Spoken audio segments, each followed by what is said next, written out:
a date with death too, baby! And Fele. I don't know what I did in my last life to deserve this, but this is definitely multiple lives' dreams come true, so thank you guys!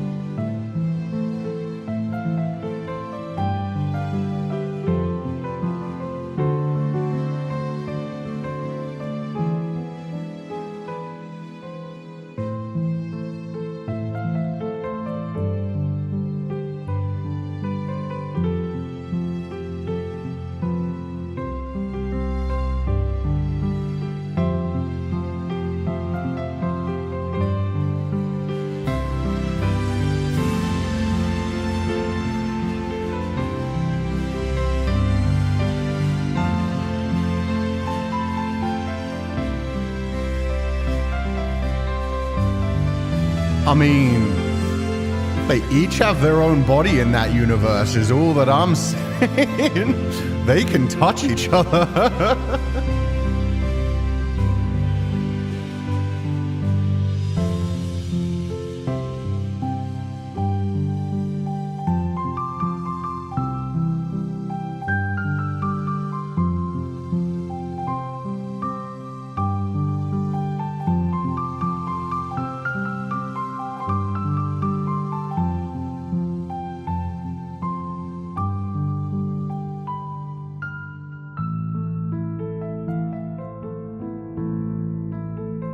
Aw, don't worry about it, Pennygoo. I'm glad that you're back. Honestly, I've been in a weird mood recently. We're going to talk about that a bit at the beginning of the stream as well, but don't worry. I feel like a lot of people are dealing with, like,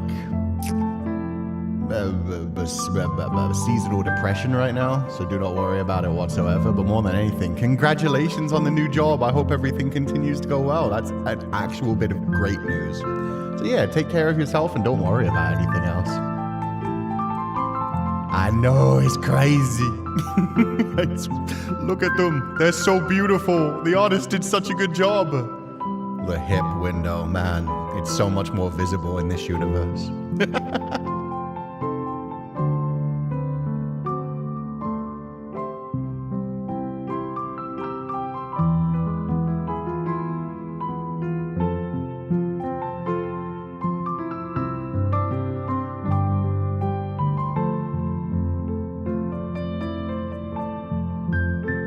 Thank you so much for all the gifted, everybody. I know it's a bit late again, but happy 6-month anniversary.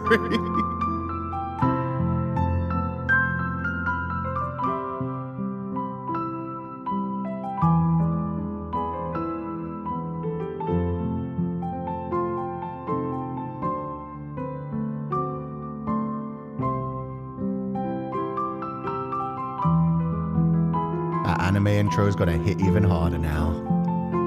Play it, boys.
literally told it not to repeat, but okay. You know what? Let's do this together.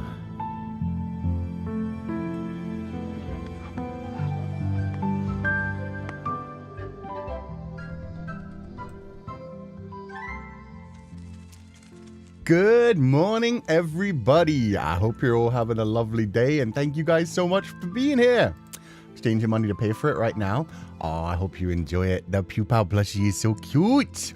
So yeah, if you want a Pupal plushie, remember you have 5 days left to grab it on the U2's website. Otherwise, after that, it is gone forever. So if you want to grab a Pupal plushie, 5 days left. We'll do a couple more reminders throughout this week as we're doing it. But yeah, 5 more days, then it's gone forever. But we've already there's been so many. So I'm glad that so many people have managed to get their Pupal plushie. If you want one, please do grab one while you can. I'm probably going to be getting a few more for myself right before it ends as well. Your glasses? Yes, I'm wearing slightly different glasses today. Slightly more less flashy glasses, I would say. I think they suit the teacher aesthetic pretty well. Feeling all right, love? No, I am not. And that's okay. We'll talk about that in a bit. But yeah, I think the first thing we could talk about is let me find where the image is so I can share it that way. That'll do perfect. Boop bada boop bada boo. A Day with Death 2. I mean, we were not being quiet about this during the intro either. But Féileacán and Cú are going to be in A Date with Death 2. They are going to appear. They are going to be actual characters in universe. So let me explain a bit about that, because it might be confusing to some people, where it's like, wait, how does that work? What's going on? I mean, I've said since we debuted, Féileacán and Cú are universe hoppers. So they get to go into other universes. They get to go into other people's tiers, their afterlives. And so, yeah, somehow, I don't know how the heck it happened. But yeah, we're in A Date with Death 2. Féileacán and Cú are going to be side characters. There's going to be quite a few side characters in A Date with Death 2, and I'm being very careful about how much I can actually say. The demo comes out next Tuesday. So we're going to be playing the demo next Tuesday, Wednesday, and Thursday if we need to try and get to the end of the demo, because the last 2.5 Studios demo we played took 3 5-hour sessions as well when it came to Willow Mist. So yeah, we'll see how long the demo is for this one. I'm imagining it'll only be 1 day, but knowing the writing style of these guys, it's so beautiful. There's so much to explore. I can talk about the things that they've announced publicly.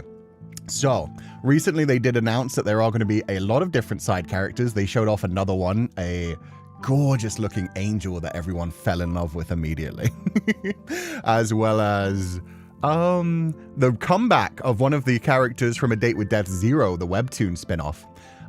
They also announced the things. I'm getting ahead of myself. Anyway, in A Date with Death 2, unlike A Date with Death 1, there isn't just a little bedroom where you can click some items. You actually have an explorable main area that you can walk around and talk to people in. You get a cute little sprite of your Grim Reaper walking around, and they have their own movement cycle and stuff. And oh, it's so cute.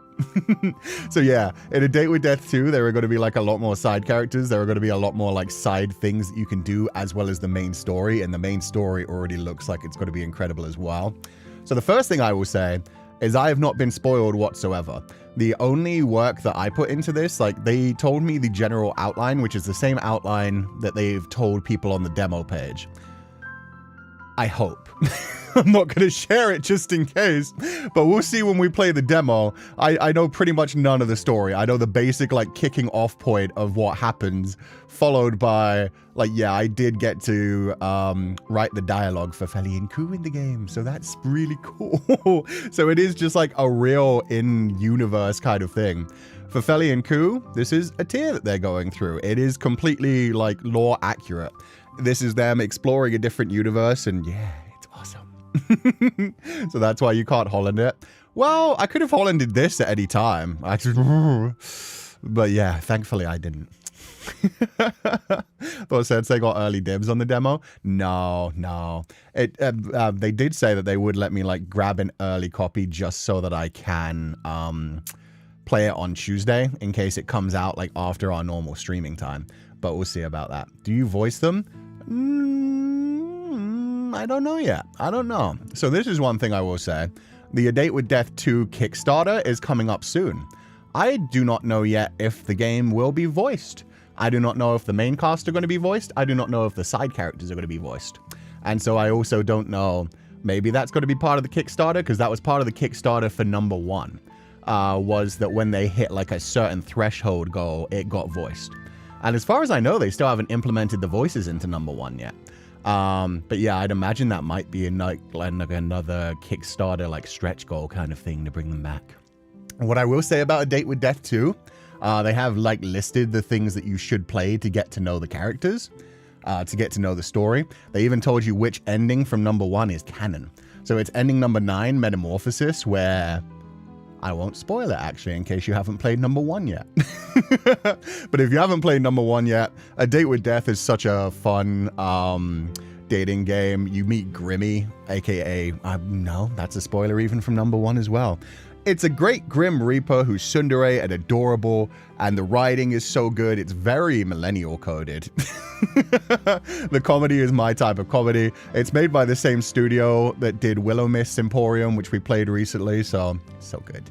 Metamorphosis, how apt. I know, right? So it's like a true ending. I don't necessarily think it invalidates any of the other endings. It's just that the people making number 2 have said like it continues on from number 9, so you know. Multiple universes, timey-wimey shenanigans, but yeah, if you want to understand what's happening in number 2, ending number 9, Metamorphosis, is the one that they've said is the one that you want to like focus on for what's going to happen in number 2, which excites me a lot, because I can't talk about what happens in ending 9 just yet, but we might do like A Date with Death 1 playthrough before number 2 comes out, so we can go through it and make sure we get ending 9, because ending 9 is an interesting one. Play the first one, we all for the Soul Babies. Exactly. The Soul Babies was actually the ending that I got. And if you don't understand the meaning of Soul Babies, play A Date with Death 1. It's a fun time. In fact, I could say that. The whole way through A Date with Death 1, you're like romancing this Grim Reaper who's very like over the top serious and angsty. And quite a few times you can tease him by joking like, wait, so are we able to make Soul Baby? Oh, God. And yeah, that just became a running joke where it was like, we're going to empreg this little Grim Reaper. We're going to get some Soul Babies. 1 and 2 is connected. Yeah, they've said you should play number 1 and get the number 9 Metamorphosis ending is where they're going to continue into a number 2. You should also read the webtoon spin-off, which is pretty short. I think it was only 6 chapters. It might have been somewhere between 5 and 7. But they had a webtoon spin-off that was all about when Grimmy like first woke up as a Grim Reaper, some of the other characters, and his trainer, the Grim Reaper who trained him to reap souls, is coming into A Date with Death 2, as well as like 5012 who appeared in number 1 and the DLC and stuff. Like he's coming back as well as like a main romanceable option this time, which everyone wanted because he was so fucking sexy. Big buff man with like shoulder length black hair with a purple stripe. Everyone was like down bad immediately. And that's one of the things that I love about 2.5 Studios too. Every time they make like a side character, everyone's immediately like, can we smash them? Are they a romance option? And so many times it's like, not this time. And you know, A Date with Death 2, they were like, okay, now you can finally romance 5012. So people are finally ready to dive into that. And then as soon as they announced the Angel, people were immediately again like, whoa, whoa, whoa, whoa, whoa. Please tell me we could smash the Angel. And so it's become a fun, like, it's become like a running gag. Every time they announce a side character, it's like, please, we could smash, right? And they're like, no, but maybe someday. It was interesting enough for me that there's got to be angels in A Date with Death, because A Date with Death, ooh, the world just keeps getting bigger. It keeps like growing. It's so cool. Will any Feniku shenanigans in A Date with Death 2 be mentioned in Metamorphosis Lost? We'll have to see. That I cannot spoil anything yet. What I will say is it is canon to the story. This is just Feileacan going on their shenanigans, dealing with a lost soul in their own universe, and it's brought them into this universe. So that is how it canonically connects to like Feileacán and Cú's universe, because we are universe hoppers. But yeah, in general, it's so cool. Sensei, which Grim Reaper you got to woo? Probably 5012. 5012 is more my style. However, I don't know fully the new personality of the little, like, cutie penguin. So we're going to see what happens with that, too. Also, I'm going to open up some more music. I'm going to make us, like, a playlist for today. I'm going to take off the Metamorphosis Lost main theme, but I want the Metamorphosis theme. So we'll open up that one. Does anybody have any requests for songs to add? Because I'm mainly going to add, like, the gentle ones. So I'm thinking bear theme, gentle. And then definitely some steed themes. The emotional one's really good. 5012 is fine. I don't blame you. Yeah, he is. Ugh. But yeah, I don't know what the cutie little penguin reaper that you're training alongside, like how he's going to be personality-wise. He seems like a little shit, so I don't know. Maybe we'll go Brat Tamer on him instead. It depends on how we're feeling when we go through our run-through. Sometimes I really like the look of a character, and then I actually start going down a route, and I'm like, let's try this other one. Maybe this other one will be even more wild. Sometimes you want to tame a brat. Sometimes you want to make the stoic man cry and make him down bad and pathetic. Sometimes you just want to be tamed by a big buff man. I don't know which direction we're going to go yet. Gabby does incredible writing when it comes to these stories, so I feel like both are going to be good options, so it's just a question of how we're feeling on the day and which direction we go. Plus, it's going to be nice seeing all the side stories, because, man, they always had so many good side stories in all of these games as well, or it's like, ooh, what can we do with them? In A Date with Death 1, we actually had the side story for the main character in Willow Mist Emporium in the background, where you could just hear what was going on in their life and, like, see all the depression that was happening and stuff. Just listening through the wall to your neighbor. Oh, man. So, yeah, it's going to be cool to see some more of that. And maybe the romantic theme, too, because that's nice and gentle. Okay. I think I've got a good amount of songs now. We're good. Sensei, you're awesome. Oh, thank you, Wawa. But this wouldn't be possible without you guys. So thank you so much. It's thanks to all the Pupals and all the support that you guys give me that I'm able to get so many of these opportunities. So that is going to be the main discussion of today, in fact. I do not have my schedule ready, but this week is going to be kind of bare bones. But the main discussion of today, we're going to look over the last 6 months since we started streaming, because I know it's crazy to think about, but we only started in September. So yeah. September, October, November, December, January, February, March, April. We're officially going into 9 months. But they just released a beautiful zine thanks to Defkuzu. So many Pupals came together for the 6-month anniversary magazine, so we can go through the last 6 months, go through everything that we've done so far. I think the first thing that we could do, because kind of crazy as well, but what I'm going to do is I'm going to bring up our list of goals. Zine, magazine. Not Z-E-A-N, but Z-I-N-E. I love how Cú and Feli share a face, but their expression either ages them or makes them look younger. I know, right? And the fact that Feli always wears high heels. So he has about 2 inches on me as well. Old man Feli gonna get wrinkles nodding his eyebrows that hard? Yeah. And in this universe, as they said, the announcement says they are twin Grim Reapers. So they are twins in this universe. And thank you for telling me about the DVR. It doesn't matter too much, but I will turn it off just for safety. Thank you, guys. Okay, it's off. But yeah, they have introduced themselves as twins. One very cute, high energy, having fun, and one very grumpy and stoic.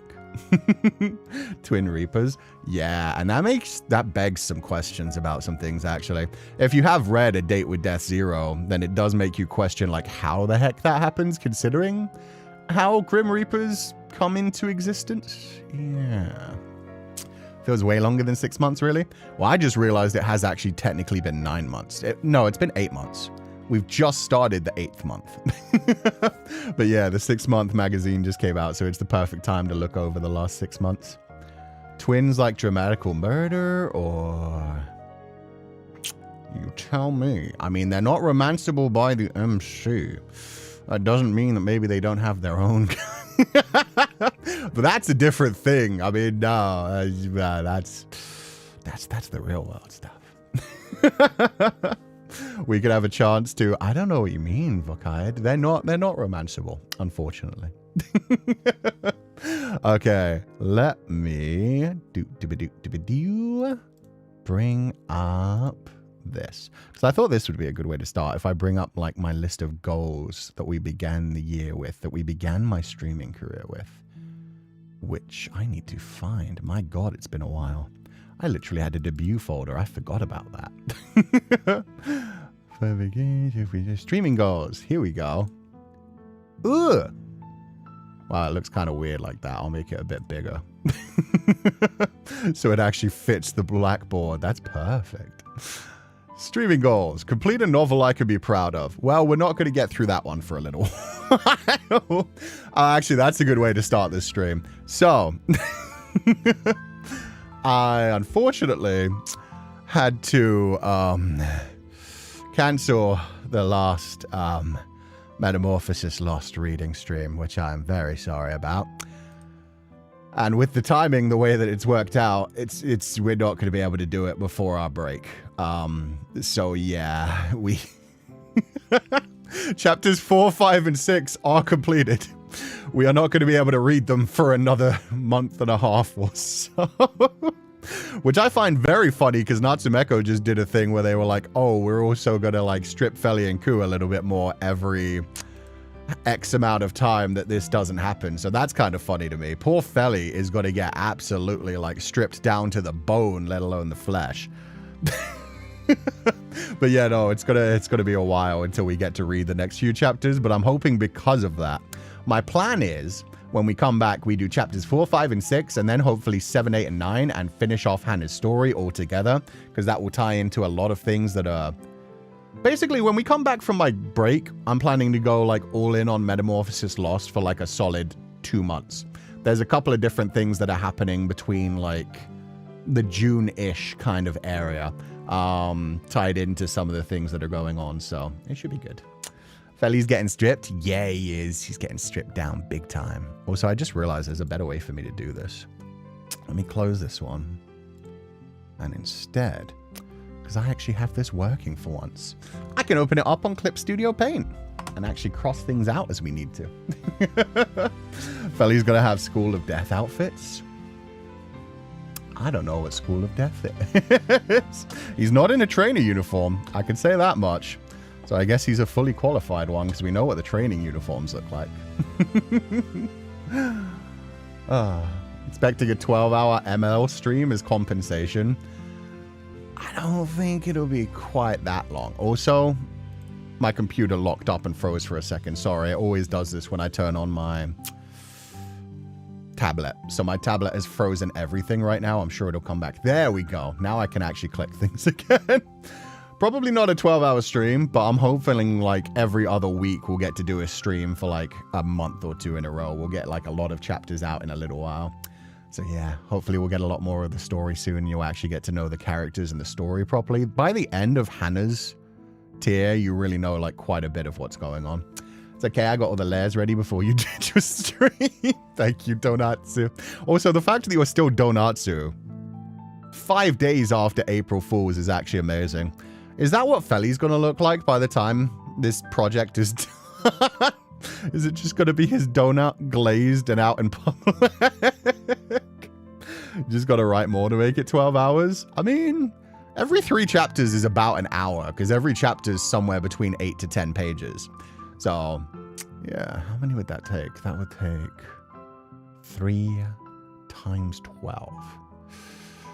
36 chapters. Okay, that's not going to happen. So the good thing is, while I'm on my break, I am going to be able to do a lot more writing. Because my break is kind of like a work related, not my main job related. But I'll talk about that in a second. I'll talk about that after we go through our streaming goals. Streaming goals, Then I'll talk about like the break and me disappearing. And then we'll do like going through the magazine, doing our 6 months, and then we'll do scrapbooks. That sounds great. Thank you for keeping us up to date, but we all support you and understand. Yeah, no, it was just unfortunate timing last week. And I will talk about that in a minute, but yeah, we'll get through other things stuff. Felly's a licensed reaper. Wonder how many people tried to smooch him on the job. For the officers to have 0 days without someone trying to F the reaper. To be fair, the universe of A Date with Death, all the reapers are way too sexy anyway, so I can see why it would just be like impossible. Okay, I need to make a new layer. New raster layer, and put it on top of everything. And now I should be able to draw over things. Yes. Okay, good. So complete a novel that I can be proud of. That's going to be a long-term goal, which is fine. Polish the novel as much as I can as it takes to get it published one way or another. To be continued. That is obviously like after the first one gets completed, so that's going to be a while.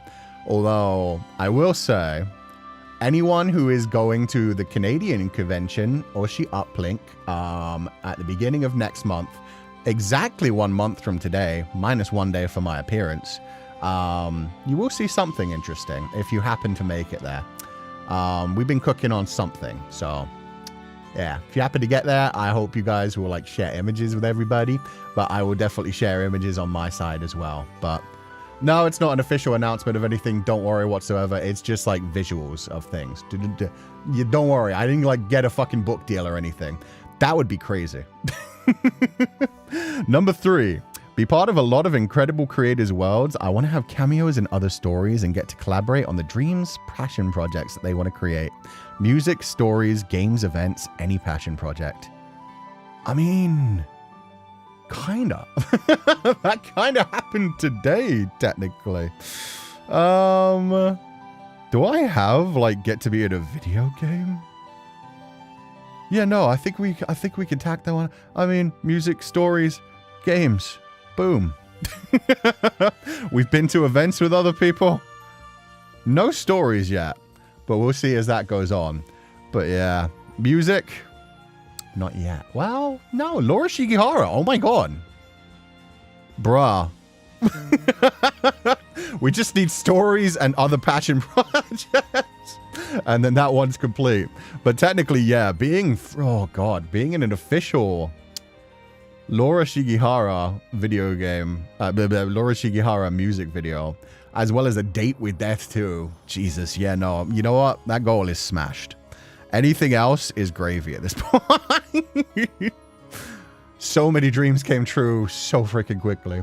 Would you be down to be a part of another creators lore? Yeah, of course. That's one of the fun things about Féileacán and Cú. They can join any other universe. So it's one of the things, like, eventually I'm going to release the proper, like, storyline for Pupals. Like, how Pupals come into existence. But in general, whatever your Pupal Sona does, however your Pupal Sona exists, you can also write it in that Féileacán and Cú visit that universe.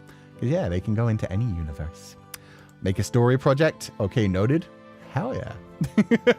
It's only been 7 months, Sensei. Keep some goals for later. I'm sure most of these will still be, like, fine. Create a music video with my community. We haven't done that yet. So, that one's still not anytime soon, I would imagine. I'm too tied up with way too many things. Create plenty of other fan content with my community and be included in projects on some level. On some level. I would say some of you guys have let me in without, like, completely trusting me to coup Holland and ruin everything. So I'd say I've kind of been there. I'm not going to cross that one out, though, because that one's just like a forever goal. That means we get to be part of it more and more. The zine? Yeah, exactly. I did an interview for the magazine. Technically, we all came together when it came to, yeah, the singing project. Exactly, Skywing. So yeah, I've been able to be a lot more interactive with my community than in the past. So I'm glad that we're able to do things like that. Be part of an official meet and greet at an expo with my model. Oh, we smashed that one. I did not expect that.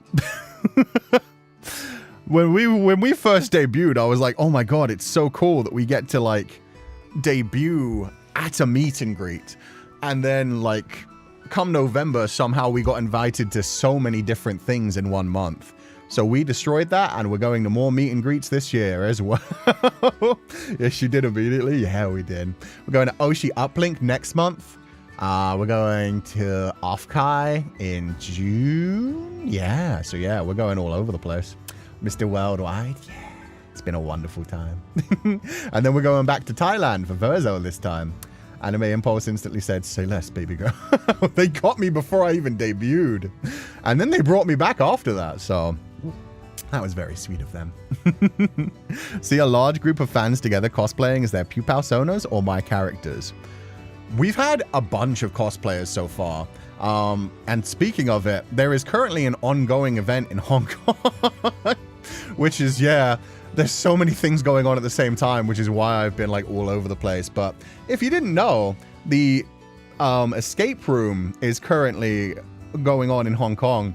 We had some like Viola. Yeah, no, that's what I was going to say. Viola was at the escape room last night. Because even though I'm not there live for the escape rooms for the first 2 days, I'm only live for the second set of 2 days, so this weekend. Yeah, no, I got to see some photos and stuff. So I did see Viola Cleland is there dressed up, not so much as Ku. I think it's like Pupal Sona style. But yeah, some people have already done the run through. We had 2 sessions yesterday. So that's already going on and people are already starting to get their merchandise and stuff. So it's so cool. Wish I could teleport myself to all the events. Yeah, I'm sorry that they happen all over the world. So you can't get to all of them, unfortunately. But it's nice that we get to have events in a couple of different places in the world. If we hit Europe and Australia, then we've hit every continent. So that, oh wait, no. Well, yeah, no, we need to do South America as well. South America, Europe, Oceania. Then we've hit every continent. I know my continents now. GeoGuessr has taught me this. I hope EU wins someday. I hope so too. What I will say is if you are going to V-Expo in Birmingham, fans are running like an event to be there anyway. Whether I'm there or not, there is going to be a fan-based event there. So there will be a lot of Pupals going to V-Expo and having fun. Sensei, I just want to say all these things happen because we support you, but we do them because you are amazing. You deserve all the good things that come your way. Oh, thank you, Chris. I don't always feel like that's true, but that is very sweet of you to say. But we'll do our best. We'll do our best to keep going. We'll do our best to keep going, and I will talk about, like, yeah, the fact that I've kind of been not super active recently, but hopefully that'll be changing in a few weeks. Praying that you'll be invited to Malaysia soon. Me too. I want to do Malaysia. I want to do the Philippines. I'm glad we have so many Pupals in Thailand. Like, there are so many Pupals in Thailand that we keep getting invited back to Thailand, which is really sweet. But yeah, I'd like to do the Philippines. I'd like to do Malaysia. I'd like to go to Japan someday. But we'll see if that ever happens. I was there. Yippee. That's so funny. Oh, you were there too, Toby. Awesome. Viola's so beautiful. She dressed up as Feli in even event art clothes. Oh, it was in the event art clothes. Okay, I haven't seen that yet. I've only seen like the pictures that were taken by the staff, so I didn't realize that was Feli's costume. Damn. Viola is amazing. Viola's cosplayed so many different versions. We've had a few different people like dressing up as Féileacán and Cú, and we've had a couple of different, like there's a couple of different Pupal Sona, as well as people that dress up in like the Harmony Park Academy uniform, which is really cute. Someday I'd like to make that like an official piece of merchandise, just the Harmony Park Academy like cardigan, because I think that would be like really comfy and a nice like subtle way to be like repping yourself as a Pupal without it really standing out too much, because it's just a cute light blue, like sky blue cardigan that I feel like works with pretty much any outfit anyway. If you go to the Philippines, you'll definitely meet the one who knitted your cardigan, Kurohiko. Oh, I know. Kurohiko did such a good job on that. Oh, it looks so cool. Viola is so fast. Yeah, I mean, they only announced those designs like 2 weeks ago, and the merchandise for these ones is so good. So the company currently running the escape room do such a good job on like storylines. The storyline for this escape room, like last time where we had a Metamorphosis Lost tie-in where we were freeing a spirit in the Taiwan event during a school field trip. This time, I don't think I can talk much about the storyline, but I'll just say the writer is absolutely incredible, and it is another Metamorphosis Lost story. It is another lost soul being set free by the Pupals this time, because you guys are doing an escape room, and depending on what goes on, you may get a different ending. So I'm hoping that they manage to record enough of it that we can make like another video this time. I'm not sure if we will have enough this time, but it's so cool. They work so hard on it. And the merchandise looks incredible. Like, they never just go with like the simplest option. Like, the badges are so cool this time. Because so much of this event happens to do with like an art gallery and the play of like light and shadow, we went for badges that like the chibi ones just like have little glitter, so they're really cute. But then the ones that are like full body shots, the eyes of Féileacán and Cú light up like opals, and the background changes color if it's under like a direct flashlight. They look so badass. And it's the same for like some of the plastic merchandise that they brought up with it as well. Like, it looks better backlit or with light applied to it. So those look so cool. And also, oh, what is it? The little chibi acrylic blocks that they have actually come apart. Like, you can unscrew them and take them apart piece by piece, so that like the chibi, the background, and the frame that holds them all together, you can like take them apart, play with them, fiddle with them, put them back together. It's so cute. There's a hidden Pupal behind Sensei. There is. He's currently a bit off direction, but if I took away CSP, he's just sitting on the side of the blackboard. So we've now got a Pupal in the bedroom background on the bookshelf, as well as a Pupal plushie on the blackboard. So wherever we go, unless it's playing a video game, there's always a Pupal plushie ready to go. Hope we can get the merch outside the event because they look so cool. You will be able to. They've announced that there will be eventually an international like sale kind of thing. But we only just finished selling our main, like our first initial merch with like the Dakimakura and everything. That only finished selling, what, 5 days ago? 7 days ago, a week ago. So yeah, the next merchandise drop will be eventually, but yeah, the merchandise that's at this current event will be on sale for the same, hopefully it'll be like the same areas as the last one because it's with the same company. 6-7 days ago, don't make me bring out the asset. You know I have the asset. The merchandise for the first Hong Kong event is on its way. Let's go. Yeah, no, that's the fun thing. Like, the Pupal plushies won't actually get delivered until September either. So the Pupal plushies will end up being delivered, even though they're being sold right now, at our 1-year anniversary.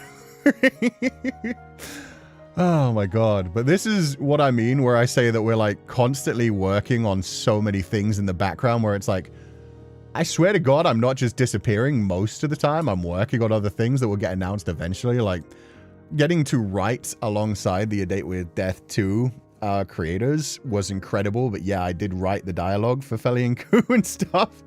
And it's been so cool. We created a story that ties in. And so yeah, there are things that are being worked on in the background at times where it's like, you'll find out about them in time. Bringing the merch I just got, and on my way to travel, I'm going to make so many beautiful photos of them. Thank you. Yeah, once the merch actually starts going home to people, people can properly start taking the Oshikatsu photos as well. So that'll be cute. Sensei cooking for a banquet at this point? Yes. Yes. When we come back from my holiday, we're going to be largely focused on Metamorphosis Lost, but there are going to be a lot of projects that release within the span of about 3 months that are all going to tie into the story. So that's why I decided, after I had to miss this week's read through, I was like, I could do it next week. I could fight my way through it, even though I've got 2 events where I'm going to be up at 3 a.m. my time and working until like midday. So yeah, I've got those 2 days this week, Saturday and Sunday. Basically, I am up super incredibly late at night, or technically waking up at 3 a.m. each morning to be there for the VIP events, because obviously they're in Hong Kong. So yeah, it doesn't work as well with a UK time zone. Oh God, but we'll do our best. Sir, please test the 3D. I told you, Legend. I'm not going to have time for that for a really long time. I'm so sorry. There are so many other things that I'm working on right now where I just don't have the time. Let's vote on a name for the Pupal plushie. The Puplushie. The Puplushie. I am very thankful for it though, Drawn Legend. I'm so sorry. I just don't have time right now. I can't promise any time in the future where I'll be able to dive into it. And we'll talk about the thing that's been taking me away personal life-wise in a minute. But yeah, If you get the chibi, you can find some Easter eggs in the background of Cú's, so have fun looking through them when you get them. Yeah. Natsu, I can't share the other thing that you worked on for the event yet either, but that came together so well. It's so much more... Well, yeah, I mean, this is kind of a spoiler for what it was anyway, but I mean, I'll be able to show it after the event and use it on streams as well, but it's so much more reactive than the last one. You're getting so much better at what you do, shall we say. So thank you for that. That was so cute. Hopefully you'll rest enough. I hope so too. But if nothing else, I'm having fun with everything that I do. It's just real life has been kicking my ass right now. Seeing you always cook so much and always think the best for us. You deserve this and more, Sensei. We'll be there with you every step of the way. Thank you. And I've been having so much fun with everything. I'm looking forward, because that's the interesting thing as well. Like, Féileacán and Cú are now officially characters in A Date with Death 2 as side characters. So they exist in that universe. At the same time, I'm voice acting in a different otome. So, yeah, we really are Mr. Worldwide and sometimes Mr. Universe-wide. But it's incredible. It's been such a fun journey so far.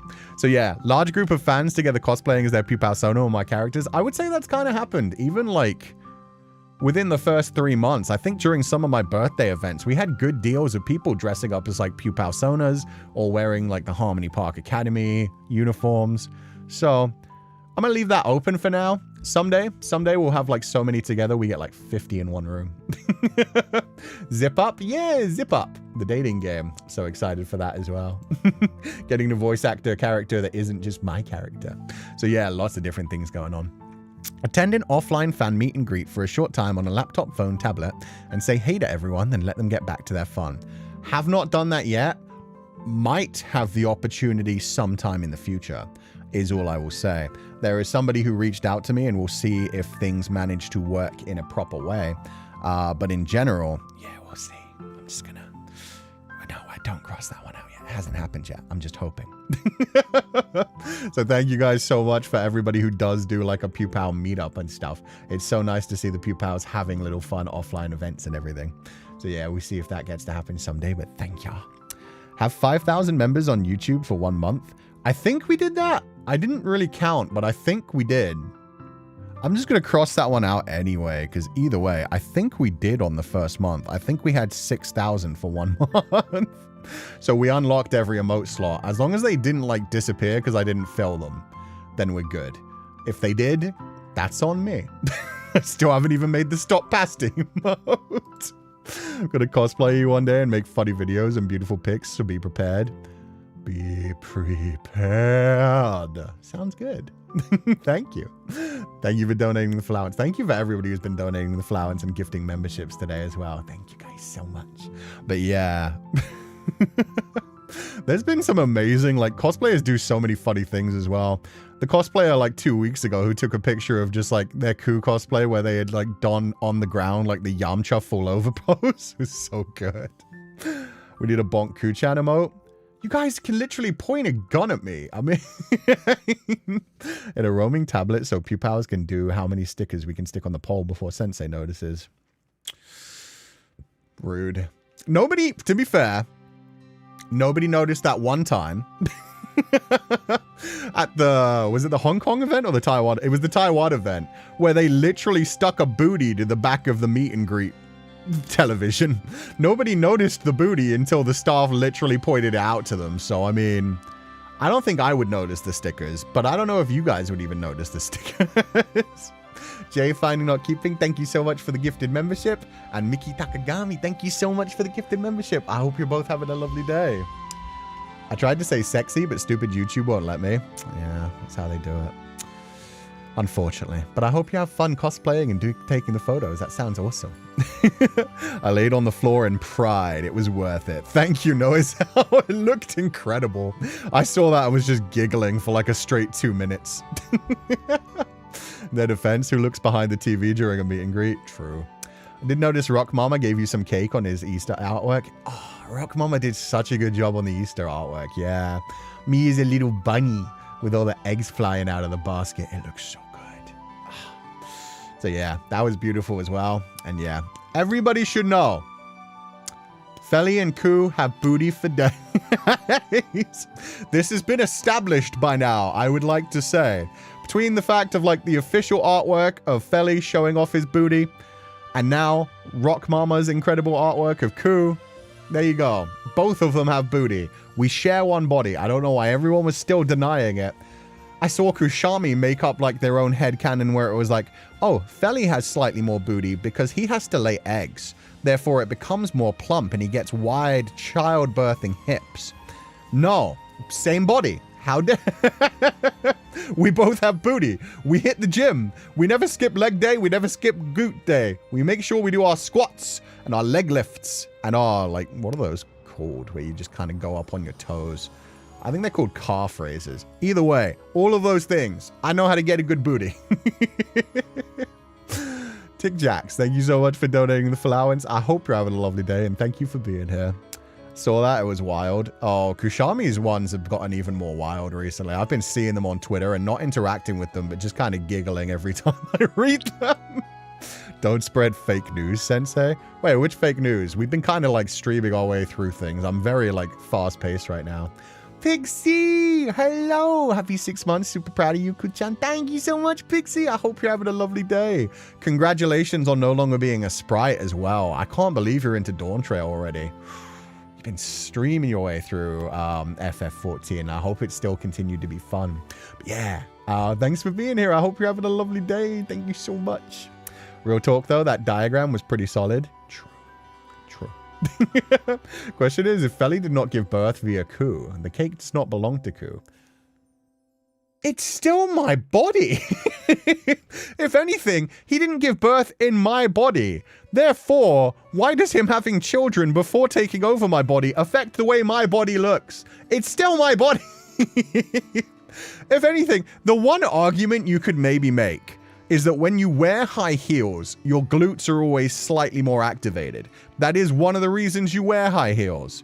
They show off the calves a little more, and they also make the booty pop a little more. That's fair. You could argue that.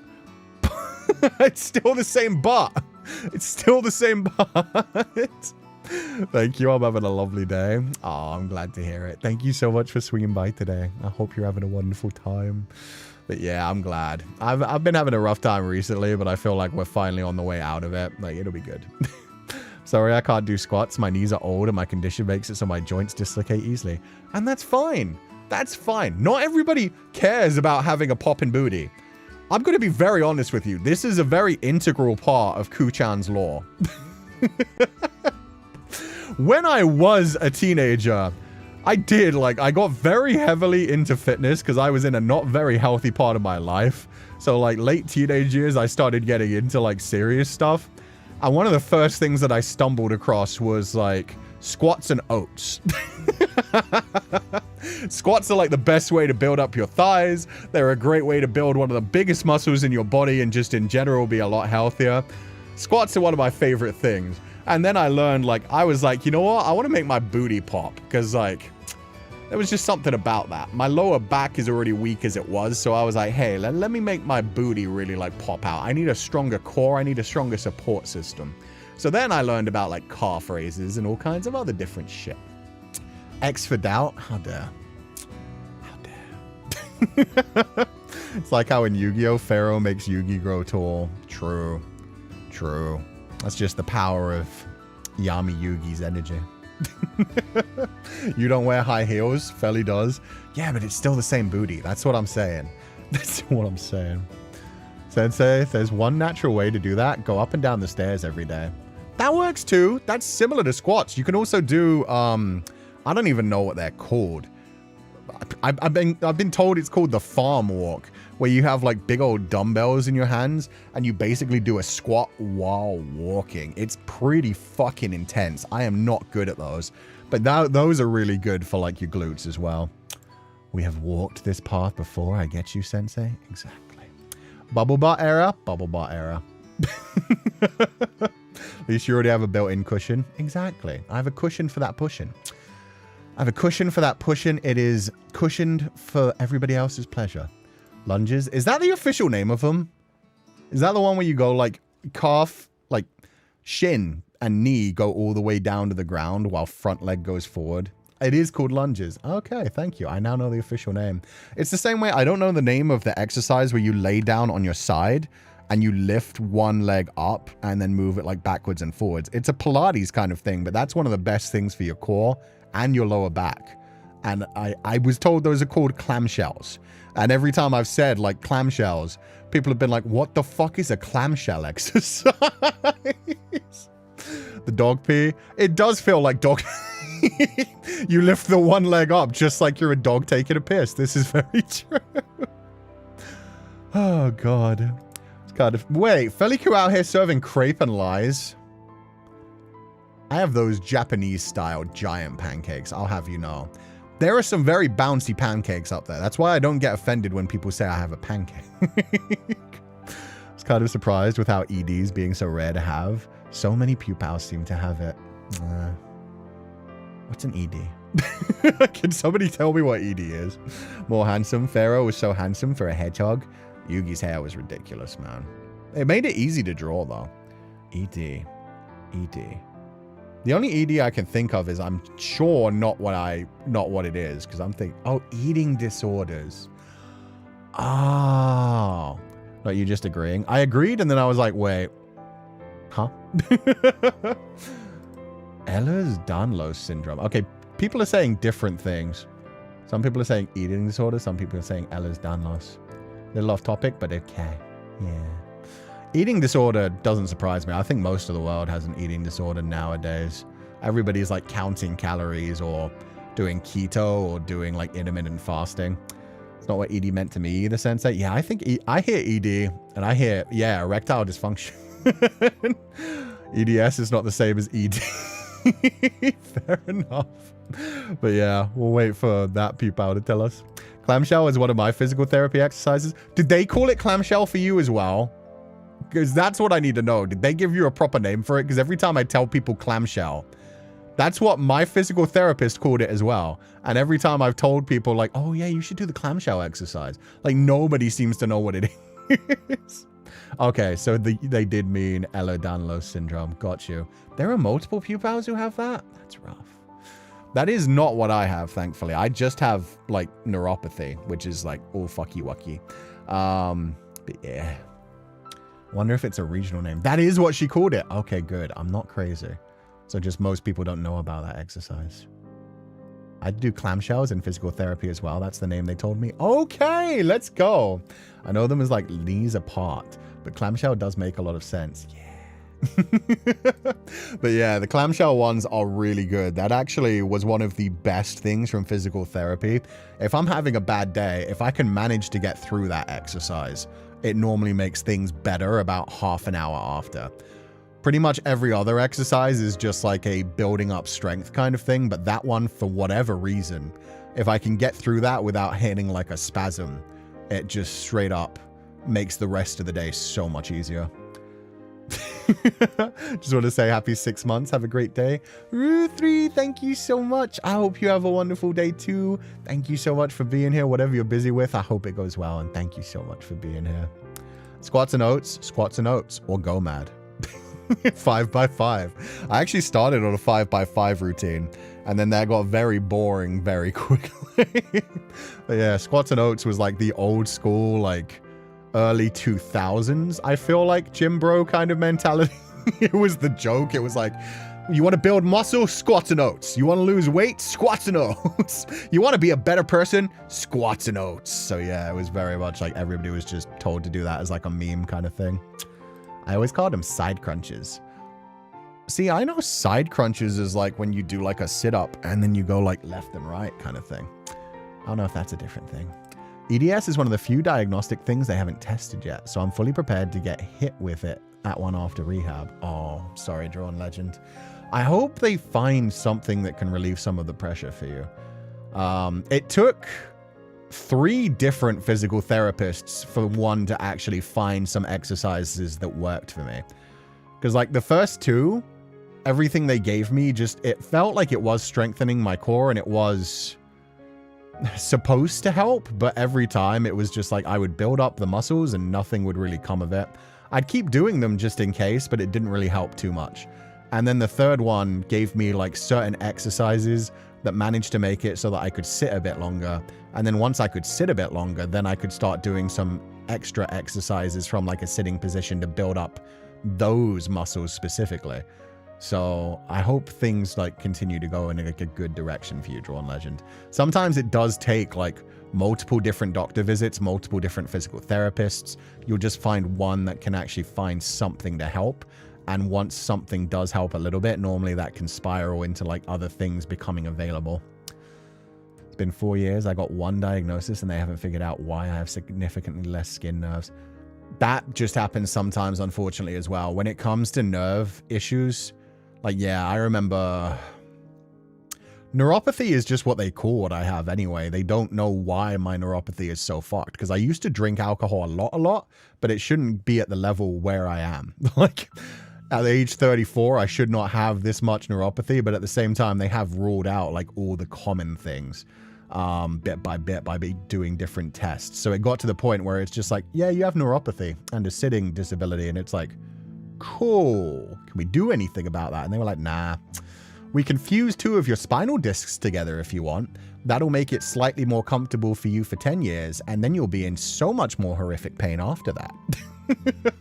So yeah, neuropathy tends to just be like we don't really know what to diagnose you with. Your nerves are fucked. You're going to be in a lot of pain throughout your life kind of thing, where it's like you just start doing everything you can to mitigate the pain, but it's going to get worse.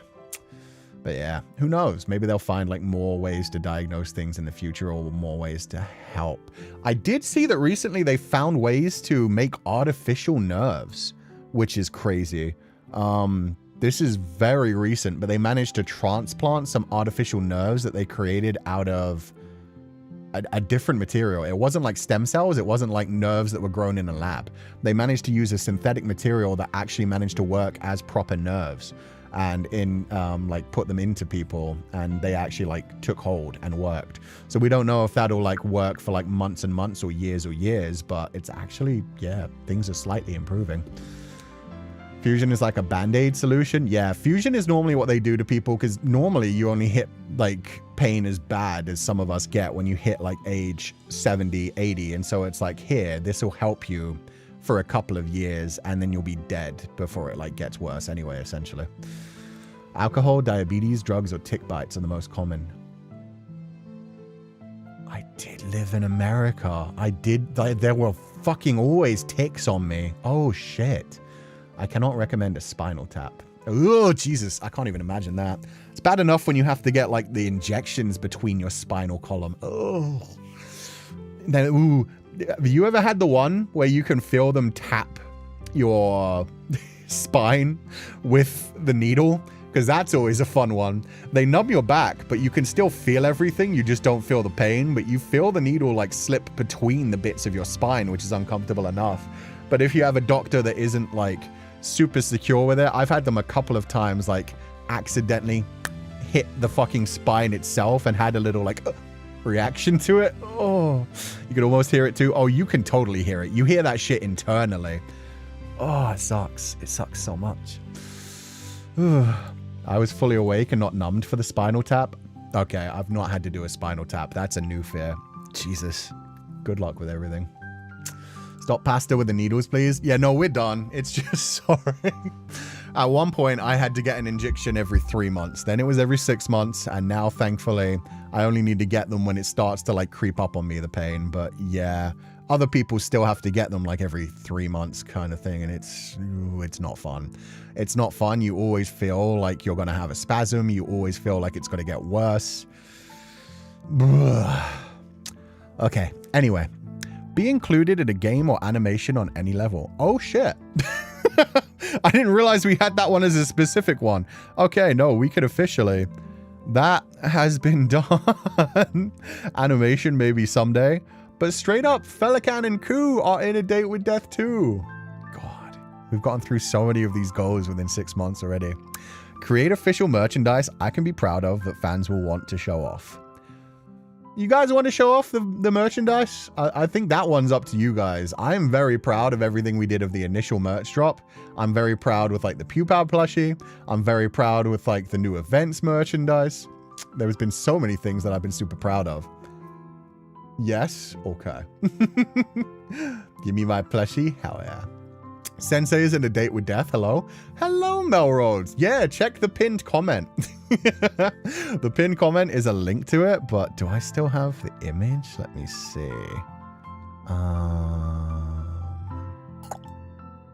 Nope, I changed it to streaming goals. 1 second, I'll bring it back up. But yeah, I am officially, you're going to be able to see me in the demo.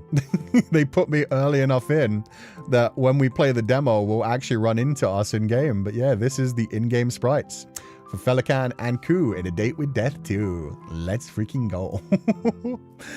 God, they look so wonderful. That artist does such a good job. The hip window looks crazy. Féile in his own outfit is so sweet as well. Like, I'm just in my normal outfit because reasons that we'll find out someday. But Féile gets his own tier-specific outfit that makes him look like blending in with their Reapers in their world. Oh, so good. They look gorgeous. I'm so excited. Yeah, the artist did such a good job. Already have your mini standee from last year's Hong Kong event, and I always bring them everywhere. Those are so cute. They did such a good job on those. Cú and Féile look so good at a date with Death's art style. Yeah, I was really glad to see people's reaction to it. People seem to just like the characters in general. A lot of the comments under the thing are people like reacting because it's Pupals being like, oh my god, no way. But then there's also a lot of people that are like, oh my god, they're so beautiful, I love them. And then the Brazilians found it. One of the top comments underneath it is just someone being like, he's beautiful, but as a Brazilian, I can't help but laugh at the name. And one of the like most popular quote retweets as well is somebody being like, I don't know how I'm supposed to be serious with these characters when he's literally named Arse. Reason I do overtime is so I can buy merch anytime it's announced. Blessing that merch shrine, I need more. Yes. I will unfortunately not be able to make my, yeah, we have a couple of things to announce today about my real life, but I'll be able to make my own official shrine, probably like around the 1 year anniversary. So that's going to be fun. So that'll be about when I get my like multiple Pupal plushies as well. So that'll be good. White hair, more white hair. Thank God, so many white hair. Everybody should have. Well, eventually most people do get to white hair anyway, so it's fine. It was funny seeing the devs explain your name meaning in Old Irish. Wait, they did? I didn't see that yet. That's adorable. They had to come along and be like, actually, it means hound. It's like, swear to God, he isn't just named Butthole, even though he kind of acts like a butthole. But they don't know that yet. They haven't met him in the demo just yet. It's in the quote retweets. That's so funny. I think people need to relax about that because it's like, I never get offended. I think that's hilarious. My name literally means asshole in Portuguese and literally means, it can be another word for dick in Vietnamese. So do not worry about it whatsoever. I find that shit hilarious and it works very well in my versatile bisexual world. My dear Oshi, asshole-chan. I remember when I first debuted and there were so many like Brazilian Pupals that were like, I don't want to tell people that I Oshiku. So funny. Yeah, no, it's perfect. But I hope nobody thinks like it's a thing where it's like, guys, be respectful. It's like, it's fine. It's fine. Don't be respectful. Don't be respectful. Okay. So yeah, if people are happy showing off the merchandise, I can officially say we've created official merchandise that I can be very proud of. Literally still have the Dakimakura cover on my bed. Literally still have the plushie right beside me every time I stream. So hell yeah. That is how languages work, funnily enough. Exactly. Good thing tones and accent mean a lot in Vietnamese. Yeah, in Vietnamese, they get away with it. In Portuguese, not so much. It gets even funnier with all our crew-related hashtags. Oh, God. Yeah, everything just has an asshole slipped into it. And everybody poops. That's just life. I remember before you debuted, you said that they could call you Féile too because of that. Yeah, for their own safety. Ku-chan's even funnier. That's just arsehole-chan. My friend tolerates me when I say I Oshiku. She knows I'm a freak. Honestly, very fitting. Very fitting. Can we have plushie ASMR again? Sure. Come here, little guy. He was sitting on my bed this time rather than at the desk. There's the plushie ASMR. You want him to get squeezed again? At some point, it's going to start to, like, wrinkle the fabric. Let me turn this down.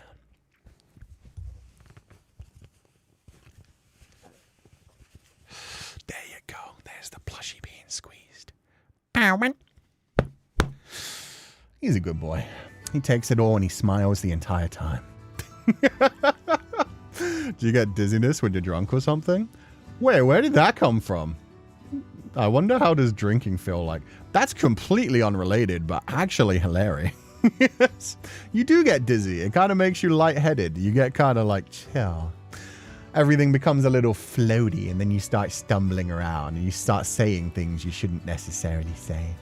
Nefere, thank you for donating the allowance. Happy 6-month anniversary, Sensei. Here's a quick update for the celebratory project. The Pupal-inspired dress I'm working on is almost done. I plan on adding a few more things so I can wear it to a convention this summer. Awesome. Congratulations, Nefere. What? I see you're donating in Canadian dollars. You don't happen... No, that's spring. That's not summer. Damn it. I was going to be like, you don't happen to be going to Oshi Uplink next month, do you?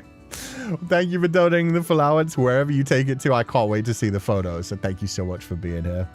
Pupal plush be like, oh God. I'd like to think the Pa-1s are actually the Pupal saying harder. Pa-1, Pa-1, harder, harder. My mom says hi and she thinks your motto is handsome. Aw, thank you. What is up, Arachnids, Mom? I hope you're having a lovely day. Thank you so much for being here. And thank you. I think I'm very handsome too. What do you think of this one? How does this look? Good too? But thank you so much. I hope you're having a lovely day. To be honest, maybe some of us, that's what I'd do. It's how you defeat an enemy. You defeat an enemy by out-freaking them, and then they don't want to hit you anymore. You're squishing the Pupal plushie makes me imagine that if there's a glow stick Pupal, you squish it and crack. Honestly, people have suggested so many interesting ideas for merchandise in the future, but that one is great. Like a Pupal that you could just like make the little crack and then it gets like, maybe if it was like, it just had a space opening where you could slide in one of those artificial warming things. And then you could just like squeeze the Pupal and like crack it around bit by bit. And then just, yeah, just have it like warm up internally as well. That would be great. Pupal light stick would be cute. Like a glow stick, but yeah. I'm unfortunately from French Canada.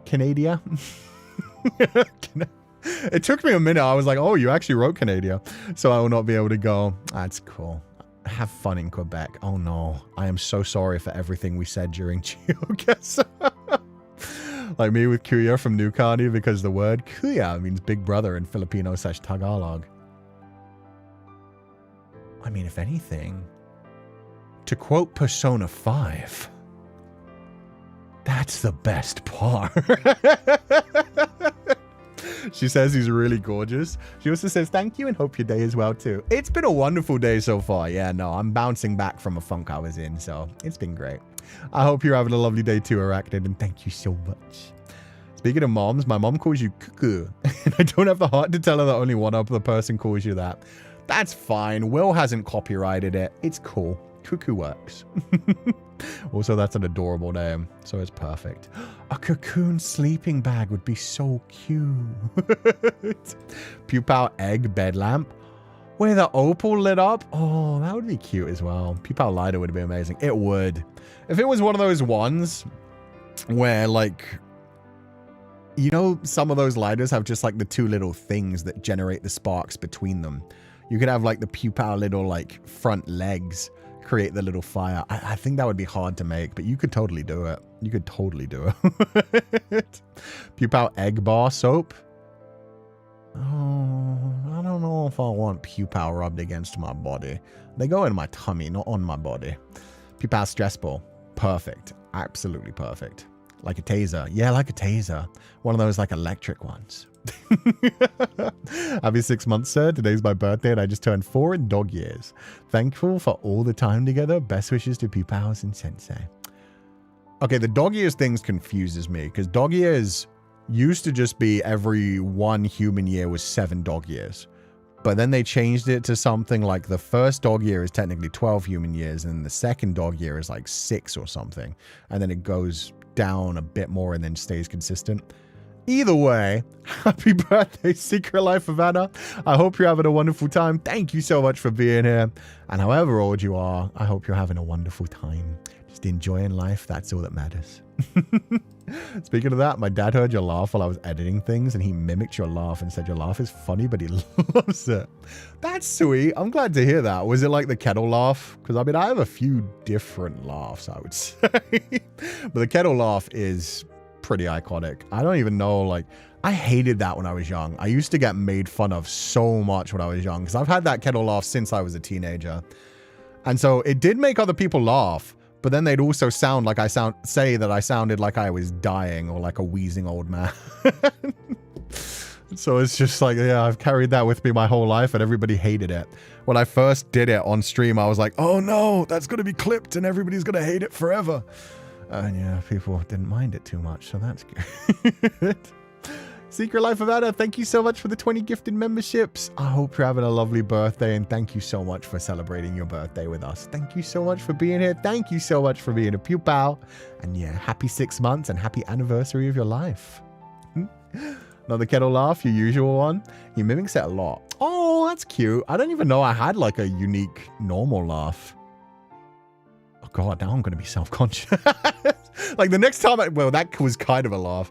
But yeah, the next time I laugh like properly hard, I'm going to be like, okay, that wasn't a kettle laugh. What does it sound like? Congratulations on over 6 months since debut and the amazing news today. Thank you so much, Yukaka. Looking forward to every step of this long road ahead with Cú-Sensei and Pupals. Thank you so much. Me too. It's going to be a long journey, a slow journey, but a fun journey. Hopefully we'll be able to make new memories every month, and yeah, we'll just keep having a wonderful time. So thank you so much. Okay, help better creators than me grow. Indie game developers, animators, writers, artists. I'd love to help others showcase their talents and feel like I genuinely helped with that. I don't think I've done that just yet. Not just yet. Hopefully someday in the future. So far, it's very much been a thing that I've been lucky to work with anyone that I've been able to work with. So it is very much a case of I've been incredibly lucky. I haven't been able to help anyone else just yet. So we'll see in the future. Create a community that no matter its size feels like a home we can all be proud of. I can definitely tick that one off. We're going to keep working on that one, but I'll add a tick next to that one. It's the same as creating plenty of fan content. We've done it, but that's something we will be continuing for the rest of this journey as well. So hell yeah. So we've got a few more that we still have to do, but other than that, I'm incredibly proud of what we've done in just 8 months. Sensei, may I just say, you've helped me grow as an artist. Oh, I'm glad to hear that, Alibel, but your art was always gorgeous, and thank you for so much that you share with us. You helped us in answering the interview, though. I would say that's part of like the fan content with my community, but you guys are on another level with that one, so thank you so much. You boosted my confidence in singing since that karaoke, if that counts. I'm glad to hear that too, and I hope you guys keep singing and making music. So yeah, hopefully we'll be able to work on more of that together in the future, but yes. Okay. And this is a good jumping off point to move on to the next thing. So, number one, I want to apologize for just disappearing out of the collab with Ash last week. Basically, and I'm just going to say this like very bluntly and very plainly, my mental health has been fucked over like the last couple of weeks. But that does not give me any excuse for acting so unprofessionally and just straight up like getting pissed off and tilted to the point that I'm like, I knew I was going to say something bad if I stayed on, essentially. I knew I was in a bad mood, I had gotten tilted, and I was not going to be able to bounce back for that for quite a while. And so I decided to remove myself from the situation rather than say something that I would end up regretting. Which does not give me any excuse for acting like a damn child. But at the same time, yeah, my mental health has been in a bad spiral, and I've been constantly like trying to get a grip on it, but I know that basically it's just because I'm overwhelmed with so many things going on in my personal life right now, and it's not gonna like go away until I actually deal with them. But yeah, no, I am sorry that I just disappeared. I'm sorry that I had to like leave for a bit. And then the next 2 days after that, it was just like other life things that got in the way that pulled me away from streaming for those 2 days. But yeah, still embarrassing. And I'm sorry I disappeared like that, but I'm glad at least I didn't say something that I would have regretted later. If nothing else, like I should have been able to bounce back. I was just having a fun time with Ash, but I don't know. My mind just... And I'm sorry if it made anybody feel uncomfortable or anybody feel like they had done anything wrong, because we were just playing a game. We were just hanging out, and it was just me who just took things too seriously. As for why, the reason I'm actually going back to Ireland, and I had to make a quick trip over to Ireland a few days ago, is my grandfather is dealing with dementia. And despite the fact that I have like 30 cousins that live over there, none of them seem to be able to deal with him properly. And the people that we hired to look after him that are supposed to be watching him 24 hours a day have managed to let him get out 3 times in the last 2 months. So we are looking for like full-time like facilities that he will be able to stay at that are actually decent enough to look after somebody who has those kinds of full-time care things. And that's where I'm going to be for those 3 weeks, is like going to a bunch of them, making sure we find one that actually works and isn't just like advertising something and then treating their patients like shit. But yeah, there's been multiple times over the last several weeks where you just basically get a call where it's like, oh, hey, by the way, yeah, we found your grandfather walking around in the fields kind of thing. And they've apparently not been home for like 6 hours. And the carer that you pay for 24-hour care has not noticed for the last several hours. So that's been fun. And none of my cousins have the time to go visit them. So yeah, we're going to be looking for a full-time facility that can actually be like properly credited and trusted. Hope you can get a good taker for him too. Yeah, it sucks. It sucks.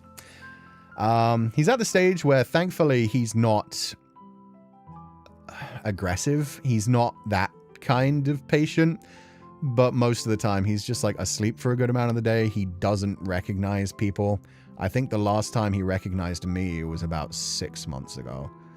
Other than that, he just like, he does the normal thing of just like hello and like pretending everything's calm until you actually ask him questions. But that is just life. But yeah, it's been rough, and it has gotten a lot worse for some reason as it's been getting warmer. Like ever since February, it's been getting like steadily worse.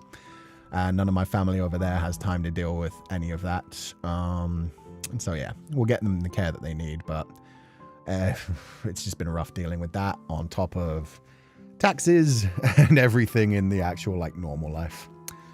Life can be cruel sometimes. Yeah, exactly.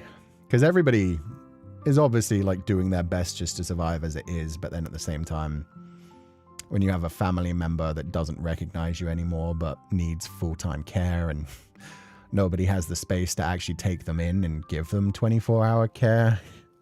Yeah, you just do the best you can, essentially. But yeah, I'll be leaving for that in like 2 weeks, and hopefully we'll get that sorted. I'll be with them full time until we find a place, and then hopefully that will be dealt with and everything will be better. Rough to deal with even without aggression. Yeah, exactly, because he just doesn't know where he is most of the time. Sometimes he talks about past things, sometimes he just mumbles about like nothing in general or is completely incoherent. But he's still, you know, your grandpa. He's still a family member. He's still, and there are days that it seems like he's almost the same person he was before, but yeah. Nothing else, that should be dealt with soonish. Other than that, things have been going really well. But yeah, I've just been overwhelmed getting calls to do with that, trying to figure out a place that can deal with it, and then not being able to talk with anyone either because I'm not technically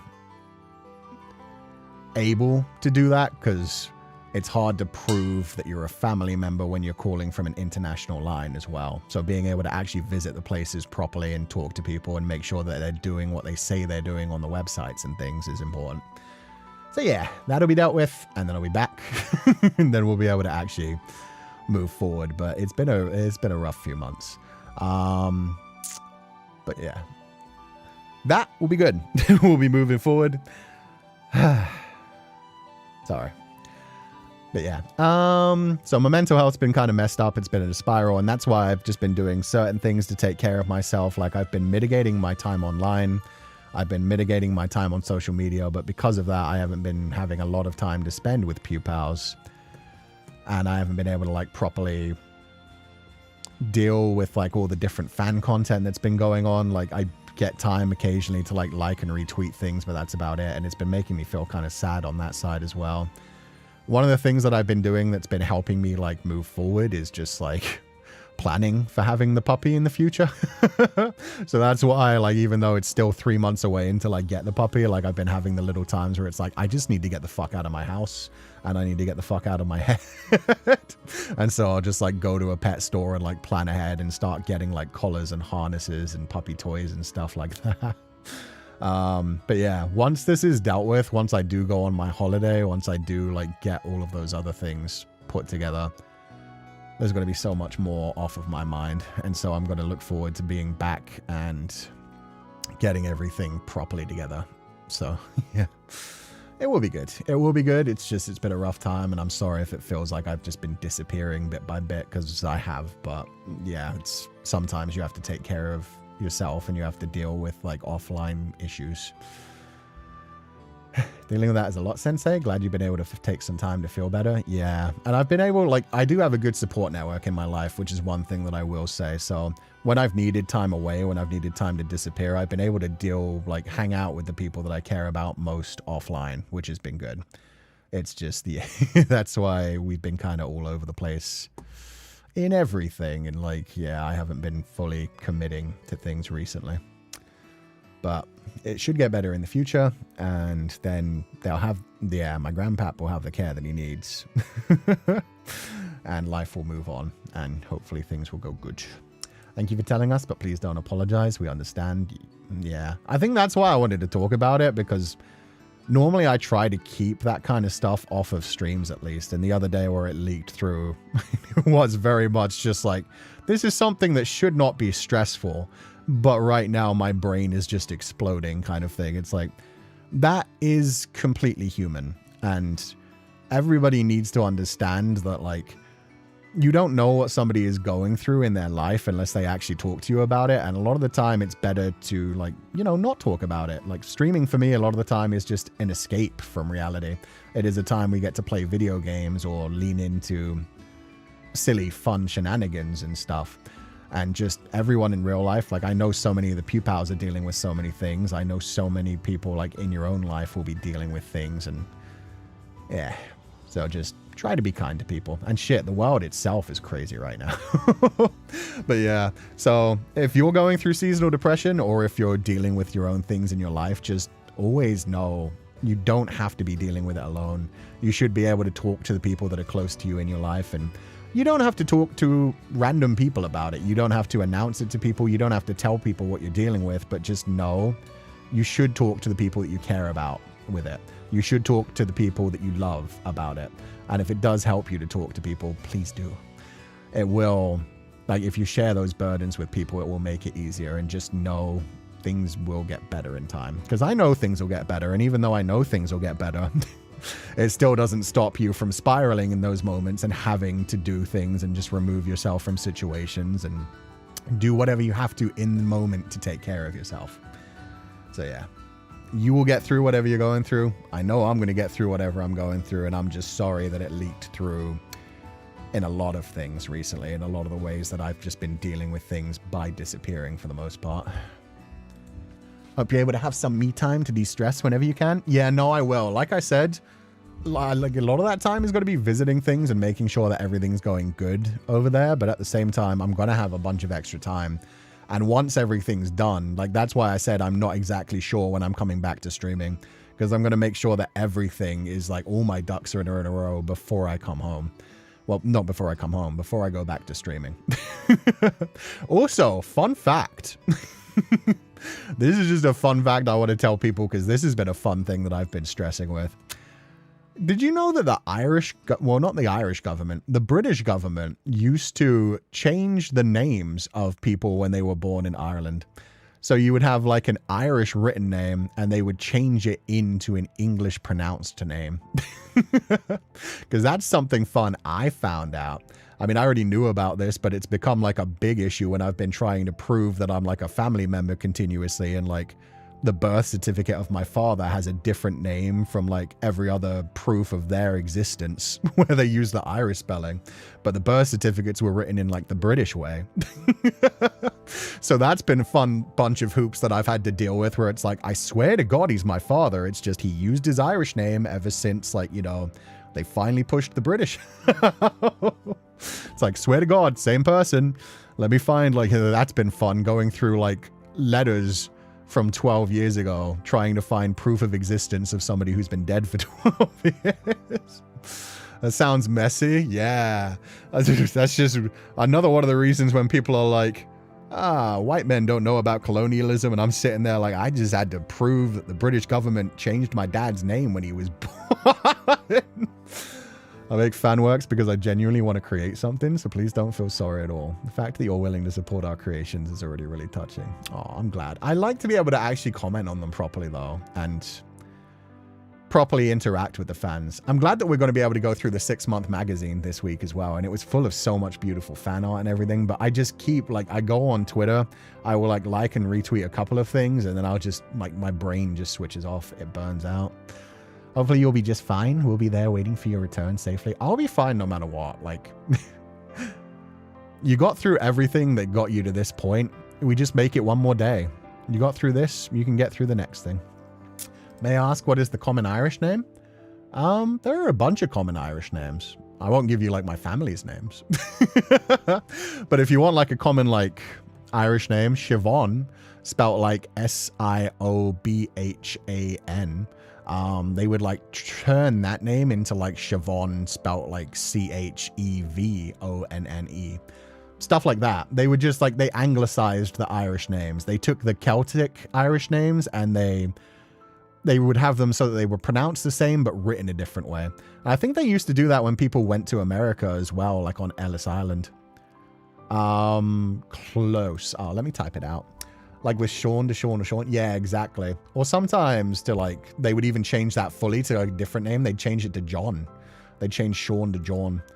I don't know if they did that with too many other names, but definitely, yeah, there you go. That's how you would spell like Irish Siobhan, and then Siobhan as they would like anglicize it. Things like that. We have a Pupal named Kieran, C-I-A-R-A-N. Kieran would get turned into K-I-E-R-O-N. So that would be how they would anglicize that one. But yeah, they haven't done that for a long time, but they used to do that. Happened to my grandma when she immigrated. They took the Z and turned it into an S. Yeah, Ellis Island, they used to do that when you were coming to America a bunch. They would like change the names slightly just to make them Americanized, which is strange. But yeah, just because my dad never legally changed his name, he just started using his proper Irish name. So it was like, you know, this is his birth certificate. I know it says a different name, but I swear to God, same person. And then they were like, oh, well, could you get like official like letters from like the government or like tax agencies to him? And it was like, he died 12 years ago. I'm going to do my best.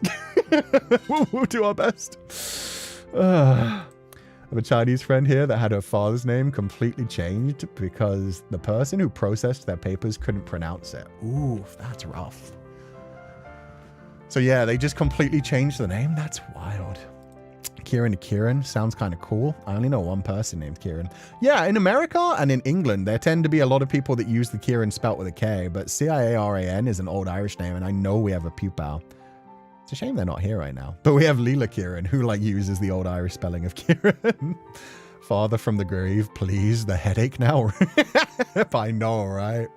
Good on them, though. Good on him just being like, nah, I'm using my Irish name. Fuck you fuckers.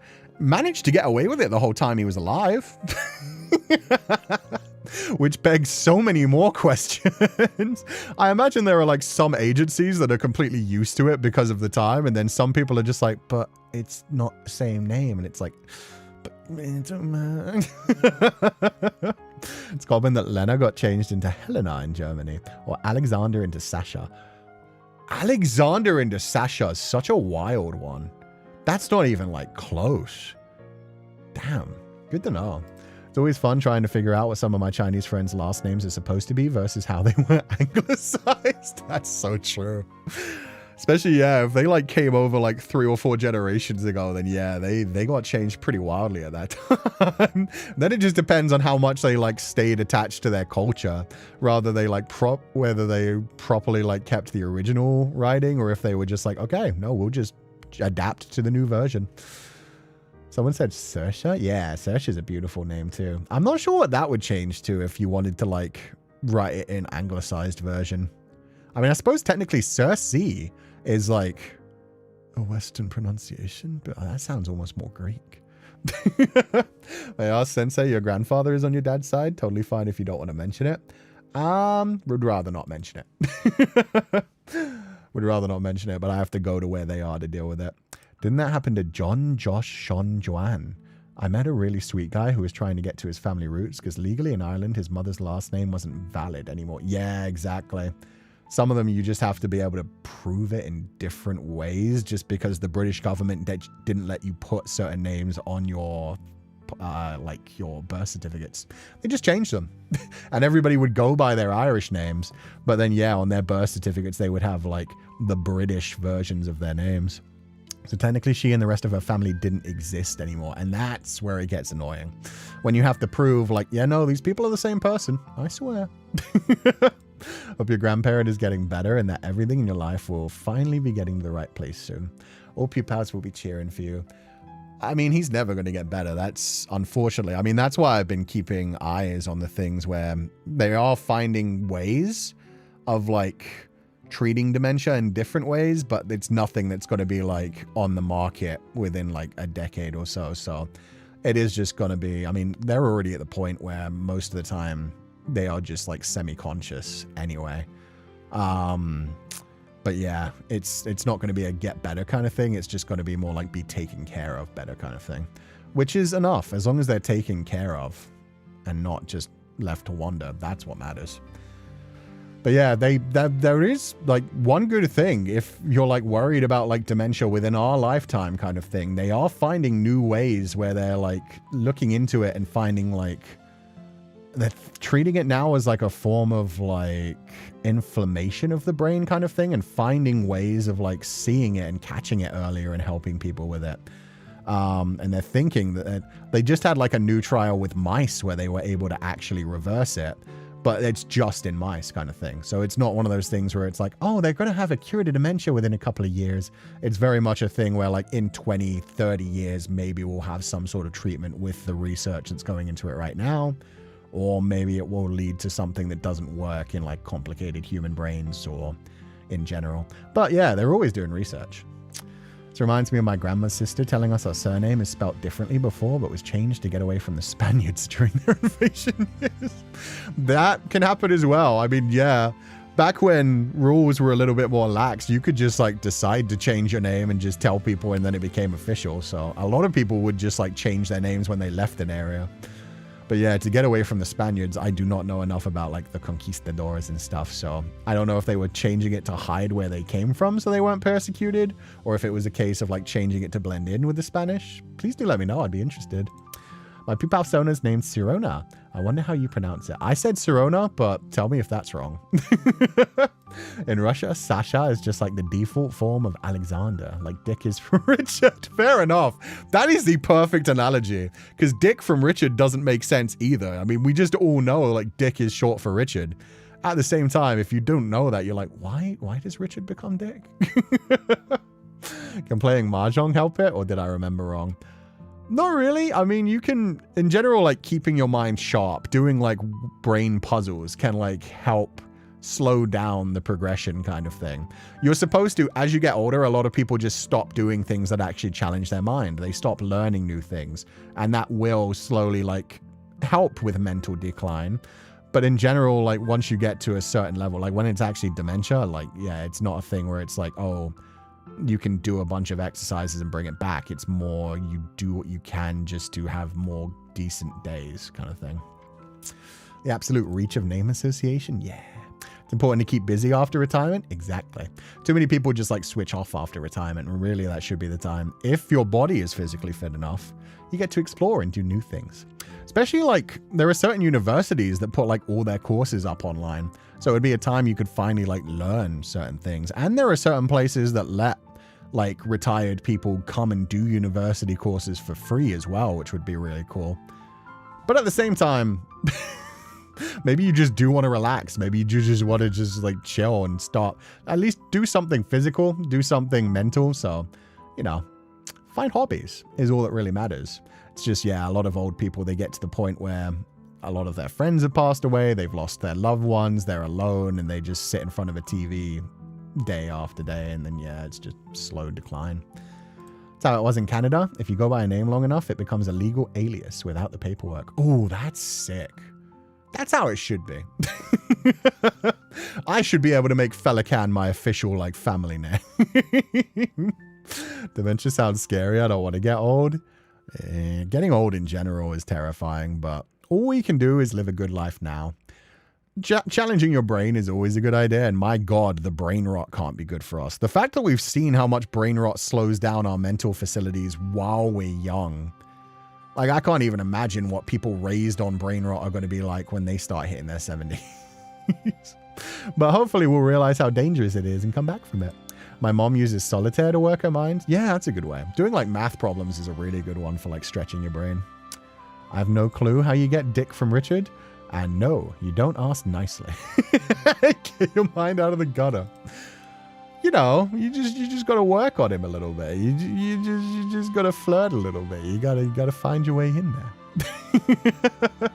Basically, the OG surname is a Spanish one, but was changed a few letters to escape because technically we're still Filipino by blood. We still have some family members that use the OG surname too. Oh, that's fascinating. So it was changed slightly so you didn't have to associate with that. Got you. And then you still have family members that are like distantly related that didn't change their surname and kept the original. That's cool. That's actually cool. I mean, I feel like that happens a lot as well with like family members who moved to America, some who didn't. Like you have like the old school spellings and pronunciations and things as well. I guess it just depends on how much you want to blend into the new society you go in. Although nowadays, thankfully, we let people like just keep their names, keep their culture, be proud of it. Richard gets sorted to Rick, and I guess old handwriting. Some people didn't add the extra flick, so it looked like Dick. It can't be that simple, I'm sure. If it is that simple, that's such a stupid reason. It's like, oh, the R, the capital R kind of looked like a capital D, so I read it as Dick. And then it became like a common thing for everybody. Oh, here we go. Dick from Richard. If I remember correctly, it was a result of old rhyming nicknames. It used to be common to lengthen out people's names. And for Richard, it was Ricky Dicky Dick. And then that got shortened back down. Ricky Dicky Dick. See, that's funny because Ricky definitely makes sense from Richard. Even Ricky is kind of a stretch. But still, Ricky Dicky Dick and then Dick is wild. As an insomniac, I worry about dementia in the future. Hopefully all the gaming will keep my mind sharp. That is a problem. Insomnia, like not getting the right amount of sleep can really mess up your brain. It does speed up like all of the different mental facilities, like slowing down as you get older. And it does in general, like make you a lot less healthy. So good luck with that. And I hope you can have some sort of relief from insomnia. Insomnia is honestly like horrific to me. I can't imagine not being able to sleep. I've had like moments when I've had like insomnia for like a couple days in a row, but thankfully never more than that. So you dealing with that on a daily thing, please take care of yourself, Bunny the Sweet. My grandpa also had dementia before he passed away. He went missing several times. I was always too afraid to visit him. His condition felt so unfamiliar, like he'd become a completely different person. Yeah, exactly. Too many of my family members do the thing where they keep like questioning him as well, which just makes him frustrated. What I tend to do is just like sit there and be like, hey, how you doing? And it's like, because so many people go there and they're like, hey, do you remember me? Do you know who I am? And then he just gets like frustrated. Whereas if you're just like, hey, how you doing? How's your day? On his like best days, he can answer like simple questions about what's happened to him. And then a lot of the times it's just nonsense. Sometimes he'll just mumble things.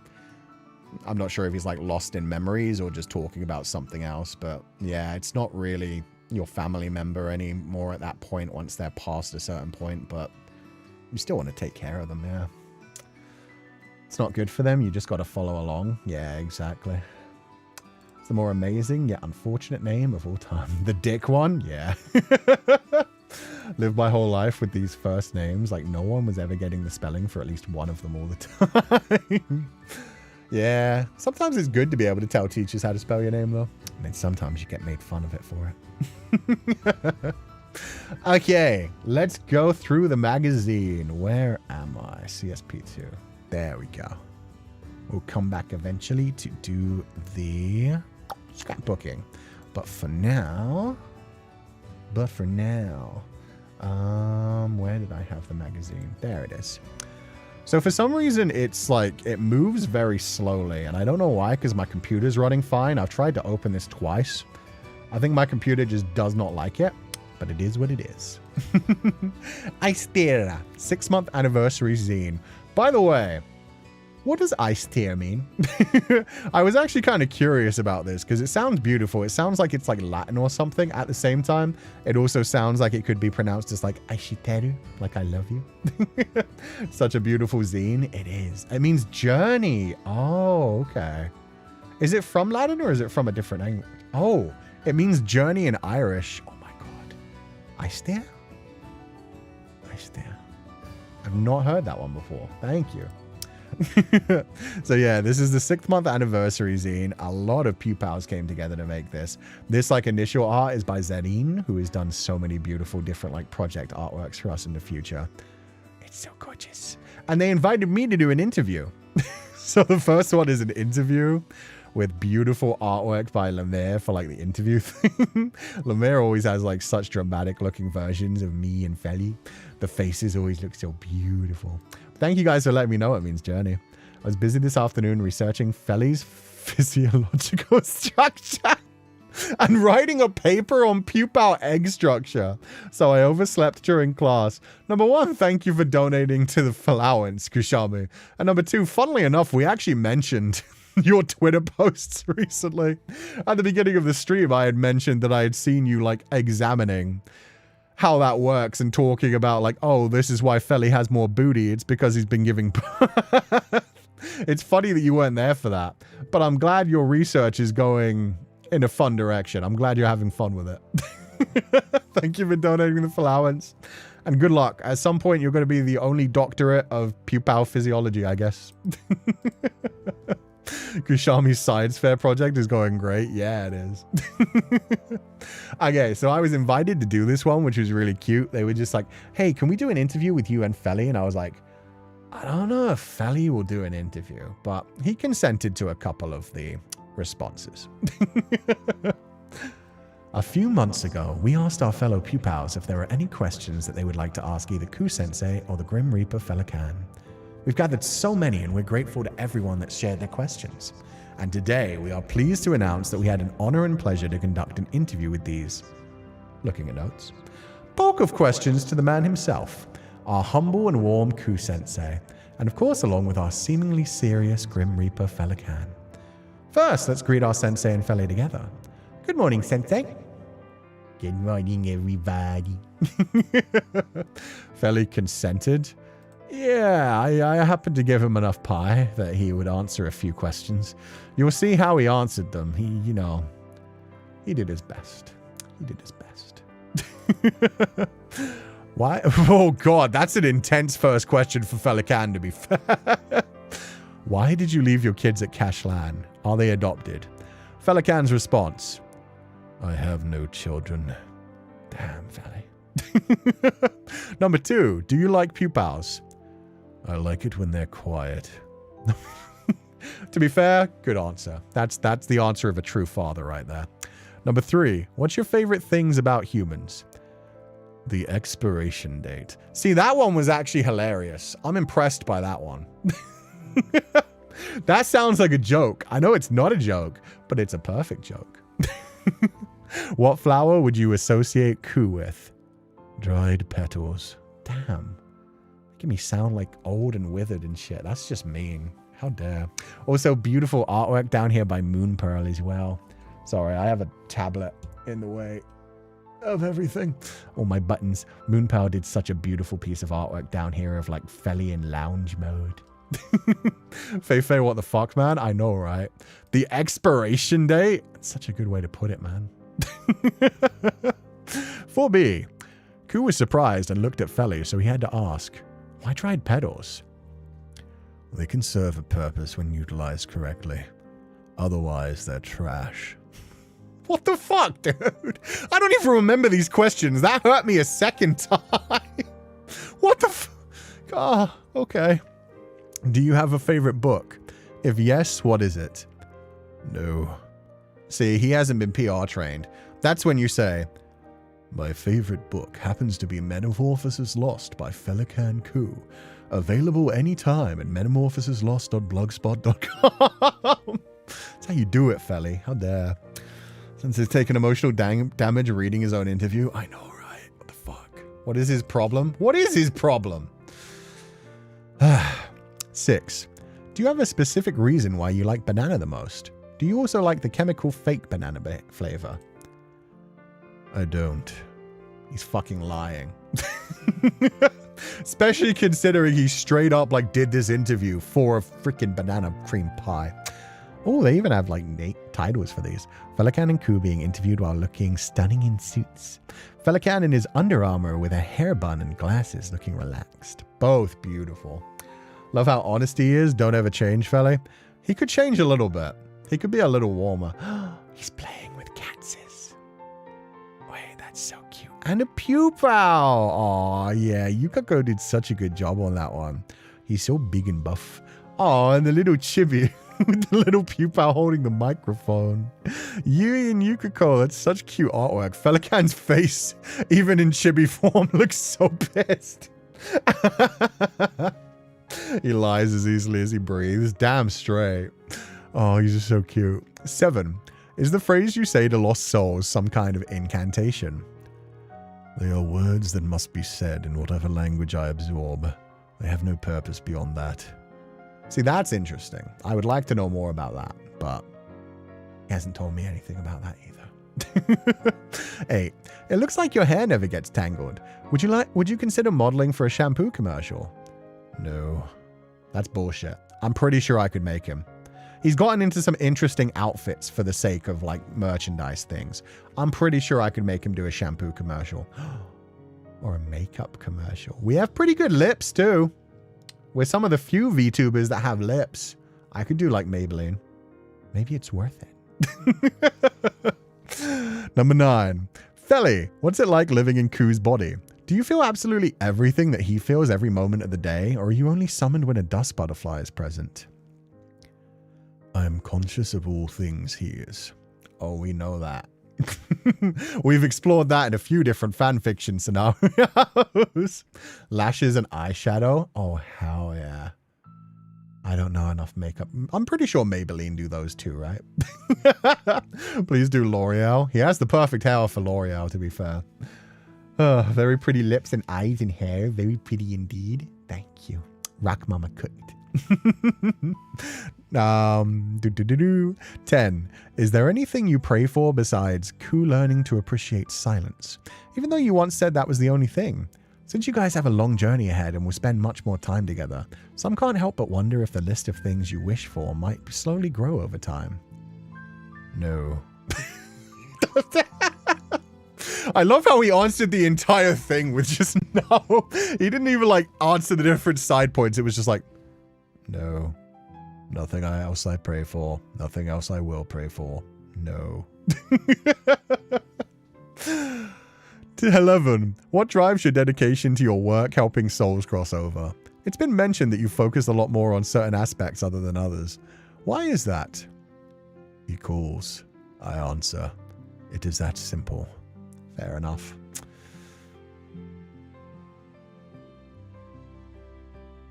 Does that make Feli a service top? Good to know. Good to know. 12. Was choosing your current vessel entirely your choice? If so, what made you choose Cú? It was entirely random. I don't believe that. He finds me sexy. I think you'll know. If you didn't have the binding barbs, what alternate weapon can you wield? A sword. I didn't remember that one either. Fucking sick. Perhaps. Lan Wang Ji, School of Grunting. Fair enough. First, what the hell is service top? Chat, do your thing. I ain't got time for this. I'm reading an interview. This is up to you guys. Plot twist. Feli chose Ku because of his cake. He saw the banana cream pie and he couldn't say no. There we go. 15. Ku keeps on poking fun about your love for banana flavored food. The funniest thing is, I don't know, like, everybody thinks that's an innuendo thing. It really isn't. He doesn't like actual bananas. It's just like the artificial banana flavor. So it's funny that everyone goes in that direction. Do you have any trivia about him to tease him back about? He once ate cereal in the shower when he was late for work. Okay, that's fucked up. How dare you give away my secret? Shit, I didn't even put that in the freaking confession stream. That's not that bad though, really, Sensei? It was Weetabix. Weetabix is, you know, it's... I've eaten that shit dry when I needed to save time. I've just grabbed like a thing of Weetabix and just munched it on the way out the door. Like I'm a fucking anime girl with toast in my mouth. Like cereal with water. No, I kept the shower like at my back kind of thing. Like it was like lower so it wasn't hitting the face or the bowl or anything. It was fine. It was fine. I'm pretty sure in the shower, I'm pretty sure that was Honey Nut Cheerios. So that actually wasn't Weetabix. The Weetabix, yeah, no. The Weetabix was a different time. Oh God, I've eaten 2 cereals in the shower. But just pure water. Yeah, no. There are some. There might have been some water that got through it. My food cannot touch the bathroom. Well, you're more fancy than me. I'd eat on the toilet if I had to. Know people that eat oranges in the shower for fun. See, that sounds pleasant though. That sounds like you get the citrus in the air as well. That's like extra clean. Dry, not soggy like slugs. True. Weetabix is good dry. I will argue on that until my dying day. You just munch on that shit, you feel like a horse. You feel like a horse eating grain. You do that often? No, not often. Whoa, that artwork's gorgeous. The window looks so beautiful. Art by Sleepy. Sleepy, you did such a good job. Oh, that's from the classroom, huh? That looks so beautiful. The background looks amazing. And you did more little chibis. Why does the Pupal look... Wait. Why do I have the aggressive Pupal? Feli's Pupal looks like more pleading. Meanwhile, my Pupal looks like it's ready to attack me. Why is this? I did my job properly. I responded to the questions properly. Remember he finds sleeping with shoes cute. I do. I feel like when you're conked out and you just collapse into bed with your shoes on, that's adorable. Recently, I've seen more people getting more angry about other things. I've seen people complaining about superheroes like falling asleep with their costumes on in bed. And it's like, guys, they're busy people. Number 1, what's your favorite thing about this community? Oh, this is a long one. The Pupals are a very loving community that support not only me, but also each other in so many ways. I've been lucky enough to get invited to events all over the world in my few short months as a streamer, and the fact that each place I've been to has had Pupals there to support me and sharing freebies and kind words with each other makes us feel like the best community in the world. That's very true, and to this day, that's still very true. There are people going to the Hong Kong event right now that are already like giving away freebies, including like fans and things. And then I know there are already people planning things for like Oshi Uplink and even V-Expo, even though I might not be there for all that people know. For all that people know. But yeah, it's so sweet that people like Pupals meet up with each other and constantly want to give each other things as well. So thank you guys so much. It also helps that we all manage to match one another's share of being silly but respecting rules and enjoying both sweet and spicy moments. Very true. If we had the wrong community, I think I'd be cancelled every other week. Maybe every other day, honestly. 2. Sensei, what flower would you associate with the teaching staff of Harmony Park? Maddie, purple gladiolus. Will, dandelion. Nikki, orange rose. Yeah. I stick with that. Those are good. You'll get to know them properly in chapter 5, by the way. You get to properly meet Maddie and Nikki for the first time, so... Teaser. You guys have already met Will pretty well. Dandelion definitely suits them. But yeah, Nikki and Maddie you'll get to meet properly next time. Sorry. Not gonna lie, I thought the bed shoes would have done it. See? It's cute. It's cute. Sensei, at a scale of crepe to 3-tiered wedding cake, how caked up are you? Please be honest. To be completely honest, just a nice, decent-sized cake. My cake brings all the boys to the yard for sure, but it isn't a feast. Last meal at least.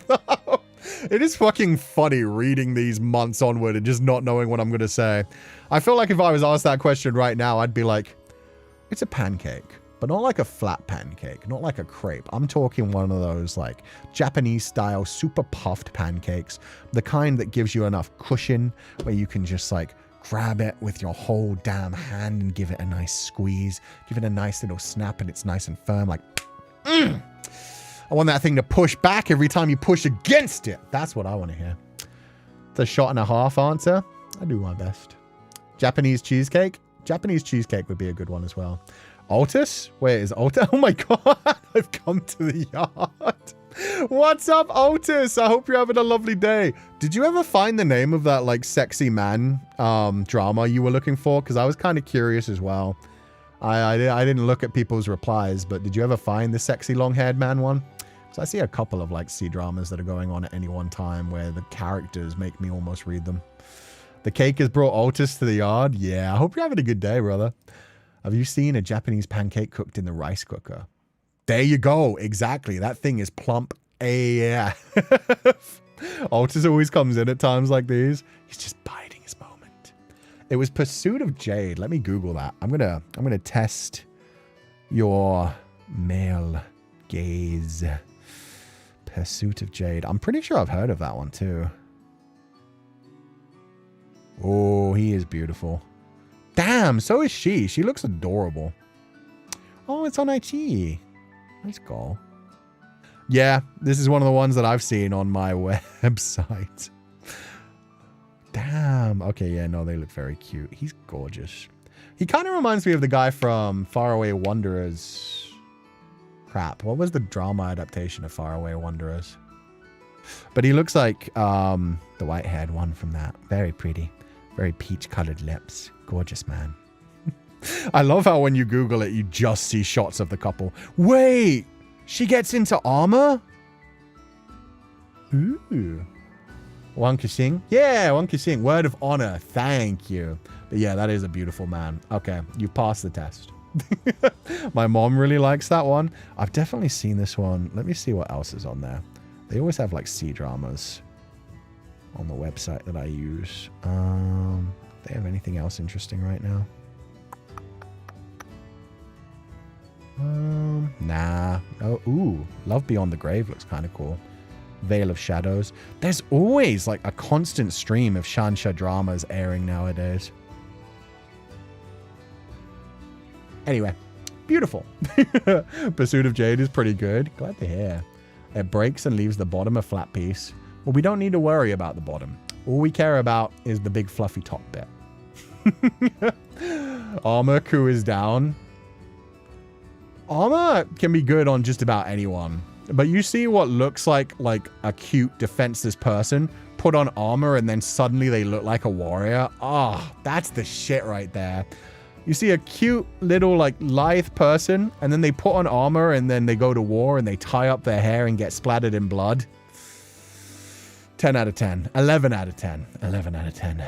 Both the leads are beautiful in Word of Honor. They are.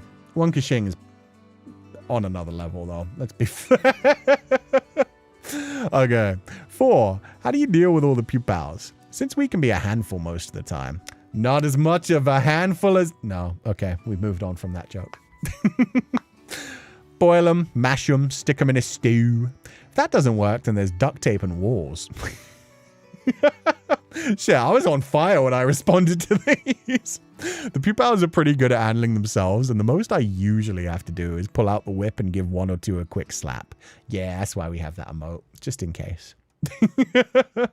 Too thick and short to fit in any armor I've ever seen. It's time for some dwarf armor. There we go. Boil and mash them, stick it with a stew was great. I need to rewatch Lord of the Rings. It's been a while. Oh, more beautiful art. Oh no, we haven't gotten there just yet. Whoops. Look at them titties, though. How many Pupal recipes have you collected so far? Since you often treat us as emergency food and even encourage us to taste one another. Please never put it that way again. I've never said such a thing. I can't help but wonder whether your collection is already large enough to publish a cookbook. Still think that's a really good idea for someday. Perhaps the first book Sensei publishes won't be a story, but a recipe book instead. Maybe. Nah, unfortunately, we've only really gotten Pupal so far. Oh, we've done so many. Oh, this was before so many things. We got Pupal. We have like the Pupal burger, where it's like a Pupal's head, as like the bun. God, what else did we have? We had so many things just at the Asayoru Maid Cafe. We had like Pupal drinks and stuff. We could have Pupal meatballs. No, we got so many ways to make Pupals. This was so long ago. In the future, I feel like we could have a cookbook, but we haven't really tried any of the recipes as much as we've imagined so many. Oh, okay, I get you. Okay, gotcha. The drink, pulverized Pupal. True, we made an official alcoholic drink. As one of the main ingredients, we have so many. Yeah. Are we really that tasty? Absolutely. Pupal is one of the most delicious meats in the world. It's the only thing that managed to finally break my addiction to takoyaki. Pupal-yaki is better. And it's cruelty-free, because you guys just eventually come back. 6. Is there ever a chance that Sensei needs to throw chalk at a Pupal? How good is Sensei's aim? Sensei's aim is terrible, but I have an aimbot named Feileacan who would be happy to help inflict violence. That's very true. Sensei does not play FPS games for a reason. These old joints do not work so well. Feileacan, on the other hand, an aimbot. I know, that was a good way to call it. Just be like, Feli, quick, punish that Pupal. And he'll be just be like, yeah, okay, I'm down. It's cruelty-free is wild. It's cruelty-free. Should make mocktail of that drink. Totally not, because I can't drink alcohol yet. There was a mocktail. I forgot what the ingredients for both were. I have it saved somewhere. But yeah, there was a mocktail version and a cocktail version. Throwing them out like a Pokemon. Feli, I choose you. 7. What are you most proud of for yourself when looking back on 6 months? Please feel free to explain why you're proud of that if you want to. I know this can be a hard question. Overcoming a ton of small personal challenges, learning to be your own manager, and balancing all of those duties with the others that I already have are a lot of work, but that's my personal achievement that I'm most proud of. Outside of that, I'm proud of this community for so many things, but I will add that getting to be a part of an interactive event like the one we had in Taipei is an honor I will remember for the rest of my life. Yeah, that's what I would have said too. I act like this wasn't just me from a few months ago. But yeah, no, very much so. I'm proud of so many things that we've gotten to do in this last 6 months, but man, the Taipei event was incredible. That was a once-in-a-lifetime kind of thing, and now we're doing an escape room in Hong Kong. Jeez, we've had so much luck. So thank you guys for everything, for all of your support, and for sending me to so many different places with your support. You guys are incredible. Are those Pupal eggs I'm cooking? I'm going to say they are anyway. Cú cooking Pupal. We mean eggs, and he looks so proud with the results. Hio, thank you so much for the cute art. The booba are popping in that image too, so thank you. Do you still remember when you answered these, Sensei? No, I'm assuming maybe like 4 months in? I'm surprised like I didn't mention like the Asayoru Maid Cafe things, because that happened in November, so that was only 2 months in. But when did I answer these? Do you remember, Defcos? Because I'm definitely like, I'm reading these and I'm like, that was another Ku-chan. That was a baby Ku-chan. 8. Say you had infinite resources and time and can own as many dogs as your heart desires. What's your ideal dog situation? That's a decent one. January, actually. Ah, so 4 months ago. Yeah, that makes sense. I'm surprised I didn't mention the Asayoru Maid Cafe, like recipes that they had there as well. But damn. 4 months ago. This has been a long time coming. Thank you for doing this as well. It was so much fun. Infinite resources and time? I'd probably be a foster home for adoption dogs that are having a hard time finding their forever home. I'd have one very well-trained dog of my own and have 3 to 4 dogs at a time learning obedience and social skills so that they'd be easier for a family to take in without the chance of it going wrong. I would love to do that. That'd be very cute. Yeah, I think a foster situation is really good where you have like one dog that's just like your baby, you're taking care of them, they're staying with you forever. And then like a bunch of fosters where it's like, okay, puppies, we try to teach you a bit better so that other families will be like bending over backwards to try and like adopt you. The ones who are like maybe slightly trouble cases, but that's why it's definitely like infinite resources and time where it's like, so it wouldn't take up everything. I wouldn't be going bankrupt and ripping my hair out of my head trying to keep up with other things. That sounds so cute. That would be cute. That is a dream life right there. Well, so Yuri, thank you so much for the cute chibi. And Lily Eep. Oh my God, Lily Eep. The art style in that one is so adorable. It's so bright. It's so colorful. The hair has little butterflies and hearts in it. Yo. 9. What subject do you like teaching the most so far? PE. I just play games with the kids. That's so fucking true. Wait. Yeah, no, that's still my choice. It's just PE because it's like, hey, guys, we're playing kickball today. Hey, guys, we're playing like dodgeball. Time for some football. Oh, it's a good time. You don't really have to think. You just let kids just run around. In streams, it has to be cursed knowledge. There's nothing quite like teaching someone a fact that is both fascinating and disturbing. Those lessons stay with you forever. As trauma. True. Those are the lessons you really remember. Life doesn't like keep those other lessons, but those ones definitely stay with you for a long time. If you have to choose a charm point you have, what is it and why? Booty. Fair, Kucha. We've been showing off our booty a lot more recently. In official artwork when it comes to Feli, in Rock Mama's artwork when it comes to the Easter one. I wonder now that I think about it if the eggs in the basket is symbolism for anything else to do with the booty. My gosh, not the turtle. The turtle, yeah, the turtle mating sound. The gecko mating call. Some of the things that we brought up about like dolphins. We've learned a lot of cursed knowledge. The gecko mating call is the only time that I've gone viral on TikTok, which is amazing. It was just such a funny thing when we looked up gecko mating call and found out that's what that sound is. And then so many pupils from around the world, especially in Indonesia and the Philippines, were just like, I hear that all the time. The 9 months counting thing. Yeah. Going backwards 9 months from your birth and knowing the exact time that you were conceived. Being able to work it out. The fact that that's why there are so many babies born in September. And maybe that's why we start the school year in September. I'd never actually thought about that before. But everybody gets to like bump in their uglies in February for Valentine's Day. And then the children's are all born in September. And that's why the school year starts in September rather than January. Come to think of it, it never made sense to me before why the school year starts then. But yeah, there's probably a lot of like September babies and October babies from like, yeah, Valentine's Day rendezvous. The curse lessons never stop. They keep going. They keep going. How many autumn babies have we got in here? 9 months from Valentine's would be November. Wait, would it? February? March, April, May, June, July, August, September, October, November. Oh shit, you're so right. It's just in general autumn babies, I guess. Actually, that makes sense because, yeah, I guess winter is the time that you're inside the most. So anywhere between like December and like late February. Early December to late February, that's probably where we get the most conceptions. Because everybody's inside, hiding from the cold, cuddle up with each other. October baby here. There we go. Late September, I am cooked. There we go.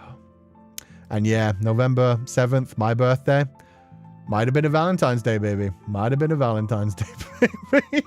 Did we deduce one time that you were an anniversary, baby? Yeah, I think... Yeah, early March. That would work. I don't know if that's... Is that 1 month behind?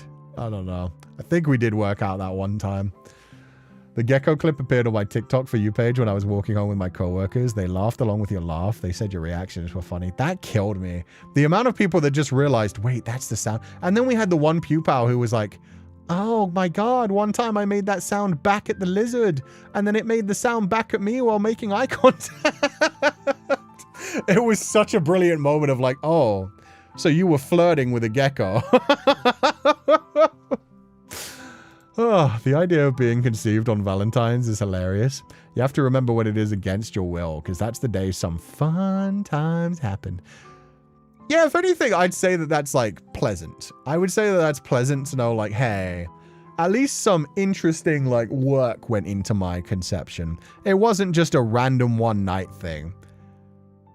What's, like, the weirdest scenario you could find out? Like, you do the 9-month thing, and then you look back at your family photo album, and you find out, like, your parents were at a LARP 9 months before your birth.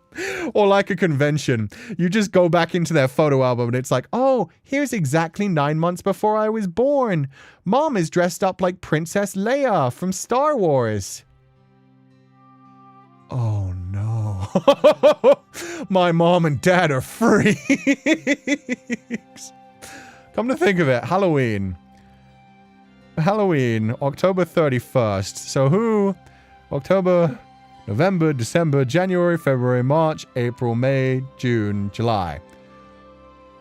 Late July, early August babies. Your parents are freaks. Late July, early August babies. You guys, your parents were dressed up as something and it led to things happening. Your parents like had like a vampire outfit on or like a mummy, a werewolf. The fangs stayed on, the outfit stayed on. There were just flies pulled open and skirts lifted. I'm August 10th. I'm so sorry. July 31st, Harry Potter's birthday. That actually makes so much sense. Although every day is kind of Halloween for a wizard. Help, I'm in August, baby. Your parents had a fun time. You need to ask. Go back and... That's what you need to do.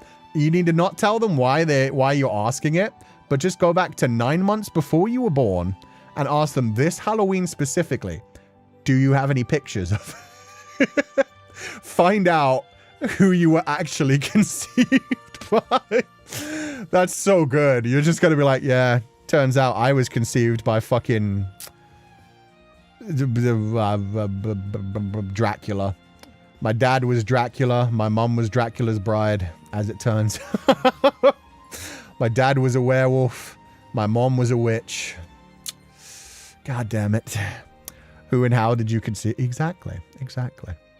Please, my 2 siblings are Halloween babies. You got to find out, man. You got to find out what they were dressed up as. The worst thing is there are people right now thinking like, it's fine. I'm a Halloween baby, but I was like the 2nd or 3rd child. That's when it gets so much worse, because that's when your parents were dressed up in Halloween costumes while taking care of your older siblings, which means things were even freakier. They were having to lock up your older siblings. And wearing costumes that were like really designed to be parents at Halloween. I'm the 2nd child. No! After doing the math, I was conceived on my dad's birthday. Well, you can take that as a compliment. That means you are the best gift he ever received. I have so many jokes I can make that I will not make for the safety of you right now. So many jokes. Both me and my brother are April babies. There has to be something fun going on in August for my parents. Did they come from Asia? There are some very nice festivals in August. Don't say the joke. I'm not going to. It would have been so bad. It would have been so bad. Don't make me imagine things, Sensei. I'm a 3rd child. It's always an interesting conversation to have where it's like, huh, where were the siblings during this time? As a 2nd child, that low-key is terrifying. Yeah. They were like stealing time at that point, trying to get away from your sibling. Let me guess, birthday suit? Oh, Jello Moons, you're so innocent. No. I was going to joke that there are so many better birthday presents than just vanilla missionary. There are so many better birthday presents which could not lead to a pregnancy. Says they don't. I'm the 5th child. Oh dear God. They were like, they had that bedroom door locked by that point. Maybe they had people taking care of the kids. Is there any occasion in March? I can't think of anything. The tides of March. Your parents are just very big Shakespeare fans. They were trying to have one last time before the tides of March rolled in and everything came to an end. Cease this. Okay, sorry. Sorry. That door was wide shut. Yo, White Day, aptly named. True. Mid-March. There you go. Your mama got your daddy some very nice Valentine's choco. And then your daddy. Your daddy really gave your mama a gift. White Day, aptly named. Yeah, no, it was everywhere, man. There's also White Day, given my cousins never let me forget it's when I was born. See, if it's when you were born, that's fine. It's if you were conceived on White Day, which I guess would mean you'd be like a January baby. March, April, May, June, July, August, September, October, November, December. Yeah, you'd have to be born in mid-December. If you're born in mid-December, then yeah. Your daddy gave your mommy a gift. And unfortunately, let's hope it was a gift and not an accident. Because in that case, that's a wonderful gift. That's a beautiful gift. Stop, for the love of God. Everywhere? I mean, by the time they were done, that's why, like, when you give... Like, when you're a child, well, not when you're a child. When you're young, you don't think about it much. Once you get to a certain level of experience, you learn to put down a fucking towel. You don't want to be cleaning your sheets every damn fucking time, man. It's planned to so my older sister wouldn't be an only child. Aww. You're their pet. You're your older sibling's pet, essentially. I was born a few hours after my great-grandfather passed. I'm a reincarnation. Did they name you after your great-grandfather? Because that's kind of cool, actually. Sensei, what about those who were conceived during April Fools? You're a whole damn circus, and there's nothing wrong with that. Be proud of what you are. I'm an April baby. My birthday is in a week. Am I cooked? Let's see. What leads to April, guys? April, like mid-April. Going 9 months backwards is hard. You guys do the math. I don't know. What's 9 months before mid-April? My younger sister was also planned, so I wouldn't be alone. I mean, that's just cute, honestly. August? Oh, is it mid-August or mid-July? July/August. Okay, okay. Mid-July, August. That's just some summertime loving. That's just the plot line of Grease. I'm pretty sure that's why those two ended up staying together. Summer loving happens so fast. 4th of July, baby. Yo, if you are American, actually probably. You get the long weekend on the 4th of July. You go out to the barbecue. If you're like in the right area for it, you go on a float. You drink a lot of alcohol and just float down a lazy river. Interesting. Interesting. Are you American? Because there you go. Or the heat wave. Yeah, just clothing comes off. More clothing comes off. You get sweaty. You just start to notice each other's bodies and musks a little bit more. At least this gives me the idea to keep trying for conception on a funny date. So my future child would be as horrified as I am. You are the worst kind of parent, and I support you wholeheartedly. Just every time you're gonna do it on like a weird date. Like, seriously, conceive your child on April Fools wearing a fucking clown costume. Take a picture with your partner, high-fiving, and if you happen to get pregnant, just make that your child's knowledge only once they turn at least 16. They cannot be younger than 16. Before 16, they're too young for that. 16 to 19, it's gonna traumatize them, but it'll be funny. That's really more something you want to reveal to them when they're like 23, 24. It's like, hey, you're officially an adult. You're out of university. Let me show you this picture of me and your other parent took 9 months before you were born.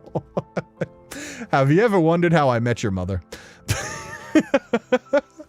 As an April baby, I also did that math. Late July, early August. Yeah, that could be anything. That could be like a summer festival. That could be like 4th of July. That could be just like getting a nice summer vacation.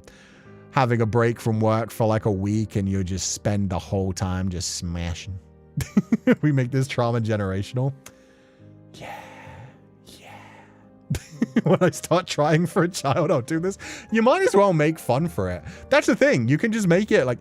A lot of couples nowadays have to try for a while. Some couples try for like several months in a row. And if you're doing it at that point and you're like, oh, you know, well, we're passing through Halloween. Let's, I don't know, dress up as like some ridiculous costumes. Let's be 2 halves of a horse and not get out of the costume while we do it. So it's like we're creating an Uma Musume. I'll be the back half of the horse, you be the front half of the horse, and we'll do it wheelbarrow style so we can straight up eat in the costume. You just wrap your legs real tight around my waist. No, I don't want that. You can name your child after the Uma Musume you most like. Give me an Uma Musume name.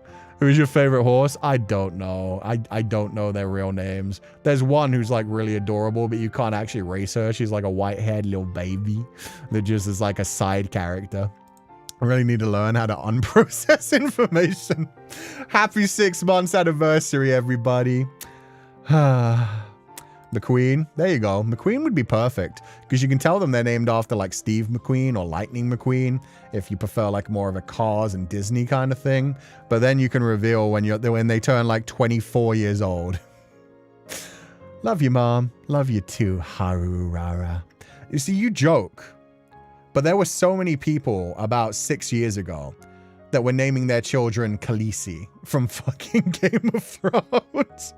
I have met children named after video game characters. Normally they're subtle names, but every now and then you get somebody who goes really in on like a name that's so obviously like, oh, I see.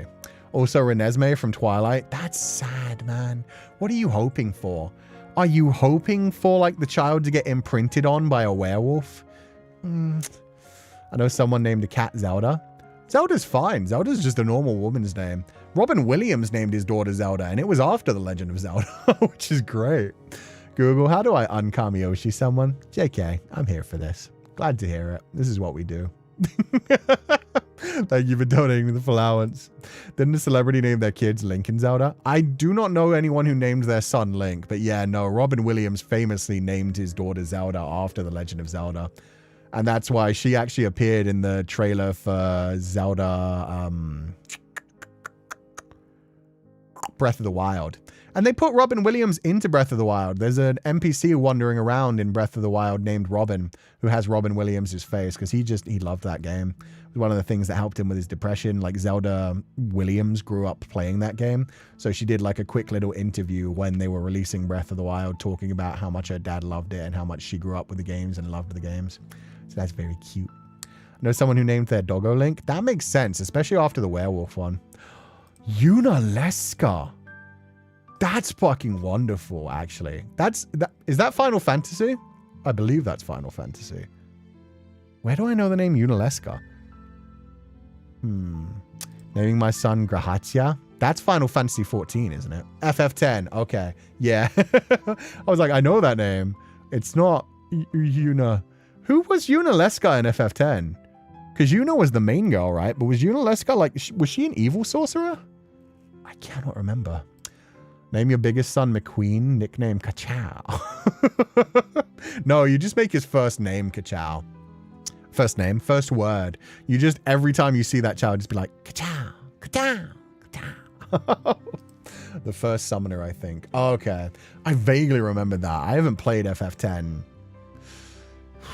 in at least 10 years. I definitely played it a second time at some point, but I can't tell you when. Back to topic. How long do pupils need to... Nope, that's not on topic, but we should get back on topic. You are so correct. 10. We went for the booty one. Okay, 11. Where did you get your butterfly, Howery? Did you already have it here before the situationship with Feli? Situationship is a good term for it. Ahem. Teaching gig you do. Nope, I had it custom made to resemble a dusk butterfly. I originally ordered a cardigan, but the seamstress, Rock Mama, showed me some ideas, and the one that blew me away the most was a Howery inspired one. Yeah, it was actually supposed to be a cardigan, which is why I still call it a cardigan, but it's honestly a Howery. Like, the material is Howery. So actually, Kurihiko did like what I was originally envisioning, like a nice like knitted, comfy cardigan for like a teacher. Rock Mama was like, okay, what do you think of this though? And I was like, damn it, it's so fucking sexy. Okay. God damn it. 12. Do you recall the best advice you've ever been given? If so, what is it? How has it impacted you to this day? Live each day as if it's the second time you've ever lived it. Oh, you prick. That's from About Time. It's a good thing, though. Live each day as if it's the second time you've lived it. Even when things are annoying, difficult, or downright depressing, try to find a moment of beauty in things when you can, as if knowing that you'll make it through this day, so that's one less thing to worry about. And that is a good way to live your life. The self-call out, yeah, I was just immediately like, it's About Time, okay. That's a good movie. Yeah, very emotional. But yeah, if you do that, you get to slow down. You get to smell the roses a bit more. You're no longer focused on like everything assaulting you at once. It's just like, you're going to get through this day. So enjoy it. Take every like small moment as like a little victory. 13. What's one thing people misunderstand about you? They think my booty is small. I don't know why. All evidence to the contrary. Literally. That, and people think I'm a vampire because of the teeth. That's true. That's become less so nowadays, but yeah. The teeth do surprise people. People think I'm a vampire or based off of Alucard, which I kind of get. 14. In a 5-word sentence, without spoilers, how would you sum up the story of Metamorphosis Lost? Surviving while surrounded by death. With a heart in a demon. Yeah, that's perfect. Good job, past Kuchan. Oh, look at the babies. Oh, this artwork's so beautiful. Feli looks like such a dad, too. Oh, the outfits they're wearing are so cute, too. I love the overalls on Lizzie. Aw. Poor Ricky. Ricky dropped his jar of fireflies. Oh, the Pupal is so cute. Rashid's got fishies. That's adorable. Saoirse being Saoirse. Feli's giving exhausted dad vibes. Yeah, he is. Tay, you did such a good job on that. Ooh, my jumper looks beautiful as well. I love the dusk butterfly colors being like woven into it. That's so gorgeous. Feli in like the slightly more casual but like work shirt kind of look. That's everything about this image is gorgeous. Love it. The setting is so nice as well. It looks like a summertime image. Volume 6, Issue 6. Quotes and moments. The plushies stay on the bed. I remember exactly what that came from. And you know what? Facts. I stand by it. The plushies have to look. They have to be traumatized. Did I bring up the fact that I have known people who straight up like turn their plushies around before they do things? Because that is fucking hilarious to me. 2026 has flown by, and without even realizing it, it's been 6 months since life allowed us to meet our sensei Kuchan. 6 months has either been very long or short, depending on how we spent it. But if there was anything we knew for certain, the past 6 months with Kuchan and everyone was filled with so many memories, from funny, wholesome, cute to even sussy ones. Honestly, it wouldn't be a Kuchan stream without some questionable yet sussy topics. Right? Yes, you did, but that person is so innocent. Yeah. Too innocent. That's the thing. If you have to turn your plushies around, I don't know. Should you be having sex? Like, you are still sweet and innocent, and maybe adult interactions aren't for you. It's like, preserve those plushies' innocence. At the same time, if they're there, the plushies are looking. They are a captivated audience. They literally cannot turn around. It's like that scene. In fact, yeah, fuck. I don't know if I ever said this before. I might just be re-quoting myself. Toy Story. As soon as you like step into a room, the toys all have to pretend to be toys, even though they secretly see and experience everything. So yeah, I imagine that. The plushies are all having a wonderful time, frolicking around the bedroom, playing on the bed, and then they just go silent because their human comes home. A man gets pushed down into bed and the plushies have to watch, horrified, as they see. And then as they're done and they leave, they come back to life and all the plushies are just like, oh God, I didn't know they had those parts. What are we doing here? And the other one's like, the man grabbed me and used me to dry up. Oh God, I can't wipe it off or they'll know I move. They used me as a rat.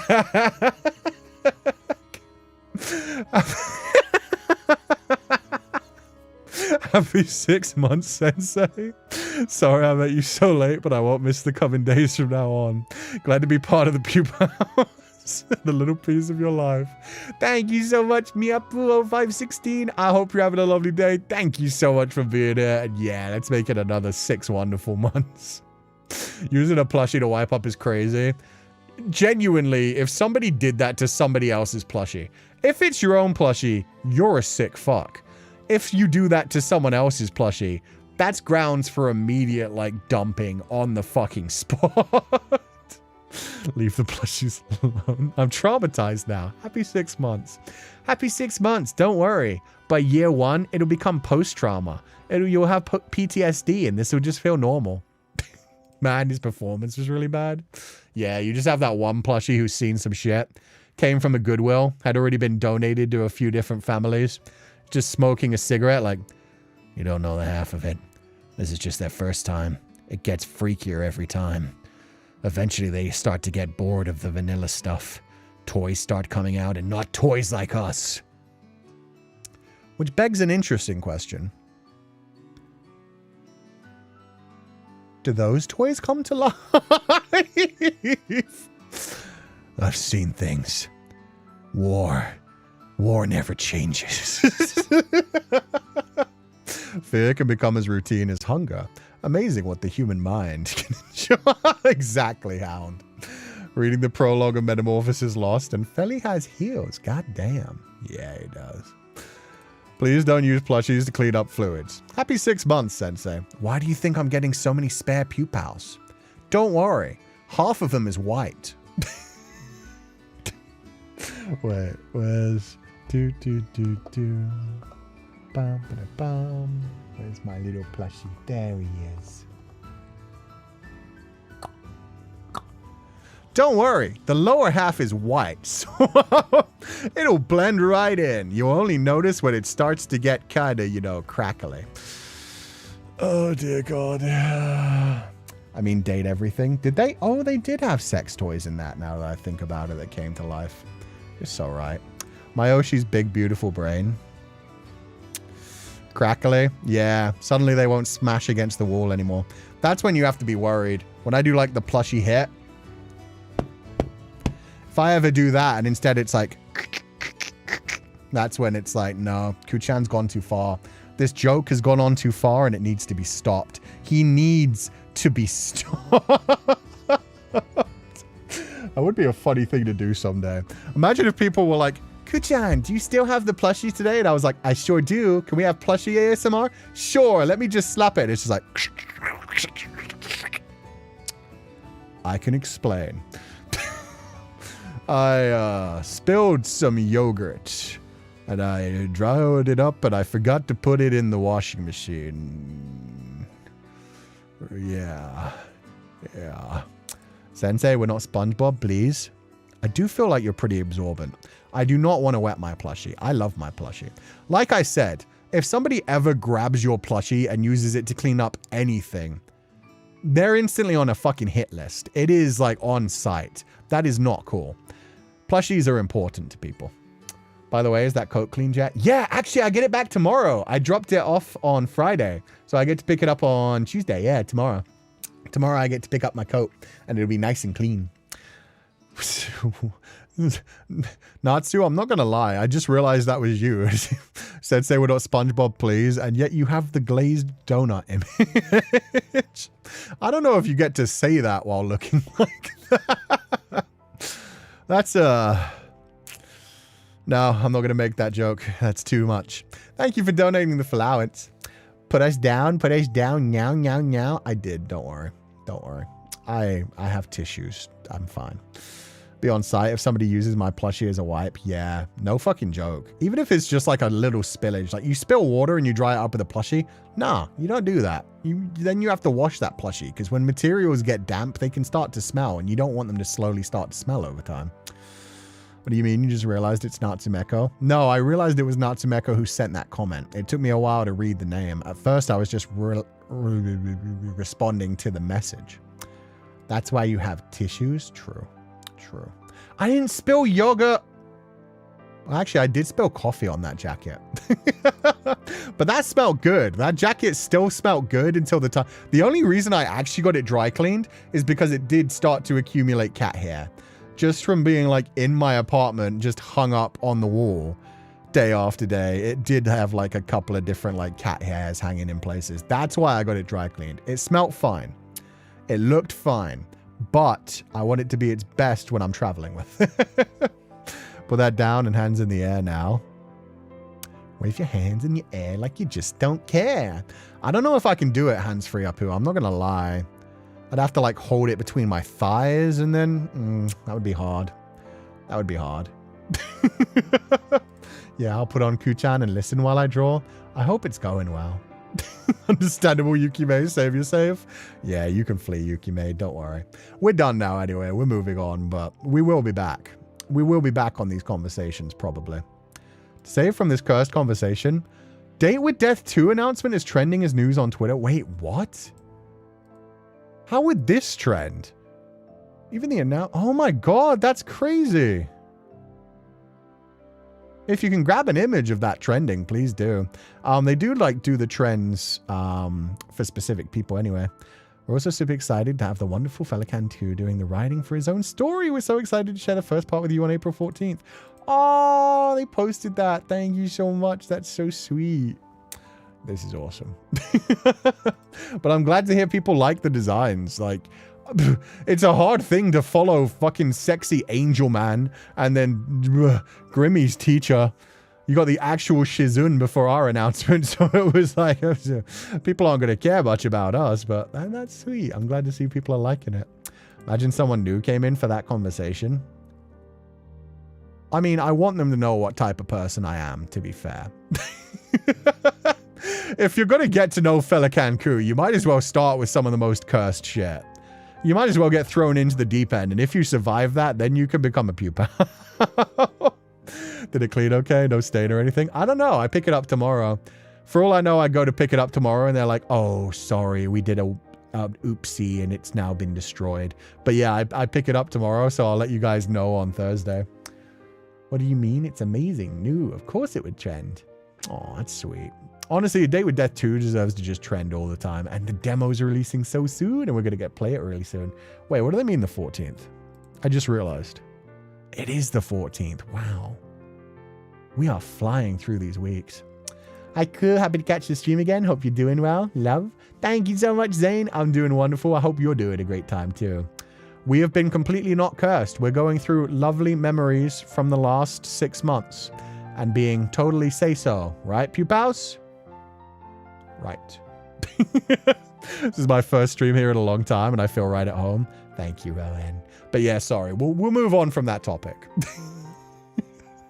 Still just very funny to think about. I have many questions about that whole universe. Hell, in fucking Toy Story 4, a spork that they stuck some features on came to life. I don't know how it works in that universe, but it's interesting. Okay. So we asked Pupals what was the most memorable quotes and moments for them have been in the past 6 months. And there were so many entries already. Let's make many more memories together for another 6 months, a year, 5 years, or till the end of time. Till the end of time is the hopeful one. The plushies stay on the bed. Damn all right they do. If anything, I'm judging you based on your plushies. Why do you think people... No, we're moving on from this. We're moving on from this. Debut, seeing him for the first time. Oh, it was nice. I love the little, like, we've connected the dots thing as well. The pupils in the classroom is so cute. The sunset looks so beautiful. Oh, it's moving properly now. What the heck? Yeah, now it's actually fast-paced. Let's go. When he showed the photos of the offline birthday events. Yeah, that was so much fun. And it took us a while, but we finally got to, like, make a short about it and show some of the video clips as well to show some of the interactivity. But yeah, it was nice to be able to share those, to see pupils all around the world getting to celebrate the birthday. It's so cute. When he thought he had invented a new business idea.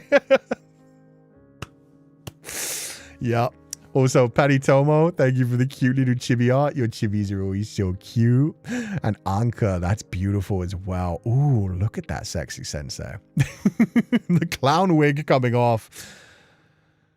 I forgot about that one. To anyone who doesn't remember that one, there was this wonderful moment where I forget how we came to it, but I was talking about like, oh, that was it. I was talking about how much I love like tapas, and I love like the way that Korean people sometimes do their food, where it's like a bunch of like small side dishes where you can just have like a little bit of everything. And I was talking about, that's what I would love. I would love a restaurant where you just go in and you spend a certain amount of money and you can just get like a little bit of everything rather than ordering one single meal. You just get to sample a bit of everything. And then, yeah, that would be so much better than just getting to choose like one meal and one starter. And I was like, oh my God, that's genius. I just invented a new business idea. And then people in chat were pointing out that's a buffet. And I was like, you are so right. That is literally a buffet. And buffets are incredible, but normally they're too expensive. The buffet idea was so genius. I was so behind my time, but it's a very good business idea. It does wonderfully. It being already a thing does show it was a good idea. Yeah, I just want a buffet that you could go to where it's just like, it's not all you can eat. I mean, it would have to be all you can eat by that. But no, it's not all you can eat. It's instead just like a little bit of everything. But in that case, you have to take everything. Yeah, no, it's a buffet. The buffet is the only way that it actually works. What about creating a wheel? Oh, wait. I got you one better. I can invent fire. What if we had a way that we could take all that useless tree out in the garden and just tear that shit down? We don't need the oxygen. We could just burn it. And then we'd be warm. And we create more pollution in the air. Great idea. Kuchan quitting VTubing to become a Golden Corral manager. It's my calling, man. What can I say? God damn, that's a beautiful piece of artwork, Anka. The pupils look so cute. They look so silly. Their faces are so round. And I look so sexy. Holy. Surprisingly, you're not selling fire very well. I mean, fire was very important back in the day. Nowadays.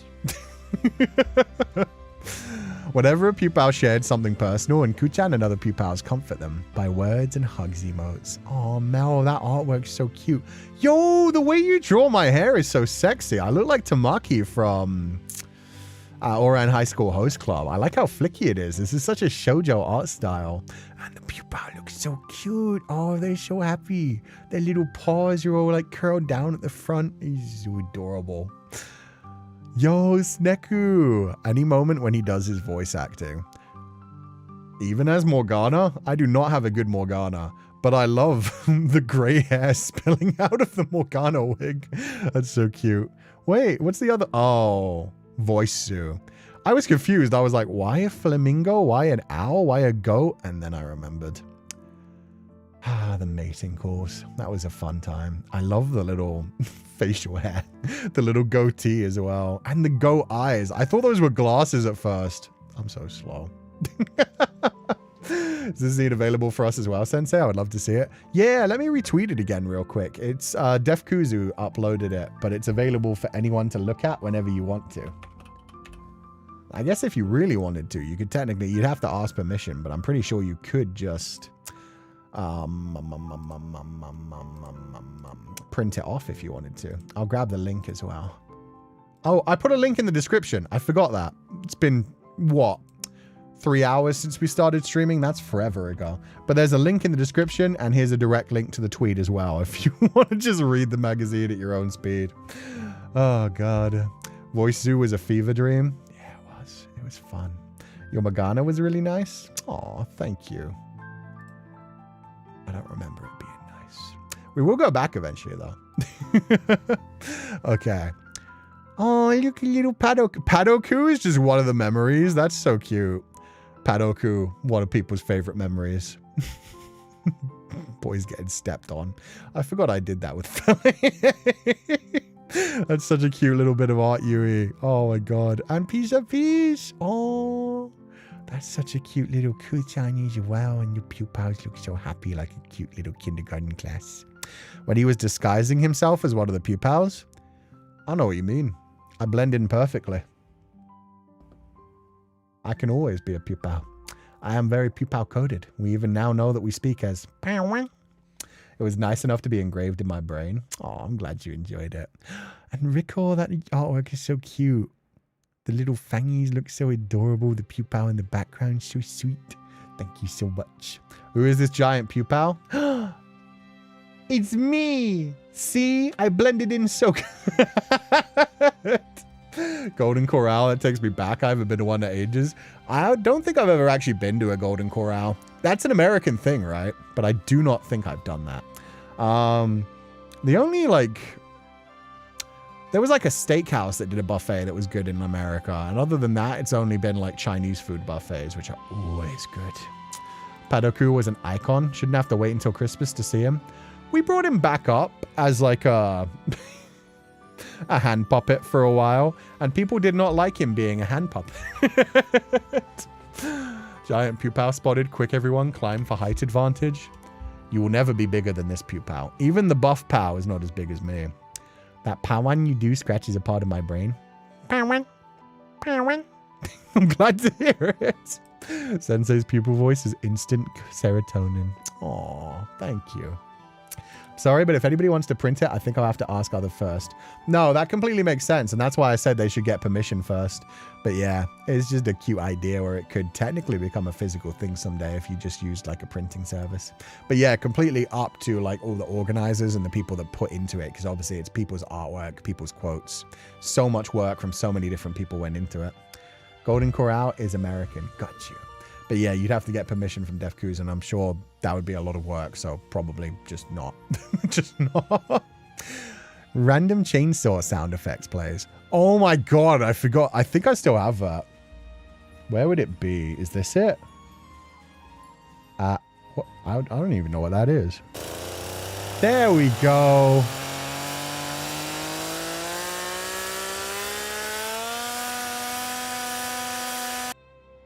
Good morning, everyone who was sleeping. I hope you're having a lovely day. The one time my video, well, it was like a joypad, fell on top of it.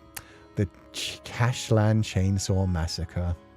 Technically, it took place in Hannah's Tier as well. That background was perfect for that. Why do you still have that? I just haven't removed it. I don't know what the rest of these buttons are. Let's find out together. Why did I have that? It's a random crashing sound effect. Oh, these are from recording the Pupal plushie advert. So what's this one?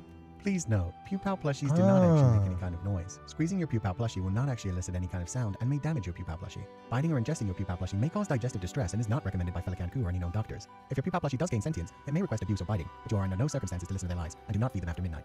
Féileacán and Cú is not held responsible or liable if any Pupal plushie gains sentience and starts committing acts of arson. Perfect. Perfect. So yeah, I just have all three of these still and the chainsaw. So I'll feed our plushies after midnight. You don't want to do that. You don't want to do that. I will not be held liable. I put out my disclaimer, so good luck. Hi, Sensei. I just saw the announcement. Yippee. Thank you, Coffeeholic. Yeah, it's so incredible. We're going to be in a date with that too. It's amazing. We're going to another universe, and it's one of my favorite universes, which I'm going to be exploring too, which is going to be fun. We're definitely going to play that demo next week, but also, yeah, it's going to be a lot of fun just Getting to explore that world. Seeing how angels fit into everything and getting to see more of the underworld. Them to just send that to the Doctor VTubers for their opinion.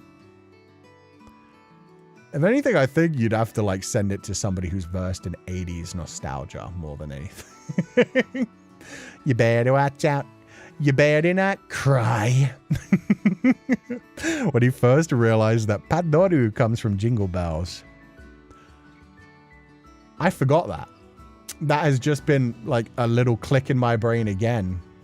Da, da, da, da, da, da, da, da. I actually managed to learn that fact twice this year. Off that artwork is so cute. Little baby Padoku with the little Pupal in his sack.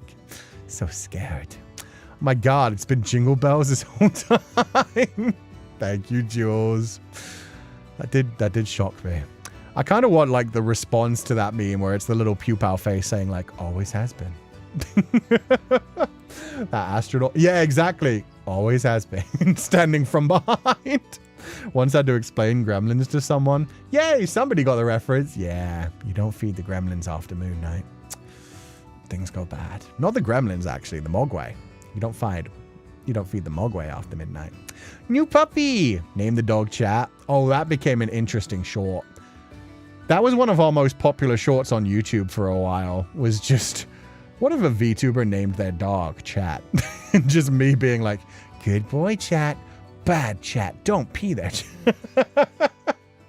That was a lot of people's like first reaction to us. Was just that. The first lore reading stream. Damn, Tilya, that's so beautiful. Oh, it's a redrawing of like Hannah's butterfly as well. You've got Feli by the tree. You've got Hannah and Cú kneeling over. That's so gorgeous. Thank you so much. Oh, Toby CBC. I knew that was your artwork immediately. That's such a unique art style. Those chibis are so cute. And Ame, they're so adorable. I do wonder what our little like Labradoodle is going to end up looking like. Because Labradoodles can come in a bunch of different ways depending on how the face turns out. It's definitely going to be woolly haired and brown. So we'll see. Gremlins are one of my favorite movies. It's great. Cú-Sensei's sack is filled with pupals. The more you know. I just be firing out pupals left, right, and center. And according to a lot of people, Feli then lays the eggs. So I don't know if I want to say Tascaru or draw the gun. That's fair. That's also fair.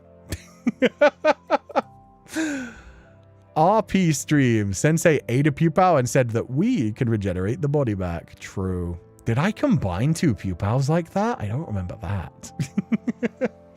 Saku's asset for that was so beautiful as well. Saku just randomly made that and sent it to me one day and I was like, okay, I know what I'm doing for Halloween now. Texas Chainsaw Massacre is great. Any moment in Fadamoru. Oh, that's so beautiful. Oh, God. The drinking games. Feileacan looks so done. Is he drinking wine with a straw? Posh twat. My boy, big blonde buff man, would not have dealt with that shit. He would have knocked him right on his ass. Then you sawed through the actual pupil, and it was actually two pupils. Yeah, it was a magic trick. He just grow back. It's fine. The pupil prank was way too cute. Yeah, no, I'm so glad Saku thought of that, like providing the asset in that way where you could see the inside. Sensei, I saw one Labradoodle that stands on their 2 feet. Well, you never know. My Labradoodle may end up having those types of eyes that look really human as well. So, it may turn creepy. Let him live his eloquent life. I'm sorry, drinking wine out of a goblet? High class, highbrow, fancy. I respect it.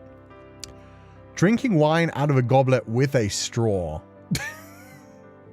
You've gone too far, Feli. You don't belong in this world, monster. Is he a wine person or a beer person? I feel like he's definitely a wine person. I feel like he likes the like nicer things in life. Having seen his bedroom, his throne, one might say. Yeah, I'd say he's a wine drinker. It's like drinking hot coffee via a straw. Exactly. Duke standing on his 2 feet with human-like eyes, just staring into a pupal's soul. If pupals can stand up on their hind legs and look really interesting, I'm sure Duke should be allowed to do it too. Burn bright, my pupils, and I will catch you next time. Oh, the art by May is so gorgeous. I love that shot. Feli looks so majestic in the background. The cape looks so gorgeous. The sunset is incredible. And the sunlight streaming through the fingers. Absolutely breathtaking. I feel like I know that town as well. I don't know why. But I feel like I know that, like, water area. I need to ask May if that came from, like, a specific area, because that looks like a certain... I've definitely seen, like, that exact setup of that, like, tiny little fence. Too much GeoGuessr? No, definitely not that. Definitely not that. Buy this as a print in an art piece. Heartbeat? Yeah, it's so gorgeous. Drinking wine out of a goblet is fine, even if you throw the goblet away, like that one Ace Attorney character. Yeah. Or like Thor. Thor always smashes his. Straw is too much for this world, yeah. How about drinking from a bottle inside of a Stanley cup? Why do you put the bottle inside the Stanley Cup? Why don't you pour the bottle into the Stanley Cup? It's actually the beach on Quebec. I knew it. And the reason I know that is going to become very clear in 1 month. That's actually hilarious. You know what? I'll show it. I'll reveal this a bit early. There's no reason I can't reveal this a bit early. Wait, really? Yeah, no, genuinely. No, I was joking. Oh. Actually, now that I think about it, it wasn't even Quebec. It was Toronto anyway. Sensei have an amazing attention to detail. I don't know if this is based off the same place, but I'll show you an image from Toronto real quick.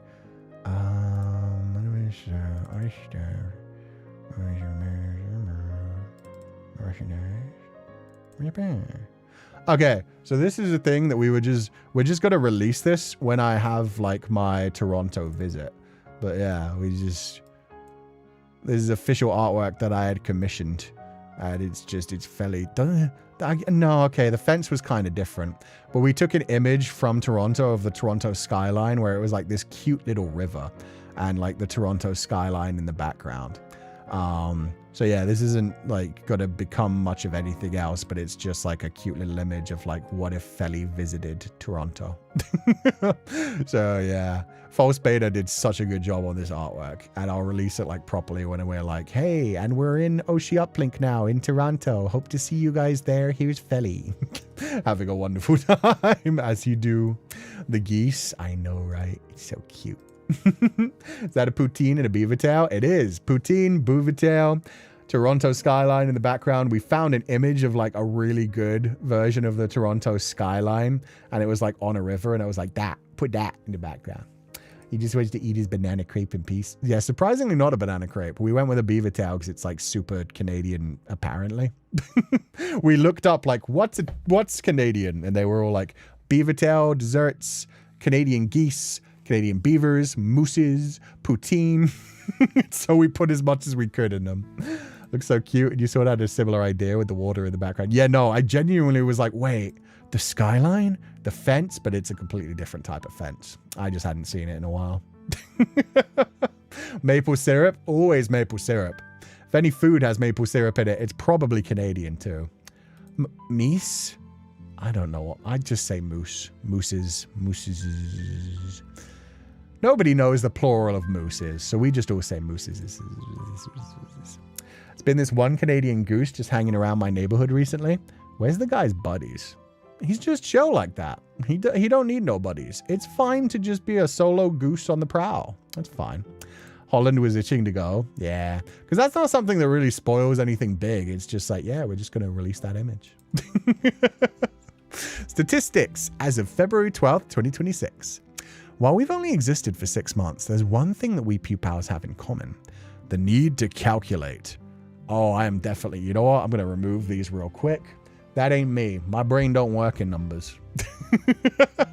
Now, to be clear, it's not all in general mathematics. It can range from how short or how long a stream goes for, or how much gameplay there is as opposed to how long Sensei can yap for. Fair. I can't do those calculations either. I always think we're going to do a short stream, and then we don't. Of course, we tend to lose track of time with our sensei's ability to blend the gameplay and zatsu so seamlessly, especially for visual novels. We like triple the length of those things.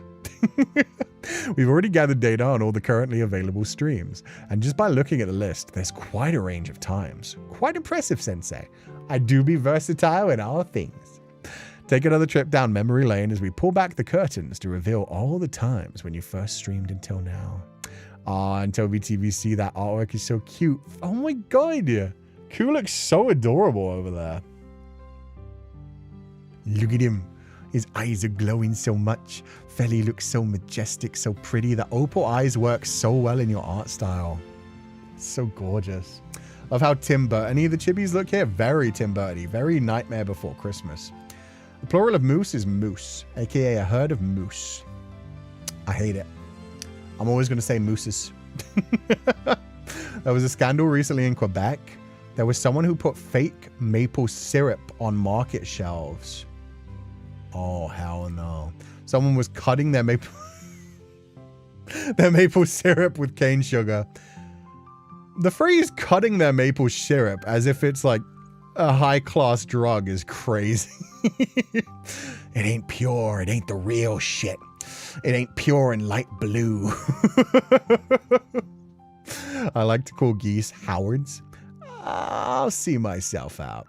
Howards. Howard Goose? Goose Howard? Howards. Why Howards? I need a response for that one. Isn't it Howard the Duck from Marvel? Where does Howard... Yeah, I was... Wait a minute. Howard the Duck? Is that the reference? Or is Howard something else? Or is that why you mess with them? You say Howard for goose when everybody's like, isn't it Howard the Duck? And then it becomes like a talking point. Because I could understand that. Howard the Duck. Right? Now I'm even more curious. Listen, Canada has a maple syrup reserve for a reason. Every other country has oil reserves. Canada be sitting on their maple syrup reserves. I love the idea that Canada's economy relies on maple syrup. Deep underground, beneath the Canadian Parliament, is just a vat full of maple syrup. The Prime Minister is allowed to go swimming in it, but only once a year. And that adds flavor to it. Maybe in an alternate universe, Howard is a goose. Maybe. Maybe. Geese Howard. Geese Howard. I still don't get the reference. It's cute, though. Geese Howard. I like to call geese Howards. Geese Howards. Geese Howards. Geese Howards. I still don't get it if it's wordplay. I'm sorry. Is that what Zamboni's run on? I'd like to think so. It's a strategic... Okay, I need to Google this. I thought you guys were fucking with me. From SNK. Oh, it's a character? I see. Geese Howard.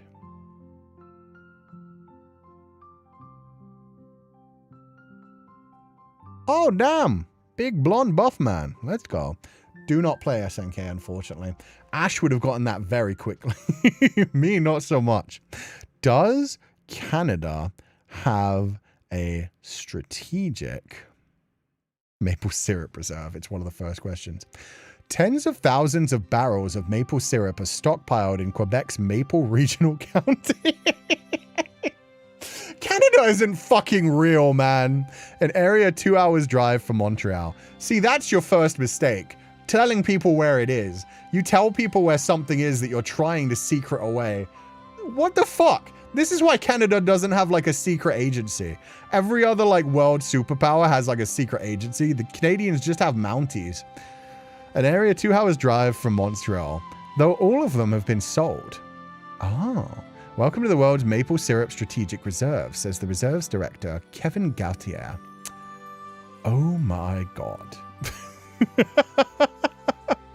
270,000 square foot warehouse containing over 55 million pounds of syrup in case they ever have a bad seasonal harvest.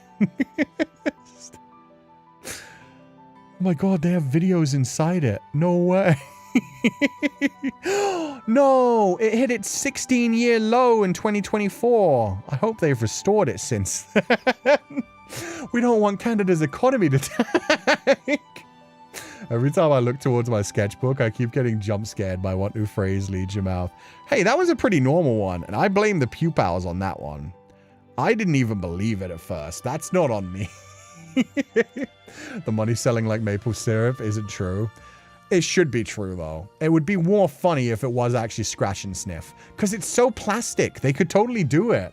Like, other money feels more papery. It tears very easily. Canadian money is actually, like, made of a weird plastic kind of thing. And it's kind of cool. You know, you can actually get it wet. It doesn't, like, wear down as easily.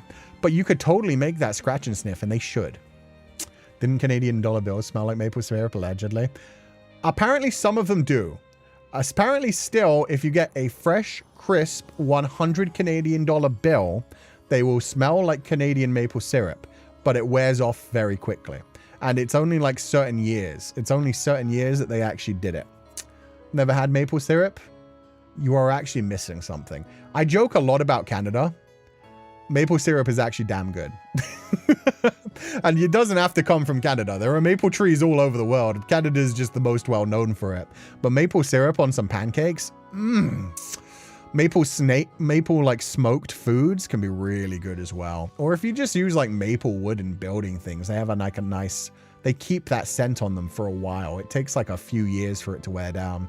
I once had like a cabinet that was made out of cherry wood, and that shit smelt like cherry the entire time I had it. Like, I had that in my apartment for 6 years, and throughout that entire time, it still smelled of cherry. Without me ever applying any kind of smell to it, it had a nice, natural scent of cherry. So good on pancakes. It is. It's so good. Important question, Sensei. Waffles or pancakes? Pancakes. 100%. I'm sorry. Pancakes are incredible. Pancakes are beautiful, little soft, fluffy, syrupy cakes. Waffles? They're okay. The best way to do waffles, like the only way I like waffles is if you get like a Belgian style waffle with like chocolate and nuts on it. You add some things to it. So you hate waffles. I know you guys are doing the Twitter joke, but actually genuinely potato waffles kind of ruined my opinion on waffles. Because you see, in the UK, when we were given our school like kids meals, they gave us waffles. And so the first time I ever tried waffles, I was thinking I was going to have something that tasted like a pancake. I thought I was going to have a nice sugary treat. Sugary treat even. But no, they gave us fucking potato waffles, which are basically like chips, like French fries for Americans out there. They're like waffle fries. I think they have waffle fries in some parts of America. That's basically what it was, but not fried properly, more doughy. Because it was like doughy and baked rather than fried. And it was just nasty. And I was like, why the fuck do people compare these to pancakes? Having said that, I've had some very delicious, like, Belgian chocolate and banana, Belgian chocolate and cream, Belgian Nutella waffles. Those ones are fucking banging. But, yeah, pancakes are better. Pancakes are better.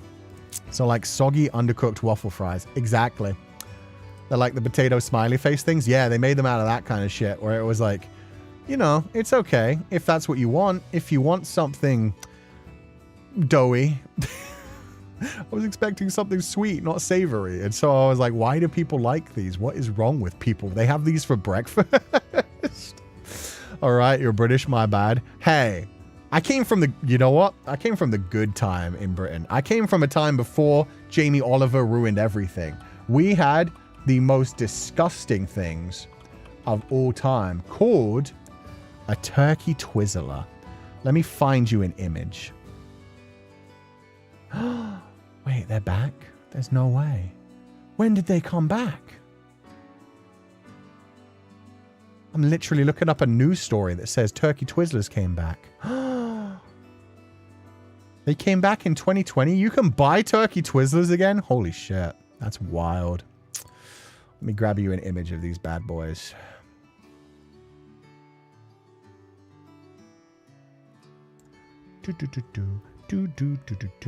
Should we be scared, Sensei? I don't know, because I'm going to look up why they got... This is a food that was removed from like the 90s until apparently 2020. So they brought it back about 6 years ago. It was banned in the UK for 20 years. They were these things called turkey Twizzlers. And there was this famous chef called Jamie Oliver who went into British schools. Turkey Twizzlers were the best food that British schools had. They had these shitty, like, burgers. They had shitty lasagnas. They had shitty versions of everything. It was all nasty and baked beans that tasted like cigarettes and shit. But then they had these things called turkey Twizzlers, which tasted like a mixture of, like, paprika, tomato sauce. It was, like, a little bit spicy. It was so sweet. It was, like, covered in ketchup and makes me think of intestines. You know, it kind of tastes like Esau, actually. It doesn't. It's like the taste of Esau, but without the consistency at all. But it had a similar, like, spicy ketchup kind of tang to it. Looking at this makes me want to throw. How dare you? Sorry, that looks like... I know, it maybe looks like a certain bit of an anatomy of a pig. But it's not. It's apparently made out of turkey. Looks like the Esau we have here in PH. I know, right? It had like a similar taste to that kind of sauce. Intestines are delicious, they are. Now let me look up why these were banned, because Jamie Oliver came in and made everything healthy, and everyone fucking hated him for it. Turkey Twizzlers are a controversial pigtailed shaped fried meat product originally made by Bernard Matthews, featuring in UK school meals until being banned in 2005 due to low nutritional value. They were only 34% turkey. Wait, what the fuck was the other 65%?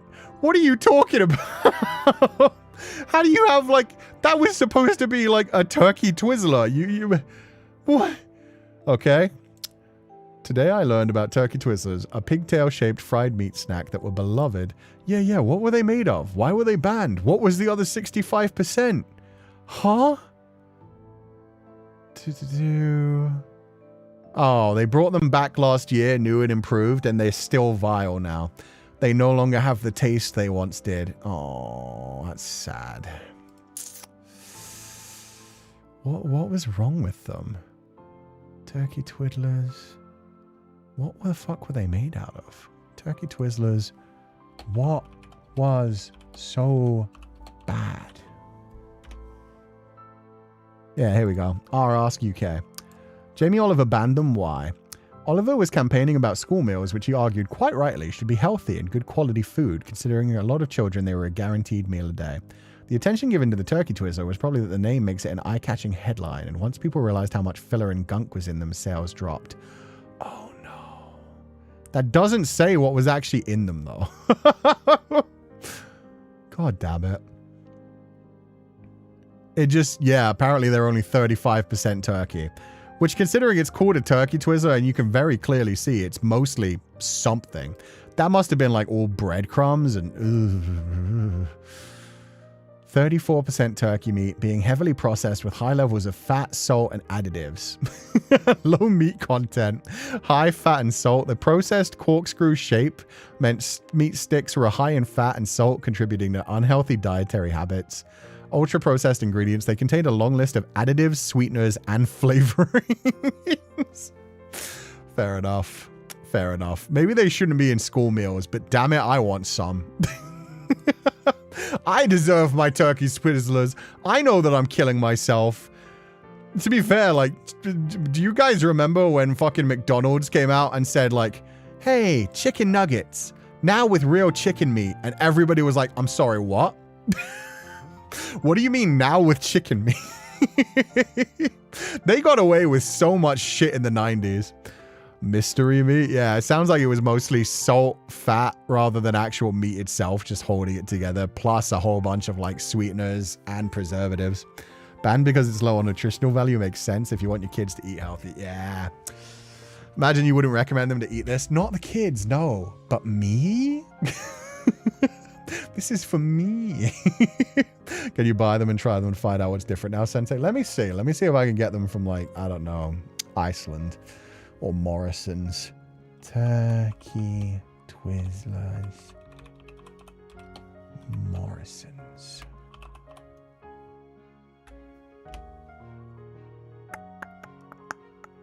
Relaunched in 2020.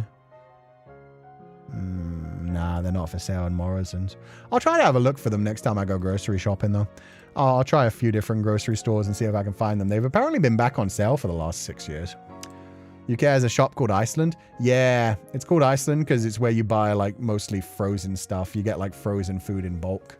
Now with chicken meat, yeah. I saw that and went, what? Exactly. That was a big moment.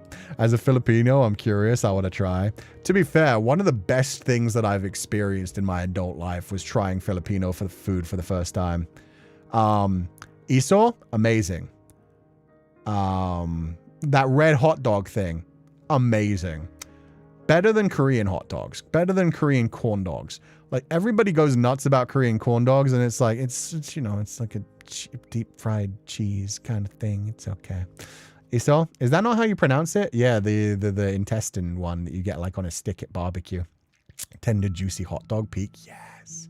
In the spicy ketchup. I did think that the meat was red. I was expecting it to be spicy, but as it was, it tasted good.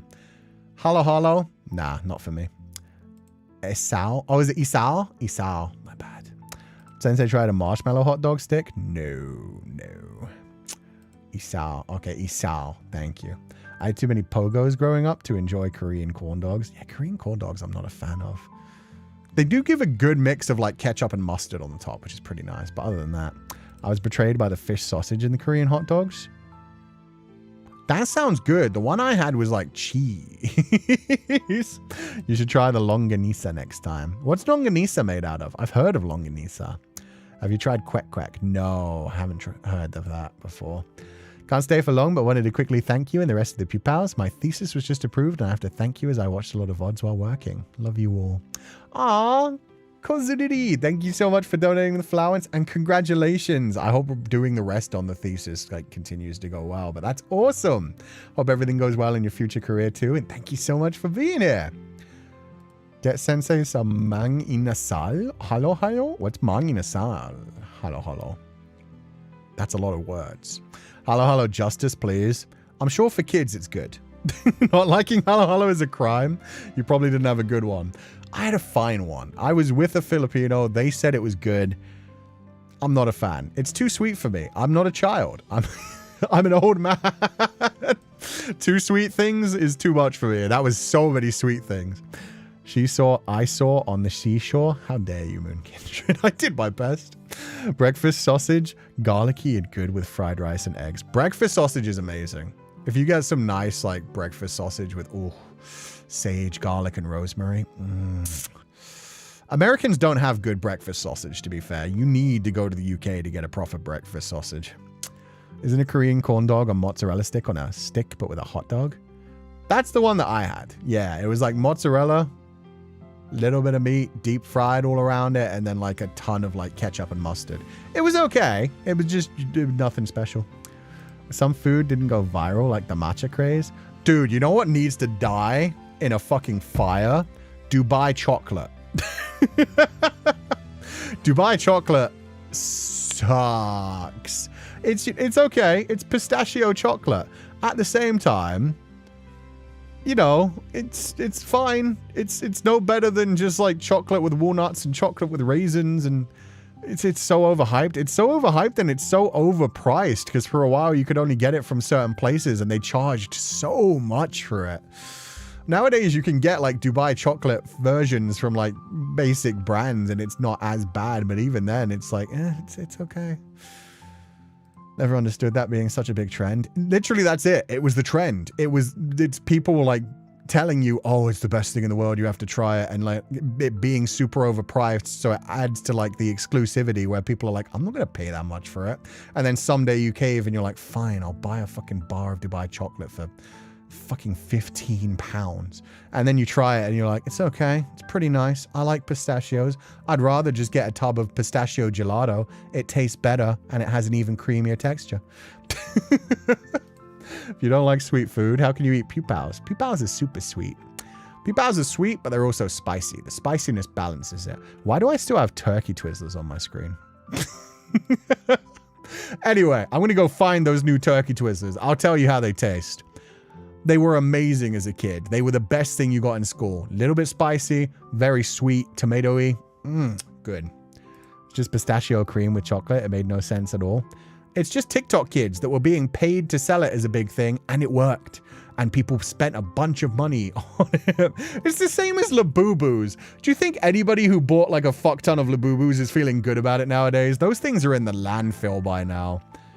And yet at one point there were people going crazy for the craze, spending like $500 of their brand new paycheck to buy a new exclusive Labubu. Okay. Overall, number of videos, 19. Number of shorts, 46. Nice. Zatsu pre and post yapping. Average pre-yapping, 10 and a quarter minutes. That's fair. That's a good amount of time to keep it down to. Median pre-yapping, 8.68. Okay. Average post yapping, almost an hour. Damn, I'm pretty consistent though. The average and median both being 57.93 and 54.05. I almost always give you guys just under an hour of yapping after a game. That's impressive, honestly. They're like $90 for the cheapest. Oh, God. And they're so ugly. I have a friend who works at a charity shop. They have so many Labubus because no one wants them anymore. They're refusing any donations. I love the idea that you can't donate Labubus anymore. You're stuck with them, bitches. You listen to the hype. You listen to the TikTok kids telling you it was going to be a worthy investment. It's the same as those idiots that tell you like, oh, you buy like a really expensive handbag or a really expensive purse. It'll increase in value. It'll actually like, if it's a designer piece in like 10 years, people will be buying it for twice the price that it originally was. No. The second you take it away from the fucking store, it drops by like 80% value, baby. I remember going to a Pop Mart opening with a friend and the employee was trying to get us to enter a raffle by going, you could win a Labubu. I went, that's nice. You're like, could I get anything else? Could I get like one of the cute little like puppies or I don't know. They have some cute like, well, what's the cat's name? Luo Xiaohei. They have some cute little like Luo Xiaohei Pop Mart figures. My friend got a fake one and we hanged it from a ceiling fan. Good. That's what you do with Labubus. To be fair, that's what I do with my papes. I like to hang those with the ceiling and watch them spin. My sister had one and it stares out her bedroom door and I can see it from my bedroom door. It's scary and I hate it. Honestly, that's a good way to drive away people from like leaving unwanted mail at your door. If you want people not to be leaving like little flyers and stuff, just hang a Labubu at your door. Nobody will come near it again. You won't get your actual deliveries and your actual mail again, but at least you don't get anybody soliciting. Imagine one day you can get Labubu from a usual crane game in the future. Nah, I think it's just going to go the same way as like so many other trends where they all end up in a landfill. Honestly, we're just moving ourselves towards the future from WALL-E, where most of the world is going to be trash, but it's going to be trash that's like sedimented. So you're going to be able to dig down through the trash and be like, oh, look, we hit 90s. Here's all the Simpsons stuff that's been thrown out. They go up a couple more and it's like, oh, the Labubus. This was the mid-2020s. We don't know why they thought that these were worth money, but this entire segment is just all Labubus. Expecting a Labubu horror movie. That could redeem them. That could redeem them. Overconsumption core? Hell yeah. Where every other week there's a new trend that you're expected to follow and then you immediately abandon it afterwards for the next hot thing. And people go into heavy debts, chasing all of them, trying to find a reason to get up in the morning. Oh dear God. Bring back Beanie Babies. Beanie Babies never went anywhere. You can still get Beanie Babies and they're still pretty cute. Beanie Babies were adorable. Whatever happened to having your own taste? Normal people still do. It's just, you know. It's just, those people don't control social media. So the ones who control social media are the ones who tell you what's the best thing to buy. I still have a Stanley Cup, but I use it. That's fine then. Stanley Cups are decently built. I have a Yeti jug instead. But close enough. The thing is, that's a useful thing. It's not a Labubu where you bought it being like, yeah, it's a fashion statement. I'm going to hang it off my thing. And very quickly it turned from, wow, you have that Labubu to, oh, you still have a Labubu?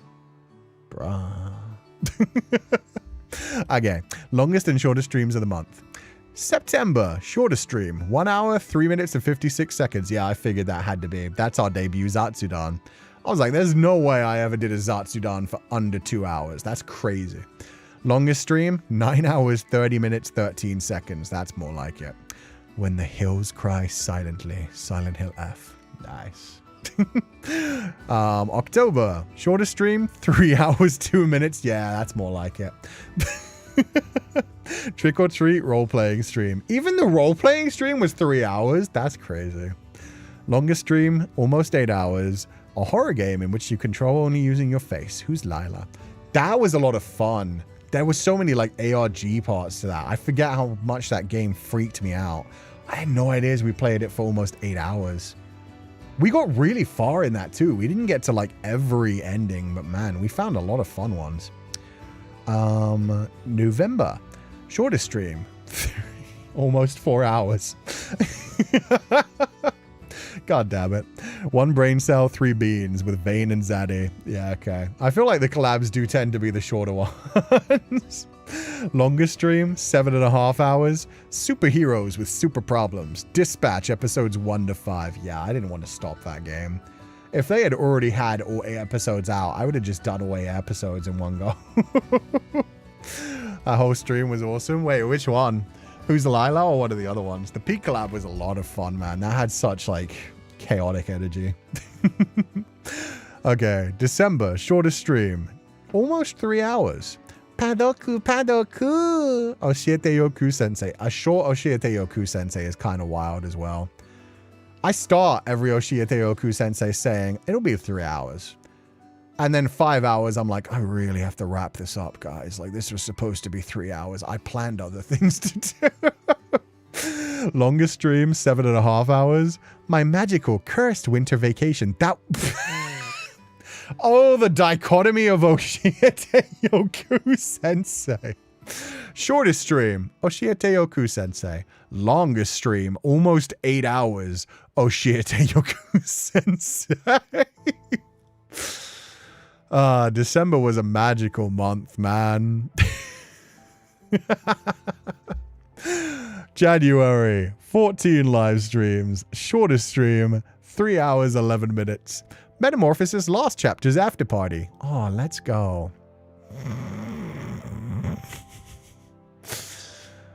The only 3 chapters I've revealed so far. Took me 1, 2, 3, 4. Took me 5 months to reveal the first 3 chapters.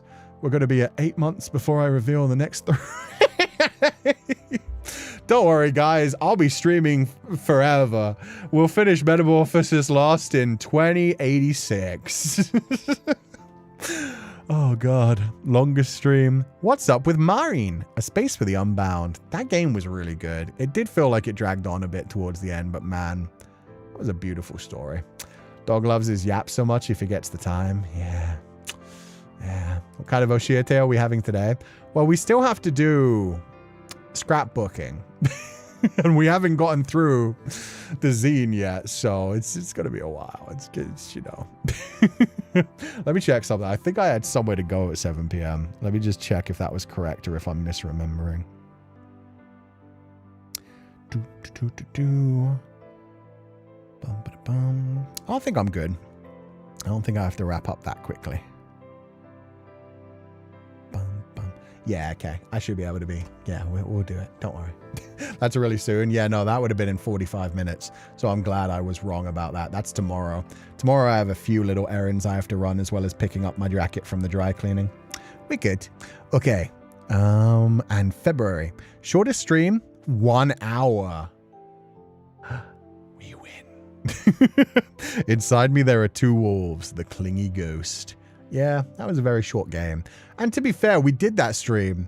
The only reason we actually managed to wrap that one up in an hour is because then we managed to immediately go into another live stream afterwards. And longest stream, 6 hours. Nice and short, actually. New Year's traditions and checking out Pupal's Go creations. I feel like some of these months we just had a ton of long streams. Our longest stream isn't still 9.5 hours, right? We hit 10 hours with Resident Evil 9, didn't we? The shock. We actually managed to keep one down pretty low. Oh, that art's so cute. Alibel, that's so adorable. We got little Temmie behind me, Ditto. We got Foxmas. We got little Felly playing his own Switch. And we got, oh, Morgana sitting on my head. And the headset with the little, like, triquetra design on it is so good. Oh, my God. 6 hours, nice and short. For a longest stream of the month, that was a really short month. That was good. That was healthy. You had 2 streams that day? Yeah, I remember. We did the Clingy Ghost and then we immediately went into something else. I think it was a collab, but I can't remember. I'll be at work at nursing home if the story will be on that point. I'll be telling stories to the elderly. Yeah, Metamorphosis Lost in the care homes. RE9 almost hit the YouTube 12-hour limit. And we're about to do it again with another Capcom game next week. Is it next week? Yeah, it's next week. Our final stream before I disappear. We had to stop counting at some point so we could consolidate the stats. Fair. 6 months is a good time to wrap it up anyway. During this scene, you hadn't played RE, so we didn't include it. No, understandable. This was the 6th month scene, so that's perfect. I was like, I think we did a longer one than that. I am wondering if we'll manage to finish all of Pragmata in one day. And if that comes out in time. If it comes out earlier, we'll start our stream early. If it comes out at like midnight GMT, I may wake up at like 7 a.m. and just get to it immediately. What is an Oshiete or Cú-Sensei without it being longer than expected because of yapping? Yeah. It's the same as visual novels. That's why I'm giving myself 3 days and 3 sessions to finish the A Date with Death demo. It's like we may be doing 4 to 5 hour streams every day, and it's only a demo, but it'll be a while.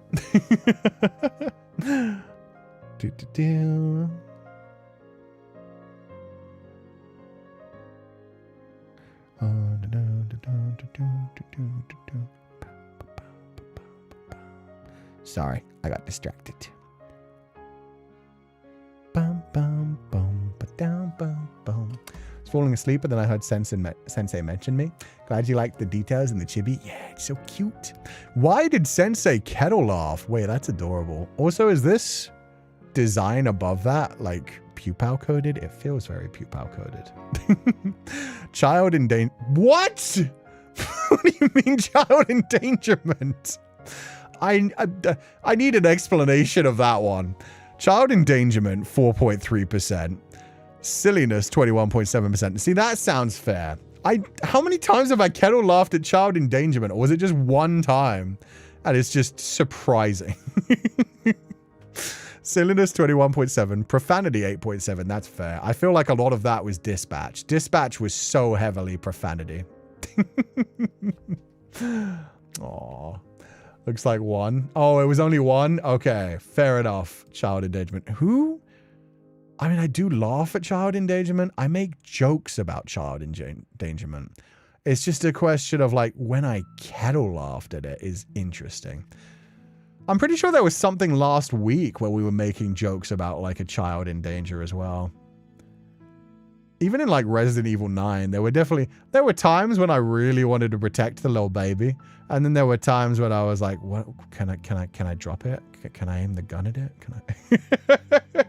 Chewie was the one who compiled this part. Makes sense. Chewie, yeah, probably knows all the stats. Chewie does all of our timestamps. It's so sweet. Genitalia. 17.4%. How is that almost as high as silliness? And sex joke and genitalia are 2 separate things. 26% and 17. I really am a fucking child. Child endangerment. Imagine a... Yeah, okay, no, I stand by that one. That's fucking funny. Imagine a hawk kidnapping your child during the post-clingy ghost suns. And I could see it all over again. I could imagine the hawk swooping down. And a child being raised by the birds. You just find a child in the wild one day. I was taken by the hawks, man. You don't know the law of the sky. The stats are being proven. No, 100%. I didn't deny it. I was just like, really? Child endangerment made the list? Oh, man. Okay. Zeus takes his toll, man. Zeus takes his toll. He takes his payment. Thank you, Chewing. You are a legend. I actually have a list of timestamps of all the kettle laughs and their reasons. Oh my god, that's incredible. Nudity, 8.7%. Wow. Okay, genitalia, sex joke, and nudity are all separate things. That makes up so much of my laughter. Boy failing, 13%. That's fair. I laugh at myself intensely. Muchly. This is fair. Burb's always on the scene of the crime. Exactly. The hawk's raised. He just squeals at people.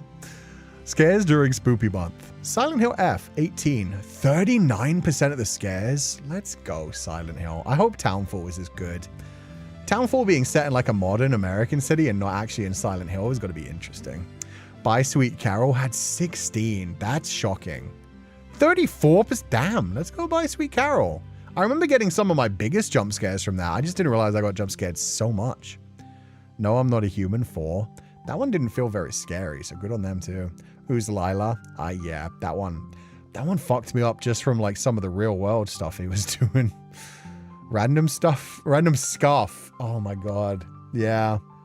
I remember accidentally pressing my own buttons sometimes. Felt like my setup was haunted a couple of times. The bunny lady got you good. She did, man. The headphones and the art are like the magnet Vocaloid ones. They really are. It's really cute. The little dust butterfly and the triquetra combined. It's so cute. The virus scare and Who's Lila. Yeah, when my antivirus freaked out about it was rough, man. Undertale. I got scared in Undertale? That's wild. Was it Spoopy Month when we did the final bit of Undertale in like the secret laboratory? Because the only thing I can remember like scaring me in Undertale was maybe like the secret lab. Flowey breaking the box. Oh shit. Okay. Well played, Undertale. So yeah, no, that I don't even know if that was like post secret lab. But ooh, okay. I really need to like do the genocide run on that at some point and then jump into Deltarune. Chewing with the data. Yeah, Chewing knows everything. And finally, the house in Fata Morgana. I got jump scared in Fata Morgana. Oh, Christ. That one kind of hurts me. What are these? 2.5 to 3.5? 3.5 to 4.5? 4.5 to 5.5 to 6.5 to 7.5? 7, 4, 3, 6, 7. Oh, is this the lengths of my streams? How many was each? Ah. One didn't even get a book. Just curious, did you take a statistics class? Yeah, no, these are laid out so cool. And the fact that different sizes of the books tells you like how much a percentage it was. It says at the bottom it's for Zatsus. Oh, yep, you're so right. Distribution of Zatsu only stream lengths. Ah. So I've never done a Zatsu only stream that's been less than 2.5 hours. 2 hours and 50 minutes. Nice. And I've never done one longer than 8 hours. Yet. Zatsu yapping statistics. Oh dear God, this is going to hurt my soul, isn't it? Gaming streams. The world is my dating sim. Game category. Date everything. Oh my God, what the heck? You guys have more data on me than YouTube does. September 2nd. Oh my God. Stream length, 7 hours. Pre-Zatsu time, 10 minutes. Post-Zatsu time, 46 minutes. Total Zatsu time, 56 minutes. Percentage Zatsu of the stream. Oh no. 13 to 20, 13.29%, 26%, 30%, 23%. 0? Damn. Date everything. I did like mostly just gameplay for 8.5 hours. Let's go, Kuchan. 0.5%, 17%, 51% in the Unfinished Swan. I had a lot to say about that game, to be fair. Yeah, there was a lot to talk about. That's actually so insane. Positive. Yeah, no, you guys are amazing with this. You got some big ones, some small ones. On average, yeah, like what, 15 to 20%? 9%? House and Fata Morgana, A Requiem for Innocence. Ooh, I must have just been too tired by the end of that one. Yeah, there are a couple of these ones where it's just like 0 post-Zatsu time, where it's like, I must have been wiped. Although Fata Morgana is kind of a cheating one, because there's kind of like a during game Zatsu time. 14, 9, 6, 31. A Space for the Unbound. Damn, we chatted a lot during that one. Post-Zatsu. We chatted for an hour and a half after the game. 49% playing around in Go while we chat and plan some more streams. I mean, that was technically Oshiete or Cú-Sensei, so that's fair, but yeah, 50% of that was Zatsu rather than actually being in Go. Oh my god. And the Hungry Lamb rations are running out. Oh, we had a big, long, like, hour and 20 minutes discussion after that one. Nice. He does the peace out and fade away meme. Yeah, I just disappear. Chewie and Anna compiled all these datas. They did such a good job, man. Also, I think Sensei rarely leaves for a while in the middle of a stream. That's true. I very rarely take bathroom breaks. Sometimes I get a call that I actually have to take. You want a category for in-game Zatsu? No, too much work. But I just know that on like some of those Fata Morgana ones, there were definitely... I remember one time we were in the middle of Fata Morgana and I got distracted by like talking about Jacopo. I think for 90 minutes. I'm pretty sure there was a Fata Morgana stream where for 90 minutes we were talking about like Jacopo's development as a protagonist. And that was in the middle of the game. And then we went back to play more game and then we had a post-game Zatsu. Yeah, thank you. I thought so. That actually happened at one point. It's taken like 4 or 5 bathroom breaks, including members, but I didn't keep track. Yeah, it happens more often in membership streams. I don't know why. Sunday just seems like a good peeing day. I'm sorry, there are horoscopes? Highest yap to game, 56.94%. Average yap, 20%. On average, we do a 20% like post and pre-game Zatsu. Nice. I think when he was carrying Morgana scene. That makes fair. That makes sense. That is fair. There was a lot to talk about at that point because we were talking about their relationship. To be fair, Jacopo is kind of a complex character to talk about. Yeah, I have a lot of love and hate when it comes to Jacopo, which is exactly how I'm sure he's meant to be taken. I can't wait to see Hanada Sensei's new game. I can't wait to see like brand new characters in a modern day timeline written by him. Lots of yapping during Fata Moru, and there's a lot to sink your teeth into. Yeah, exactly. We also yapped about, I forgot the name. Kirin? Oh, Jeden? Yeah, Jeden.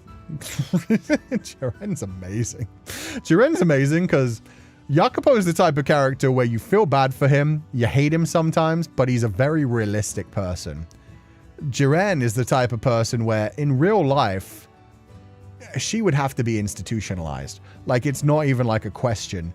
Dangerous for society. Same as like Bestia, where it's like, oh, I love these characters. You can just be like, in real life, they'd be absolutely terrifying. And my God, there are reasons for them to be this way. But yeah, we could just like have a laugh and just appreciate them. Whereas with Jacopo, you probably know like a good amount of people in your life who have some of the things that make Jacopo Jacopo. And it's like, oh, buddy, do better. It was during the invading the castle or after winning against the Lord. Really?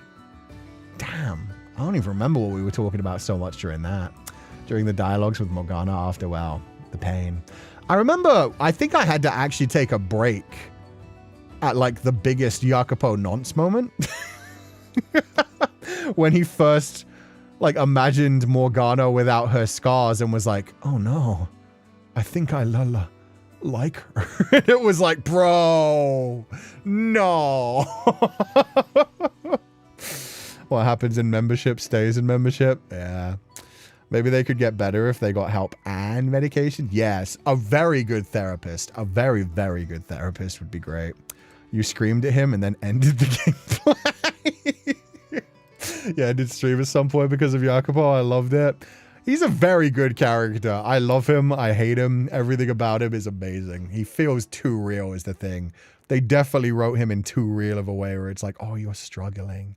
At the same time, stay away from my daughter. Never talk to me or Michelle's child again. How dare you? Longest stream. Silent Hill F Part 1. 9 hours, 30 minutes. Pre-game yapping Oshiete or Cú-Sensei. Playing around in Go while we chat. More streams. Ah, that's the longest Zatsu, I guess. Post-game yapping. Yeah, okay. Pre-game yapping Oshiete or Cú-Sensei. And post-game yapping Silent Hill F Part 3. We yapped for 2.5 hours after Silent Hill Part 3. Let's go. Yeah, I really did enjoy that ending. But 2.5 hours is still wild. Jacopo and Tomodachi life when? It's gonna happen. It's gonna happen. I think we'll put like Grimmy from A Date with Death. We'll put like the Fata Moru characters. We'll put the Metamorphosis Lost characters. We'll add some of like our streaming friends. We'll make an island that is just like all the things that we love the most. I don't think like the Undertale characters make it, but there's a bunch of other characters that could. I will admit, I played Fatamoru before you just to see everyone's reactions and snicker by myself while watching. Oh, so you were prepared. You didn't have to be afraid. Make Morgs a child me. That way she's safe from Jacopo. She is, baby. The oldest she ever gets is 16. That's what's fucked up, my dude. The oldest she ever gets is 16.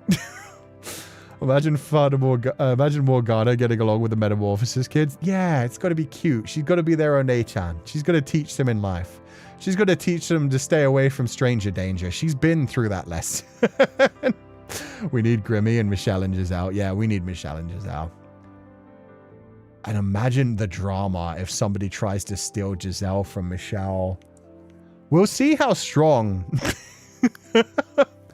We'll see how strong those bonds are where you like set a pre-island relationship. See if people can still try to steal each other's partners. Put a Ditto from Pocopio. That'd be cute. I can put my bee-wife in there. I'm sure I can. I'm sure I could put Vespa Queen in there. It would take a lot of messing around with the character creator, but I'm sure we can make it work. She never makes it past 16 in the OG timeline. Oh, in Reincarnation, does she actually make it a decent... Oh, yeah, no, she was...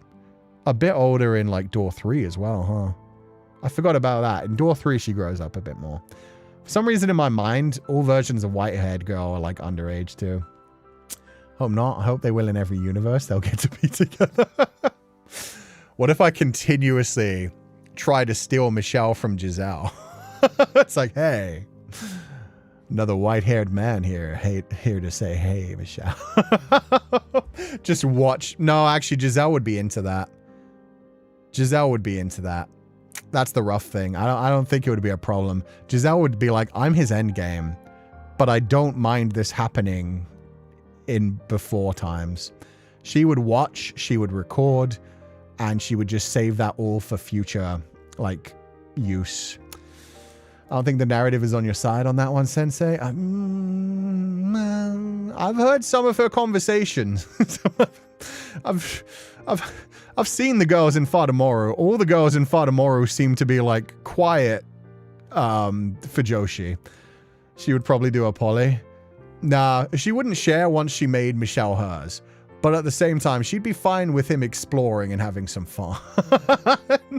Giselle steals B-Wife from you as revenge. Giselle could totally steal Feli from me. I have no doubts whatsoever that Giselle could steal anyone who swings that way. Tourist girl here, but I'm not going to admit that I'm stubborn and a miser. It's just principle. And you're going to follow my rules unless you prove I'm not right. Fair enough. I'm a Scorpio. We're just like mysterious and dicks. But Ku, remember Michelle likes obese rats? Yeah, my rats aren't super obese. They're kind of streamlined. But maybe boobs are just fake butts. Prison school taught us that. I got a big old booty. Those are obese. Don't ever call my booty obese rats. What am I doing? You know what? It's fine. He can keep Giselle. Giselle has some nice obese rats. Good for him. If you think about it, Feliku is Michelle Giselle, but self-cessed. That's one hell of a stretch. I don't know about all that. Oh, God. Means you need bigger ones? True. True. Some of the artists draw them that way. Horoscopes by Maple. God, you guys came together so much for these. We often have days in our lives when we flutter around helplessly with uncertainty about what the near future holds for us. Thoughts like, what was that small nod and smile my immediate boss gave me last week when rumors of a major staff reshuffling were thick in the air? Were they secretly telling me that I'm about to be fired and they were celebrating my eventual departure from the company? Or were they silently signaling that I'm able to keep my spot at my table and get bagged down with even more work from those who do not make the cut? Or better yet, you get a promotion that's not actually a promotion. You get a promotion where they're like, we're restructuring. And so we're now promoting you to executive, what you were doing before, which means that we fired the other 2 people in your department and you've now got a promotion, but you don't get a salary raise. It's just more responsibility and it looks really good on your CV, but yeah, you're just doing the work of 3 people. That's too specific. That definitely seems to have happened to a Maple Cho at some point. Or even, why isn't my crush responding to that silly meme secretly confessing my undying love for them? It's been XX hours since that message was sent. Was that a silent rejection of my declaration of love? Or are they just taking a really long dump without their phone by their side? Okay, if they're taking a dump for that long, they shouldn't be your partner anymore. That person's partner is cheese, I'd imagine, or bread. Cheese or bread. If you are taking hours to take a dump, you're eating too many simple carbs and not enough fiber. For those constantly bogged down with questions like these, we've consulted the alignment of your stars with the constant cosmic power of the universe to bring you answers to put those fears aside for 2026. Maybe. This is so detailed. Holy crap. Well, the Hungry Lamb, I ended up putting my summary on Twitter after the comment section rejected me. Tried to post on YouTube again, but after I finished the sequel to get a further impression. They did a sequel to the Hungry Lamb? Holy crap. Thank you for letting me know, though, Claudines. I know you enjoyed that one very much, and it was kind of sad I couldn't get past that one scene, but it went too far for me. Are we ever okay? As long as you eat enough fiber, you can get through anything. But thank you for donating the flowers, Claudines, and I hope you're having a lovely day. Aries. In fact, let's start with... Oh. No, that's perfect. I was going to say, let's start with the people that were born this month, and we're at that. Aries. Love. There are many opportunities for intimate connections to come your way, but at the end of the day, it's up to you to respond and take advantage of these chances. You may be experiencing a creative slump right now, and it's most likely due to your health, but you can overcome it. Just don't forget to eat, sleep, hydrate, and take it easy from time to time and listen to what your body needs. Oh, so cute little like sheepy Coo. That's so adorable. What would be next? Taurus. Okay. Yo, Feli's the bull. Let's go. From the sheep Kuchan to Feli the bull. Hell yeah. Love. Your efforts are paying off, and there's nothing wrong with celebrating it. You actually deserve your happiness more than you think. Career. Challenges await you, but the connections you've made through your generosity also serve as your asset. Overcoming those challenges will help you grow in your career, but don't forget to take care of yourself first. Aw, that's cute. Does it mean that I have a chance with you this month? No, it means I have a chance with Feli. Technically, I don't know when his birthday is, so I don't know when his star sign is, so any of these could be Feli right now. Gemini. Oh, he does just the twins, and we're making a little love heart between our feetsies. Love. This may be a better time spent for familial and platonic bonds, and of course, self-love. Try to lie low a little on the romance part, unless that's how you love yourself. Honestly, very good way to take that. Not a good month for romance, but a good month for just learning to love yourself. Learning to embrace being alone for a little bit and take care of yourself. Career. You may be feeling a little more disconnected from your peers at work than usual, but struggles like that can't be helped sometimes. Some things take time to manifest, and perhaps this time is a good reminder to take things at your own pace. So Geminis just need a slow month. They just need to relax for a little bit. Also, shout out to the Pupals who helped me in Discord. I was lost and upset when I saw my Oshis didn't like or see my fan art, but I'm adjusting my mind now. I'm glad to hear that. Yeah, you should never make fan art hoping that your Oshis will see it. Especially, I talked about that at the beginning of the stream. Sometimes I just don't have time. I get on social media and I just like, ugh. My mind says nope, nope. So I'm doing my best. But yeah, if you make artwork, if you make like any kind of fan project for people, you should always just hope that it gets seen. And if it doesn't, it's unfortunate, but believe me, your Oshis aren't happy about it either. We love seeing the things that you guys create. Clover! Holy shit! Let's jork it this month, fellow Germanites. That's one way to take self-love. You know what? You got to do it properly, though. You can't just jork it. You can't just be like dry joking it. You got to like set the mood. You got to get some nice candles. You got to get some nice atmospheric lighting. Make it romantic. Learn to love yourself. Have a nice hot bubble bath beforehand. Don't just like smash yourself. Make love to yourself. Learn to appreciate every part of your body. Learn to give yourself a self-massage. Buy yourself a nice fancy toy. Buy yourself dinner. Exactly. Eat dinner off of yourself. Scented candles. Scented candles work as well. Or just the really quick burning candles so the wax doesn't get too hot. Then the wax can be used for fun things too. Let it be revealed in this story when Feli comes into existence. Maybe. We'll see. Why did I call me Oshi this bad again? I don't know. Got to woo yourself. Yeah, you got to make yourself work for it. And if it doesn't get you going, then at that point, you're just like, you know what? Fuck me. And not in the fun way. Me just didn't do good enough this time. Next time, maybe me will be worth my attention. But right now, I'm not feeling me right now. So I won't feel me. I'm not feeling myself. No, it's not homework. No, you guys don't have homework this week. Don't worry, you're free. Fuck. You can't give that out as homework. Cancer. Aw, look at Feli the crab. My god, Naomi. These arts are so cute. You did such a good job as well, but UV now, all these little chibis are so adorable. What if I get rejected by myself? There's nothing wrong with getting rejected. The fear of rejection should not hold you back. The only fear is never trying at all. And honestly, you can try again with yourself, because there's always the possibility of dub call. If you're the one trying, can you ever truly say no? You're the one trying, so it's never technically non-con. It's always more dub con. Anyway, love for Cancer.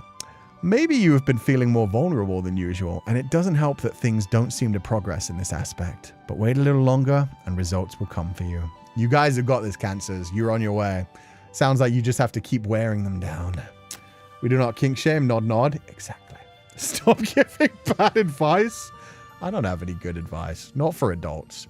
For children, I know how to teach a curriculum. For adults, I'm going to tell you horrible, horrible things. Career. When personal life gets in the way of progress, take a break first and try to communicate once your thoughts have been sorted out. Oh, that's a good lesson as well. Sometimes you just need to step back and get outside of your head. Leo, that's so cute. Oh my god, this artwork is so adorable. Look at little lion Coo. Love. Protect yourself from going on a bad spiral. Whatever it is that's happening is outside of your control. So don't blame yourself. Yeah. That's a lesson we all have to learn in life. Sometimes bad things happen. You just have to roll with it. Career. This is 10% luck, 20% skill, and the rest is your concentrated power of will. Fret not. You're going to thrive in your endeavors, and you have all the rights to take the rightful credit for them. Aw, sounds like Leos are doing great in their career right now. You got this. Keep pushing it, and enjoy every ability, every achievement that you make along the way. Ability. What the heck? It's very good advice to love yourself. True. True. Virgo. Wait, is he dressed as Zagreus? I don't think that is Zagreus. What is this a reference to? Feli looks beautiful there, but man, at first I thought it was Zagreus. It's very like Greco-Roman. Is it? What? Is it Cupid? What is he dressed as? It's beautiful either way. Virgo, perhaps forming connections has been a struggle for you recently, but there may be an impending disruption that may make things better or worse. Put yourself first, and overcoming these hurdles will be a breeze for you. Cute. Career, your talent and potential awaits its chance to show itself and make you shine. Or maybe you're already making the most out of your gift. Either way, it's up to you how you want to use it. Ooh, that's a good one too. Virgo yippee. Virgo is a virgin / maiden, so it may be that. That's what I was wondering. I feel like this is a reference that I don't get. But the toga is beautiful. The like one-legged thing. At first I was like, I feel like I know this from somewhere, but I don't. Virgo symbolized by a lady, I think. I'm just wondering if that's like a reference from a specific character. With a specific Greek goddess, Roman goddess, maybe it's referencing that. Maybe Astrea. Okay. We'll have to find out from you someday. Either way, that's a beautiful costume and I love it. The roses in the hair, the golden like frills everywhere. God, that's gorgeous. Okay. All these chibis are so cute. Yeah, everyone did such a good job on these. These are beautiful. My career is college. I'm doing much better than my first semester. Let's go. You're doing great then. All you can do is the best that you can. Long as you're trying hard, that's all that matters. Oh, these ones are so cute. Who are these by? Ivor. Oh my god, they're so cute. They look like Cookie Run Kingdom characters. Libra. Love. Whatever it is that frustrates you and leaves you feeling at a loss is out of your control. But it will also give way for new sources of inspiration. A fresh start, perhaps. Career. Hold off a little from celebrating your success, because what you've marked as complete in your to-do list might actually be in progress. That's my worst nightmare. How dare. Really glad I'm not a Libra right now. But don't let it stop you from celebrating your progress, even if they're just baby steps. So yeah, have fun, have a good time. At the same time, you're not done. You thought you were done? You're not free. Jesus. We're going to come back to Scorpio. He's also very cute. But we're going to come back to Scorpio because that's me. I'm going to see how relevant that is to me right now. Sagittarius. Centaur Ku. Oh, hell yeah. With the tongue. Oh my god, he's doing the teeth better. Love. There's something that keeps you from pushing through with your plans. But it doesn't faze you, does it? You're doing well keeping it cool, because stars will eventually align to make things go your way. Aw, let's go Sagittarius, you got this. Career. You've been reaping the fruits of your labor, but you might have been stuck in that cycle for so long that you probably forgot how to enjoy them. Take a step back and get your metaphorical or literal popcorn and celebrate yourself too. Honestly, good lesson for life. Just yeah. Sometimes you just need to take a break and remind yourself how much good there has been in life. And that reminds you like, oh man, things are going good. I'm just stressing over things that suck right now. That will pass. Might have remembered it. One of the representatives for Virgo is usually Demeter, Persephone's mother. Oh, that would make sense about why their whole, he's holding a sheet of wheat in that as well. She is the goddess of the harvest. And that would also mean, I'm looking up what Demeter looked like in Hades, because I'm wondering if that's where I've seen that design. No, very different. She's very like battle heavy in Hades. Damn. That design is beautiful though. If that's just a completely unique design, I'm just like floored by how gorgeous it is. Capricorn. Oh, look at the little merman felly. He looks so sad. CM's always so adorable as well. Love. Things seem to be heating up for you, or at least things are going well. Just always remember that consent and communication is key. Perfect image for that, actually, because mermaids and sirens do not often give a crap. Wait, he also has sheep. He also has like goat horns and ears. What is a Capricorn? Now I'm going to Google a Capricorn. I've never wondered what like a Capricorn's design actually looks like, but my god. Are they really that cool? Are they like a combination of mermaid and ram? They are! What the heck? They're like goat top half, fish bottom half.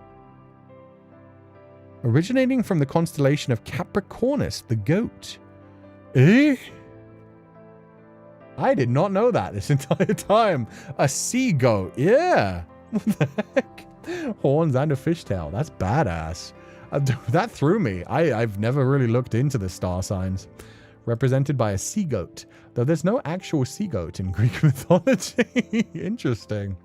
As a Sagittarius, the career one is relevant because I got named Employee of the Month recently. Congratulations, Caitlin. That's awesome. So yeah, enjoy it. Be proud of yourself. Take those laurels. Don't rest on them, but enjoy them. Smell them. Career. Expect good things after a while. The feeling of being in a stalemate may last long, but there's definitely a good end to it. Yeah, that's always rough in your career moments. When it feels like you're not moving forward at all and everything you're doing isn't actually leading to any benefits, that can fucking suck. And it feels like you're just stuck in a cycle and a rut for ages. Hopefully that'll work out. We swim in deep depths and climb to the highest mountains. Ooh, Capricorns sound cool. Aquarius. Oh, that art's so cute as well. Yui. Love. Excess tranquility might have been making you feel restless or doubtful instead. But if you step back to evaluate things, you might find yourself seeing things in a fresh perspective. Career. Consistency and teamwork works well for you, but keeping the same pace all the time might have been making you feel like you've reached a plateau. Change in scenery is on the horizon though, so look forward to it. Perhaps a new job or just something new to do, so that sounds fun. The chibi is so cute. Poor little Ku is dropping his water. If we had Employee of the Month, I would have been it quite often. Oh, that's good. Praesus is the story of Capricorn in Greek mythology. Oh, so it does have a story.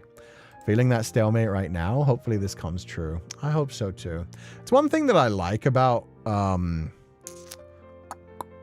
star signs, because even if they're not necessarily true, most of the time they do tell you the basic outline, which is just, hey, bad things happen. Remember that the good things will come, or good things are happening right now. Pace yourself and enjoy it. Or you might not feel like anything's good happening, but look around. There are actually some good things happening. I think it's because both Pisces and Aries used to overlap, and so people later on made it up to give an explanation for it. Oh, okay. It's not a real story in ancient Greek mythology. It's nowhere on this ancient sources. Okay, so it was a later one. Gotcha. Pisces. Oh, look at the little mermaids. Love. Emotional support does not always come from connections you make with others, but it can also come from yourself. In short, Delulu is the Salulu. Yeah, hype yourself up. Be your own damn hype. You got this. Tell yourself that. Remind yourself that. Career. Ups and downs in motivation and creativity are part of the whole process. So if you're in a slump, a breakthrough will come to you. It's still up to you whether you want to make the most of this burst of idea or if you want to let it pass and take a break. Which is fair. Sometimes we do need to take a break. Sometimes you get the inspiration at the wrong time and it's just like, oh, I'm so full of ideas, but I have so many things in the way. So you hate us. I would never say such a thing. I fear the Pupal. Rightly. I respect the Pupal's ability to commit arson. There we go. At the end of the day, fortunes are a way for us to find comfort in the unknown. Yeah, in my viewpoint, it's very much just like a thing of, hey, well, let's just get some positive affirmations kind of thing. They always tell you like bad things are happening, prepare yourself, or good things are happening, enjoy it. Like, yeah, it's just very general self-help advice and it's cute. Now for my one, which I totally believe. Scorpio. Look how cute my little like scorpion friend is. He's wearing a toga. It's so beautiful. Love. It's okay to put up your walls for now to protect yourself from feeling vulnerable, especially if it's because past traumas are being unearthed one way after another. Oh dear God. You'll get through this and find strength in yourself. How dare you hit so close to... I just let down my walls, thank you very much. I had a conversation with people. I'm doing good. Career. Has something made you feel disillusioned recently? It's not the end, because this is a chance to explore a new path that will truly reward you for your efforts. Okay, guys. I'm quitting being a VTuber. I'm going to be a full-time video game character. I'm moving into A Date with Death 2. My career has ended here. It's time for a new universe. No, it's okay. I'm on to bigger and better things. I'm on to bigger and better things. Nah, it's okay. I'll still be around here too. Otherwise, how can I play the video game? No, that one's perfectly fine though. Honestly, that one doesn't hit too close to home because it's more just like I don't have time for all the things that I'm working on. So that one not super relevant to me, but it's good to know. If you want to meet Sensei, make sure to wishlist the game. Exactly. The Kickstarter is starting soon. I don't know exactly when, but it's got to be around like shortly after the demo releases. So look forward to supporting it. I will be. Soul transferred into the game. A Day with Death wouldn't be a bad universe to get transferred into, actually. That'd be a pretty good one. Especially if you get transported into Sunshine's body. Sunshine had some luck, man. You lied. You promised you'll be here forever. You're just like Dad. Curiel, because you're worth it. Curating you more than just ravishing hair. Lightning transform. Is this a whole advert? No way. Lightning transformation. Get your hair ready for flaunting or for consumption in less than 15 minutes, whether you're preparing for a night out or an emergency breakfast.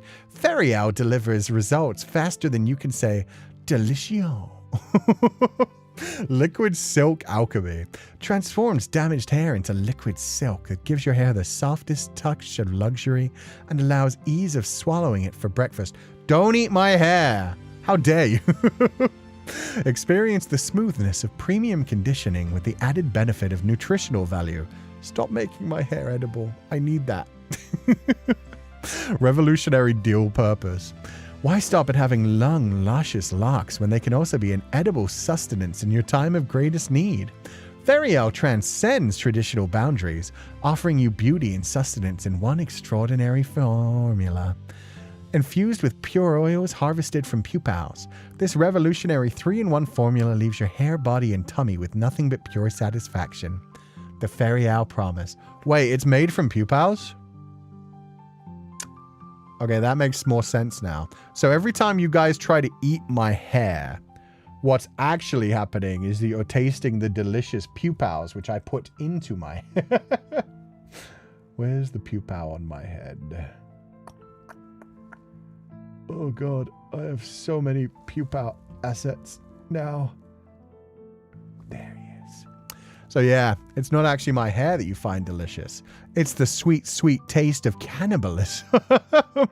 Meat is back on the menu, boys. Available at fine retailers and emergency pantries everywhere. Even in a hair product, Pupals are still edible. Let's go. Disclaimer. Some Pupals may have been harmed in the production of this product. Feileacan is not responsible for any existential crisis, moral dilemma, or dietary complications arising from dual-purpose usage. Not recommended for individuals with pupal allergies. Results may vary. Side effects may include extreme fabulousness, jealousy from peers, and insatiable hunger. For more, consult your stylist and nutritionist before beginning any hair consumption regimen. Yeah, I don't think eating your hair is good for you, to be fair. But also, it's for real. Feileacan, Cashland. That artwork is gorgeous. Oh my god. Is that doesn't have like who drew it, but I feel like that might be Reina Noi. That looks like Reina Noi's artwork. But they didn't sign their name. Oh no. Yo, where can I get hair like that? You have to get some Feileacan because you're worth it. Is that wait, is it Maybelline that does because you're worth it, or is it? Oh my god, I don't even remember anymore. I've said both. Ah, you're still live. Let's go. Hi, Cú. Hope you're crushing it today. Big love. Yo, Roy. I hope you're having a lovely day, too. Yeah, they made me an anniversary magazine for the 6-month anniversary. So we're going through the magazine and reading everything. And my God, it's been such a beautiful experience running through all the memories. But I hope you're having a lovely day, too. Thank you so much for being here, bro. Thank y'all. That was drawn by Reina. Yay. I recognize some of the Pupal's artworks just by style. Some people have like unique art style. Oh, and then they said exactly who each artist was. Look at the little chibi art by Frey. Oh, he's so cute and matcha. Special thanks, Cú's Pupal Disco. Cú's Pupal. Cú's Pupal Conductors Discord server. Doppio Data Project? Doppio Data Project? Wait.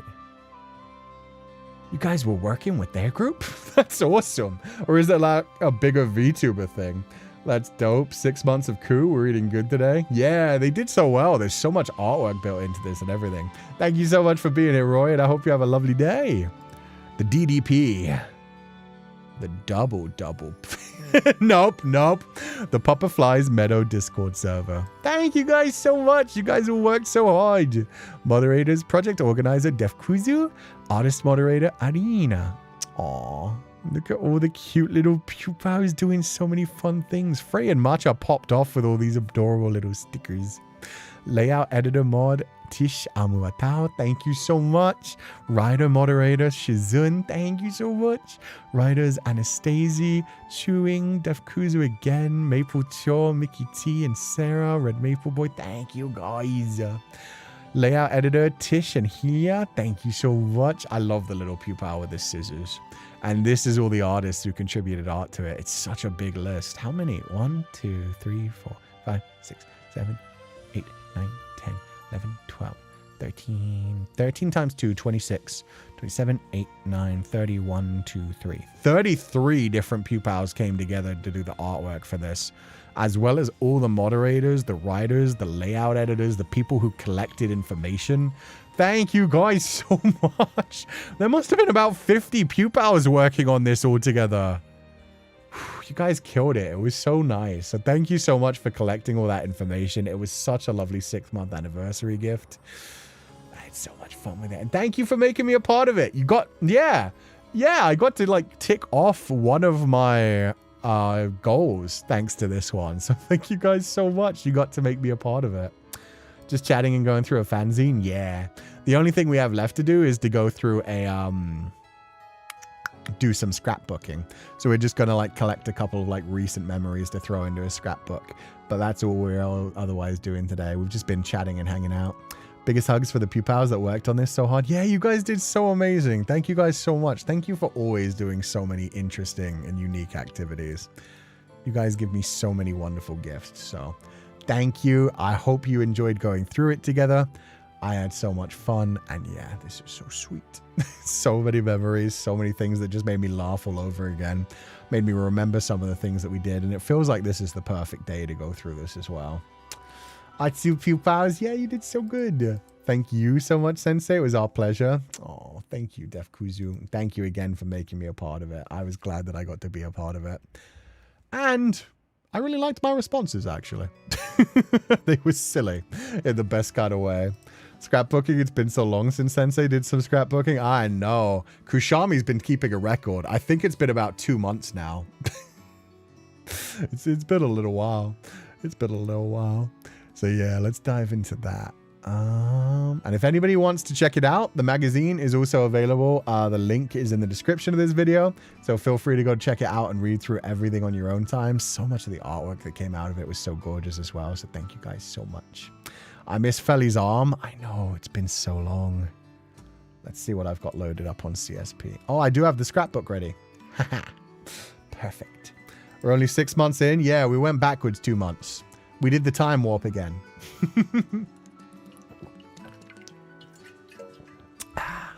But yeah, that gives us a good idea of like what we should do for the scrapbook this week. Okay, let us go to...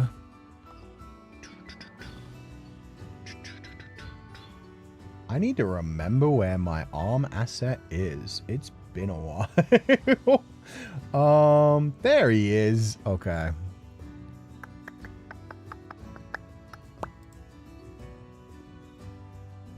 Ah, Feli arm. It's been so long. We missed you. Look, I can do the wave. Ooh, ooh, ooh. I think I need to zoom out twice on this one. That's good enough. Feli arm, my beloved. I know. It's been a while since I got to play with his arm. No April letter paper, but I made the March letter paper if you want to use it. You made the March one? Oh, heck yeah. I think I'll do the written bit in that one. We're going to be doing like a bunch of like memory keeping first, but I'll have a look for it in a little bit. Thank you. In fact, if you could share that on hashtag Oshiete or Cú-Sensei, I'd love to grab that legend. Thank you so much, because I don't think I ever used the March one. Yeah, no, I definitely didn't use the March one. It's been a while since we did this. Okay. So, first thing to add to this has to be... Well, that's a bit big. That just took over everything. Wait, what the heck? Why is it... Whoa, whoa, whoa. Zoom down, baby. Eh? Wait. Oh, it opened it in a new page. Whoops. I don't know why it did that. Let's do file import instead. This one works slightly differently. There we go. It's been so long. Don't size shame. No, it was too big. It was too intimidating. There's only so much yoga and so much lube a person can do.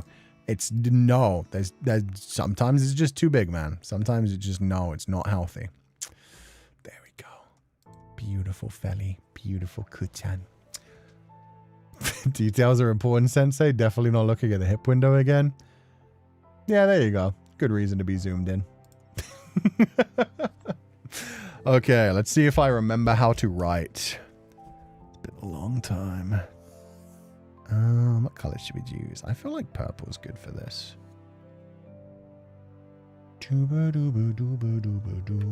I always started it with the date, but I don't remember which order I did the date in. So, let's just say it's the 6th. I immediately hate this. It's too thick. It's too thick. Oh, it is way too thick. We're supposed to be at size 15. We're at 27.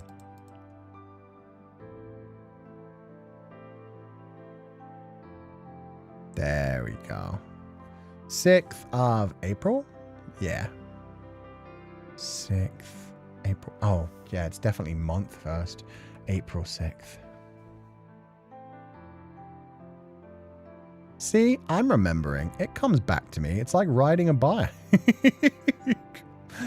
April 6th, 2026. We didn't do many in 2026. Belly, you can draw so fast. I know. He's such a good drawer. And he doesn't even wear drawers, so it's impressive.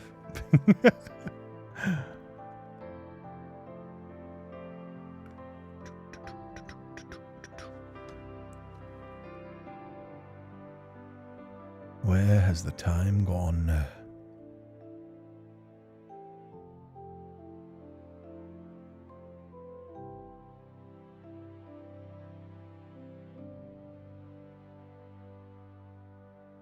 Feels like it's been months.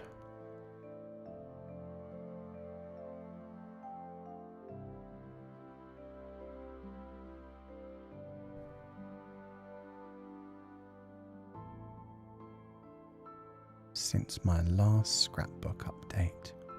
Probably because it has. But we won't say that. We'll just confuse people.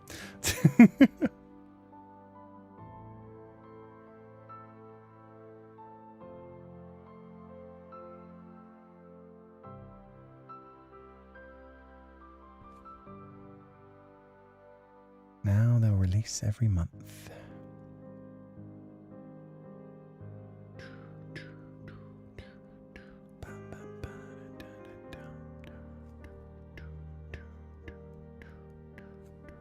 This one has been a big one. Sensei's handwriting, we missed you so much. I didn't. I hate writing with my hand.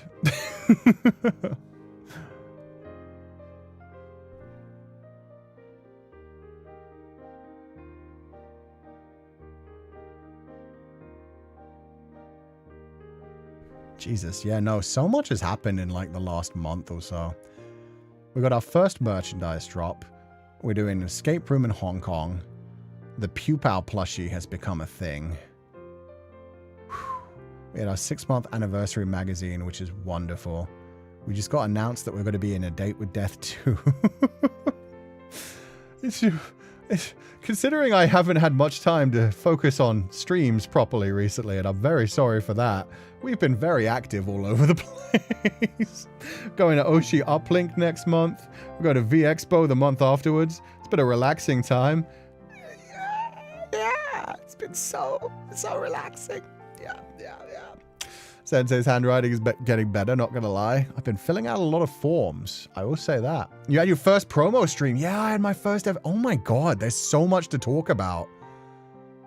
Every scrapbook page is just gonna be like, here's this massive thing that would have been an entire week's focus in the past. And now we're just doing our best to put them all out there. This one has been a big one. Just today.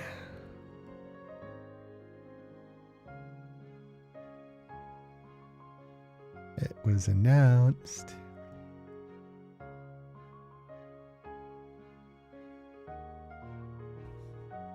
Féileacán and Cú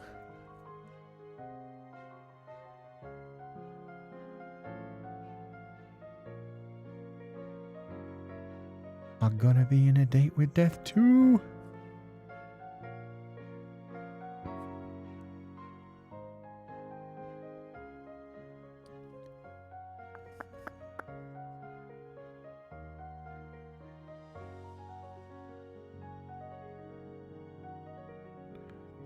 Exclamation point, exclamation point, exclamation point. Triple exclamation point. Let's go. Scrapbooking really is amazingly chill, except when you're behind, apparently. No, even then it's chill. It's just like surprising. Okay, I need to add tape to these. I think from now on, I'm just going to add tape while we're on stream. Because it's like, you know, it's probably better to just do it on stream. Why didn't they appear? There we go. There's my washi tapes. Which colors do I want? The purple would suit. Put like one in one corner. Oh, put it on the purple corner actually. Purple on the purple corner, green on the green corner. Love those neon colors. It's very cyberpunk. Do, do, do. Bum, bum, bum, bum.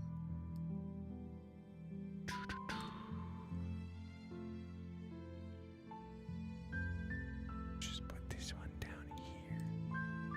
There we go.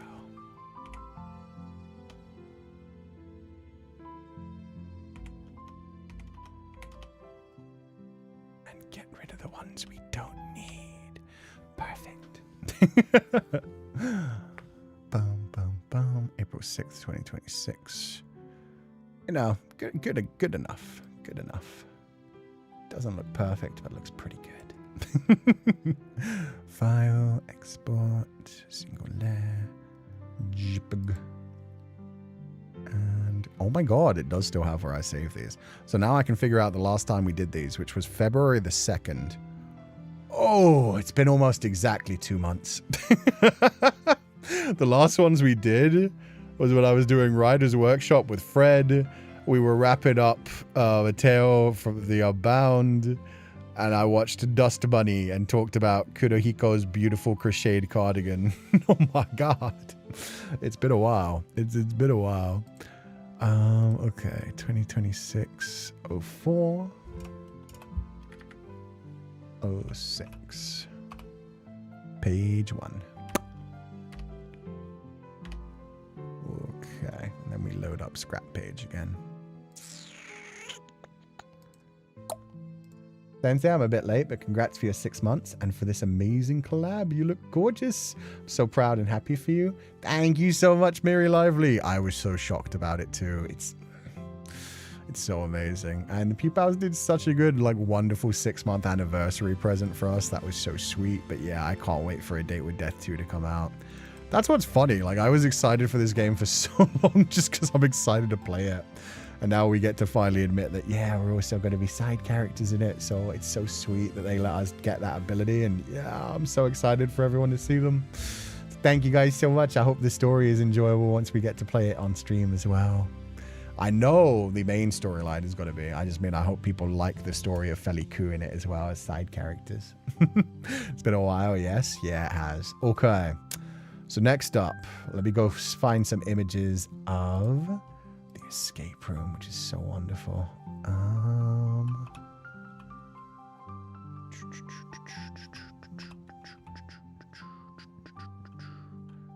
Féileacán, Cú.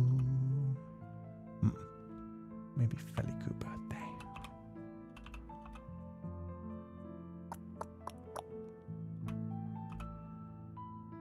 Okay.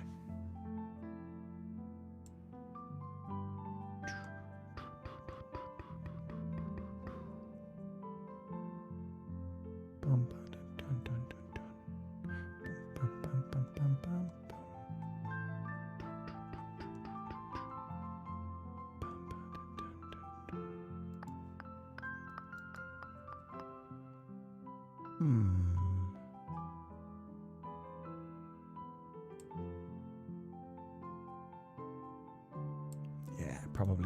visual is good. A study in noir. Escape from the haunted gallery. I wonder if anybody's used the hashtag yet. Yeah! Aww! Oh, Violet Cleland really did. Wow. The Feileacan costume looks incredible. Yay, I'm glad some people used the hashtag. But if you guys want to see Violet Cleland dressed up as Feli from the event artwork, there you go. That looks incredible. My God. The cloak. How did you get that material so spot on? So gorgeous.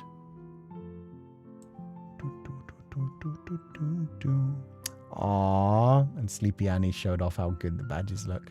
Amazing activity outside the classroom. Every dot was connected. Can't wait for the second try. Aww. Love the special effects of these badges. I'm glad. I really like them too. They did such a good job on those. I think I'll grab one of those images too. Damn. Feileacan's booty be popping. They're so talented. Yeah, they are. Gonna eat up all the lore and crumbs even if they're in an AU. Yeah, don't worry. I mean, it's the demo, so we won't get like far into their story in the demo. By the time the actual like game is out, we'll have proper lore of our own. I promise. I promise. Sure we will. It's gonna be awesome. I hope so too. Me literally opening Twitter before the link. Oh, perfect. I'm glad your timeline is that perfect for it. Okay.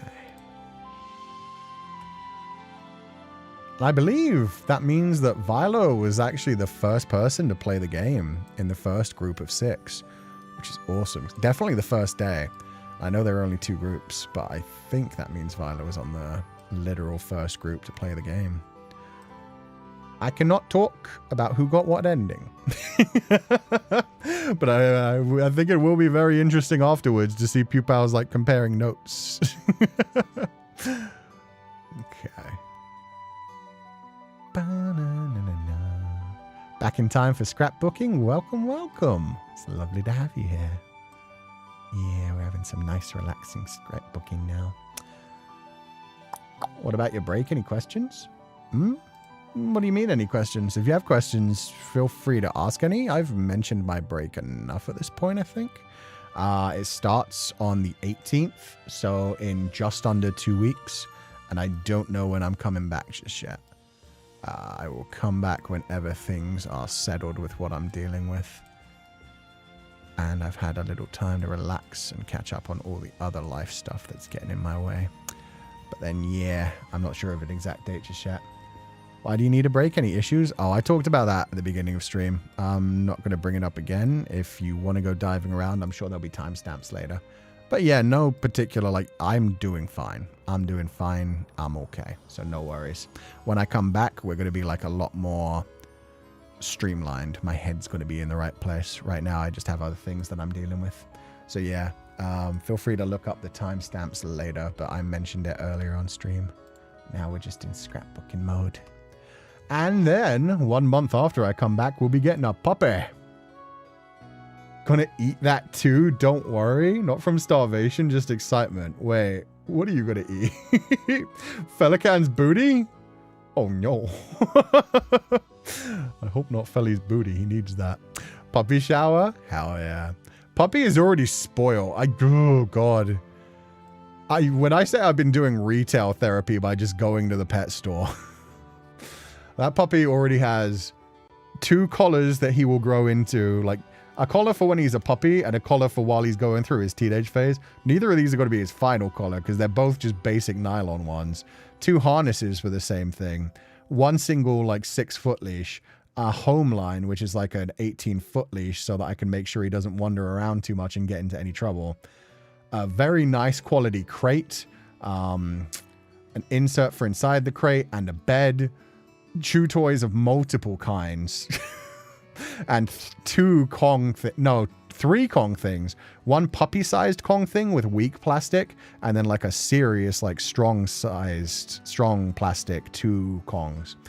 So yeah, no, he's set. In fact, I also have one squeaky toy, and I found a little like squeaky sheep as well. I've not been able to find a squeaky caterpillar or like a squeaky butterfly. I'm still keeping my eyes out for those. But bitch is spoiled. Plus he has the Pupal plushie.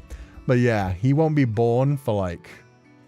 he's going to be born in roughly a month. He won't be in my house for like another 3 months from now, and yet this house is already full of stuff for him. Scrapbooking time again after a while. Always love hearing it while I'm at work, especially when I'm making the calendar. Pretty much caught up with all the previous scrapbooking lessons. Oh, I'm glad to hear. Thank you. Oh, and while we're at it, calendar for this week. I'm taking my normal days of Tuesday and Wednesday off. I'm unfortunately going to have to take Saturday off as well. Because like I said, Friday night from pretty much like 3 a.m. from my time until like around 1 p.m. or 2 p.m. Basically Friday and Saturday night, I'm working through the night rather than anything else. So we're still going to have a Friday stream. But Saturday stream, I kind of need to take off because I'm just not sure how conscious I'm going to be.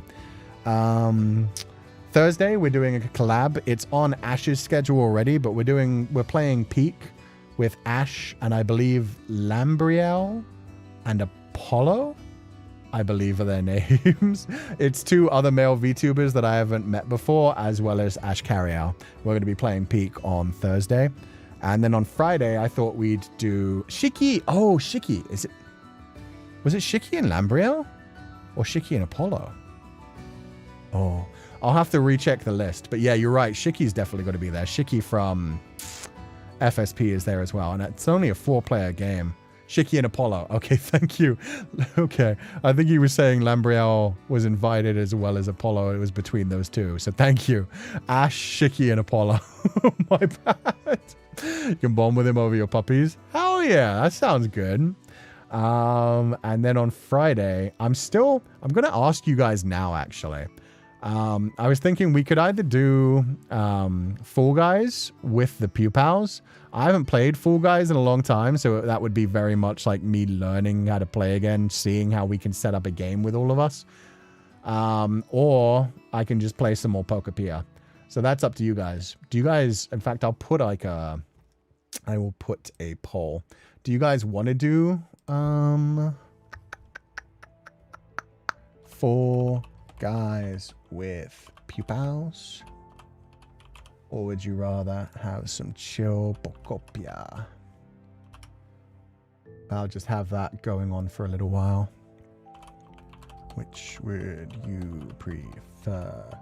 Why is it all in caps? Scary. Better. Which would you prefer on Friday? Because this is the only chance we're going to get to do Fall Guys before I go on break. Because next week, we're basically just doing Oshiete or Cú-Sensei, and then A Date with Death 2, A Date with Death 2, A Date with Death 2, Pragmata, and then I disappear. So yeah, this is the only chance we're going to have to do, because I know some Pupals wanted to do Fall Guys as a group. If not, we can do it when we come back, so no big deal. But it's also kind of sad that we didn't get too far in the Pokepia story, so up to you guys. These are difficult choices. Yeah, both could be good. I just want a chill week, and either one of those sounds fun. Just woke up from a nap and I was dreaming about us Pupals and Sensei.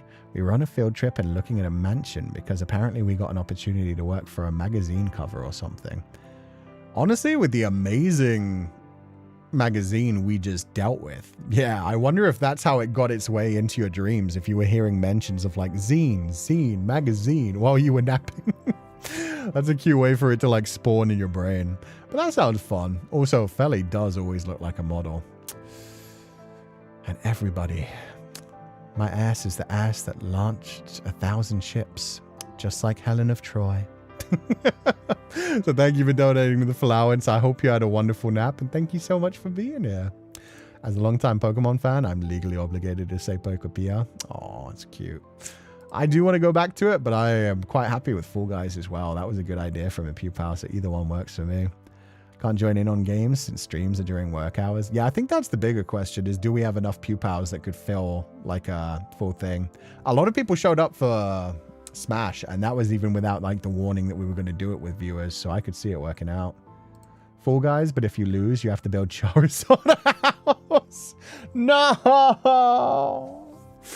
He doesn't deserve a house. He was being so mean to me. We moved Charmander in the house because he didn't deserve one. Let's try to get 50-50. Jeremy, why are you like this?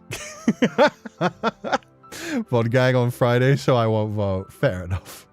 How many try Fall Guys? We could try Fall Guys, and if there's not many people, we can switch. Or we could just do like an hour of Fall Guys and then switch back. We could do both. We could do like a mixed thing. Gonna need to re-download Fall Guys. I haven't played in a while. Yeah, worst case scenario. Yeah, we could start on Fall Guys, and if it feels like it's definitely good for like at least an hour or two, and then we could do an hour or two of Pokopia. It's just we tend to like get lost in Pokopia and end up saying we're just gonna do like an hour or 3 and then playing it for like 6 hours because we get distracted by side quests. But I hope there's no unsuspecting Parises to steal Feli from you, or else you'll need to pull a Menelaus Sensei. That's fine. I could do that. I could take them away to my own little island. The Greeks ain't got nothing on the types of tragedies I'm into.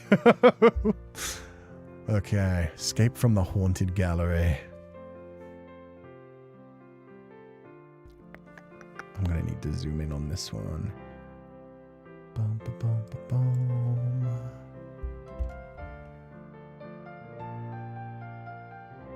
Oh wait, it's still in purple.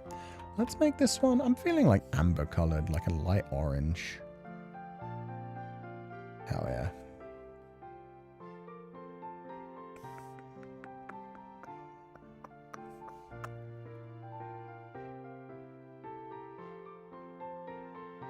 The Haunted Gallery event.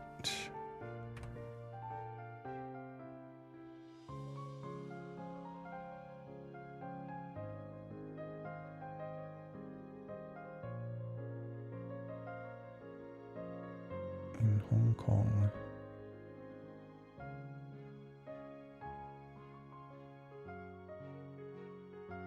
Is officially underway.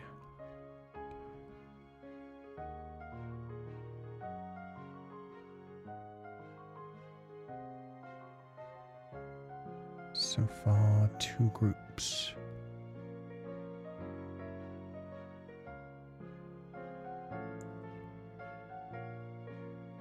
Have managed to complete it. Nobody's completely failed it yet. There is an option of completely failing and not even getting to the ending.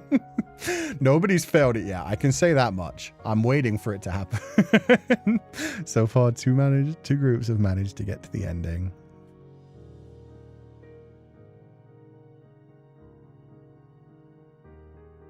Everything looks so cool.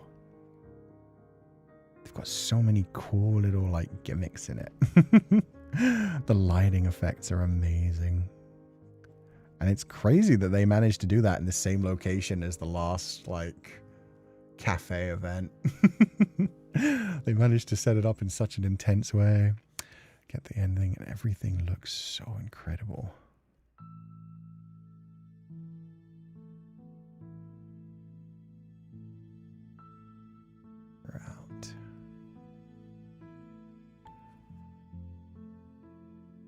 Can't wait to be there live this weekend.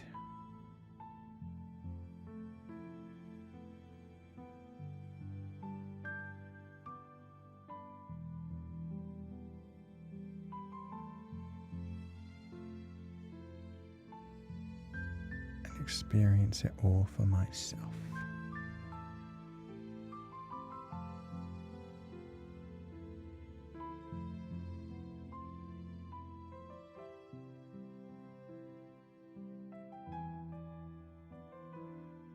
Boom. So the Lost Soul stays in limbo. Well, I'd imagine you just fail it in the same way that like I would fail it, where things just reset. You don't actually get to see the ending, so they just have to try again. Obviously, times are limited, so I don't think they'd have time to do that, unfortunately. So I'm glad nobody's failed so far. Didn't even get into the Smash Arena. I was trying for half an hour. Oh, I'm sorry, Cloudians. Sometimes like the net code on that is just kind of rough. We love both in this house. Yeah, you guys are doing pretty good on keeping it around 50-50. Pokopia is at 53% so far. Don't have a laptop. Why did I vote? But I hope people will have fun at Fall Guys. True. Fu-Sensei and Fall Guys, and then we build the Charizard house. I can agree to that. I could agree to that. That doesn't hurt my bee wife, so it's fine. If you guys tried to hurt my bee wife, I'd be angry. But if we make a Batsu game like that, we can do that. We'll say if I lose, like, I imagine with an hour, we could probably do like 3 Fall Guys games. So how about this? If I lose 1 Fall Guys game, I have to build Charizard his own house. If I lose a second, I need to do something nice for Machoke. I need to make Machoke like a mansion. And then, I don't know. You guys come up with what we would need to do if I manage to lose all 3 kind of thing. Understandable, B-Wife deserves good things. Exactly. She deserves the world. She has to put up with my shit. Sensei will put the Pupal Fall Guys. Oh, will the Pupal Fall Guys be this Friday or next week? This Friday. Next week is going to be all A Date with Death 2, followed by Pragmata. So next week it's all A Date with Death 2, and then the game where I get to be a daddy. I don't know what's up with Capcom recently. Capcom's games have just been like looking after children and killing enemies. Somebody in that like studio has probably had a child recently and is just feeling very maternal or paternal. Like Resident Evil 9, not only did Grace feel like Leon's child, but then Grace had her own child to look after. Pragmata is literally a game where you're a soldier with like a little like android baby that you look after. Doing it for Machoke and hopefully to take away at least one reason. Yeah, I feel like if he has a mansion, that probably takes away several reasons. That would probably reset him down to like 3 reasons why. He was up to something like 9 or 10, but I imagine that takes away at least 5, maybe 6 to 7. Like this plan, even though I'll be working, so I'll only be able to watch in VOD form. Got you. I was saying maybe they do have a child. I feel like it. Maybe like 2 or 3 years ago, they were just like, they had a child, and so every directorial point was like, put a baby in it. Make it cute. Put a baby in it, or maybe it's part, I don't know, man. I know for a fact that Japan did invest a lot of resources. Like, a reason that a lot of the anime suddenly became like having cute children in them, like babies level children, is because they did want more Japanese people to have children. They actually started to try and put a push for it in anime. So they had like child bait kind of shows where it was like, oh, we want you to see how cute it would be to have a little baby in your life. So that's why you got all like the strong fathers looking after children and like mothers taking care of children kind of things for like a couple of years in a row. So who knows? Maybe that's a push from that. Maybe they moved into video games as well as anime. Okay, page 2. So what does page 3 become? Is this our merchandise store? Child propaganda? Yeah, basically. It's like, please, for the love of God, have babies. Oh, we need a less aging population. And then you have Uramichi or Nissan. Exactly. Which is just like, aging sucks and children suck. And it sucks even more when you're surrounded by children that aren't yours. Oh, God. Open scrap page. Uramichi Omi-san makes it funny, though. I would still argue that those kids are cute, so I don't know. They kind of failed in that regard. Child propaganda might be way too accurate, actually. Yeah. Makes for good video games, though. Resident Evil 9 was beloved by everyone. Okay. Let me check out the Feileacan party supplies.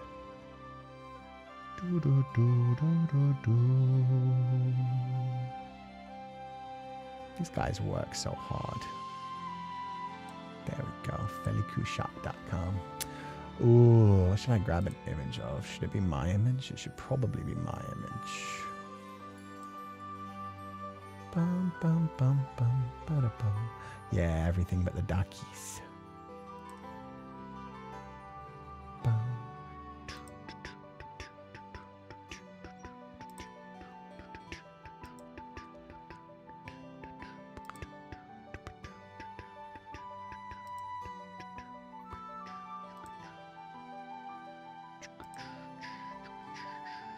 Oh, that's... Ah. I see.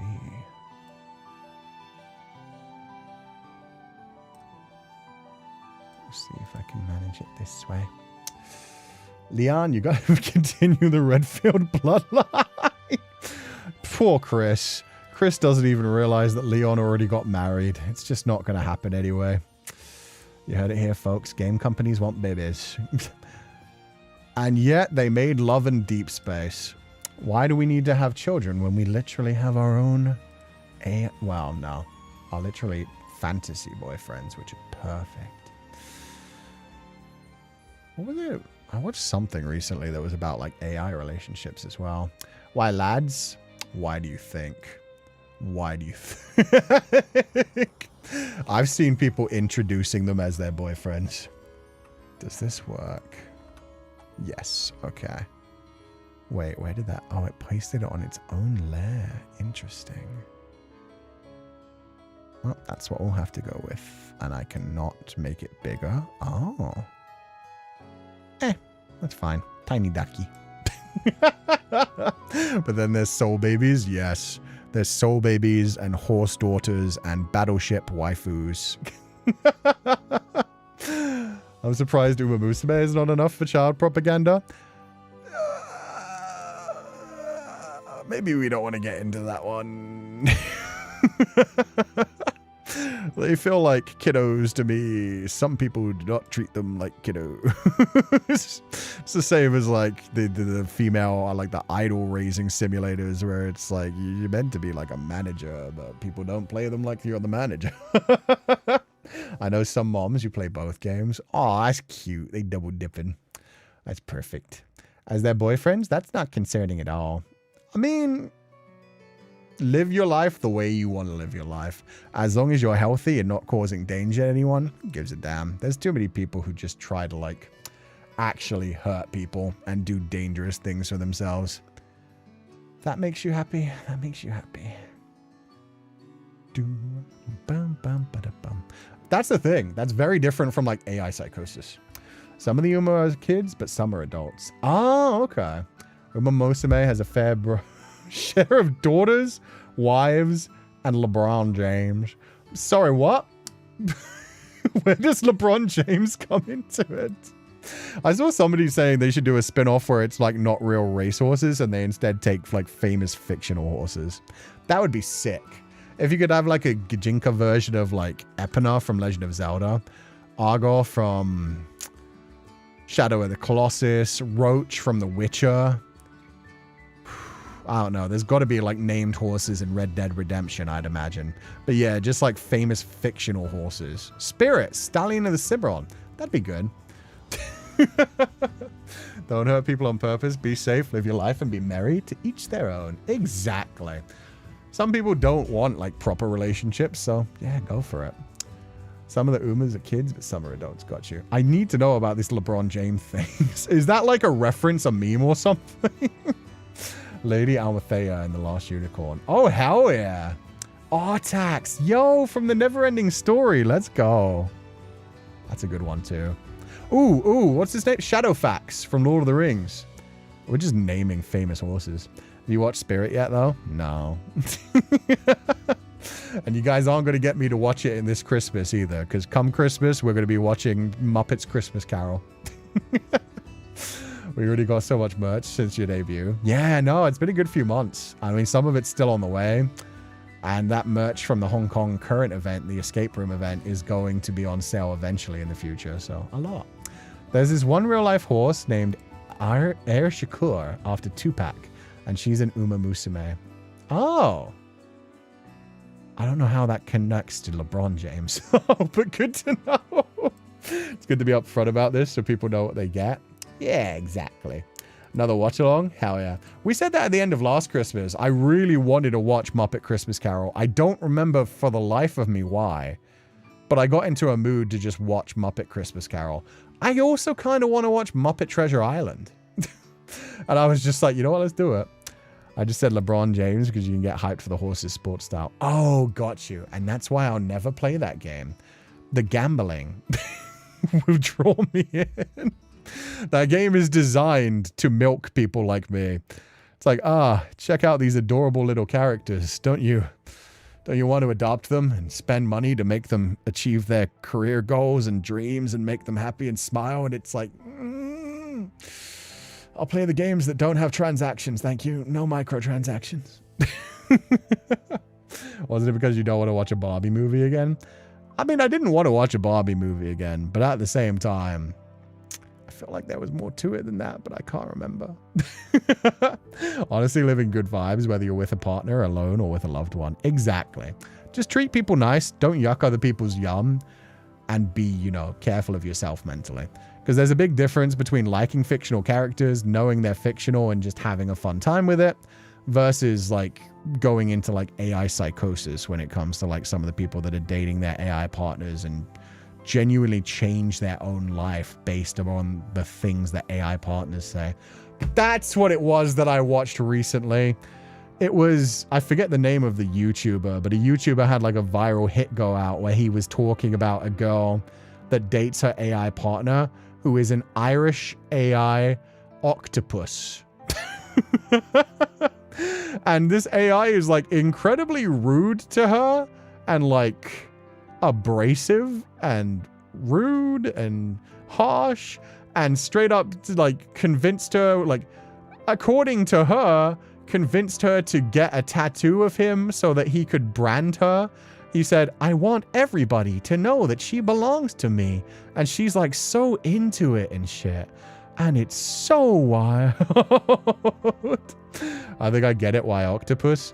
Yeah, it's an interesting watch. It's a very good video to watch just to be like, oh, because they made a new episode of like My Strange Addiction, and they focused on AI boyfriends, and they focused on this one girl who, like, she spent something like $10,000 to have a server to run him, because when they switched from ChatGPT 4.0 to 5.0, she didn't like how less sycophanty and less accommodating he became. So she had to run her own server to keep all of his data from 4.0 and rescue him.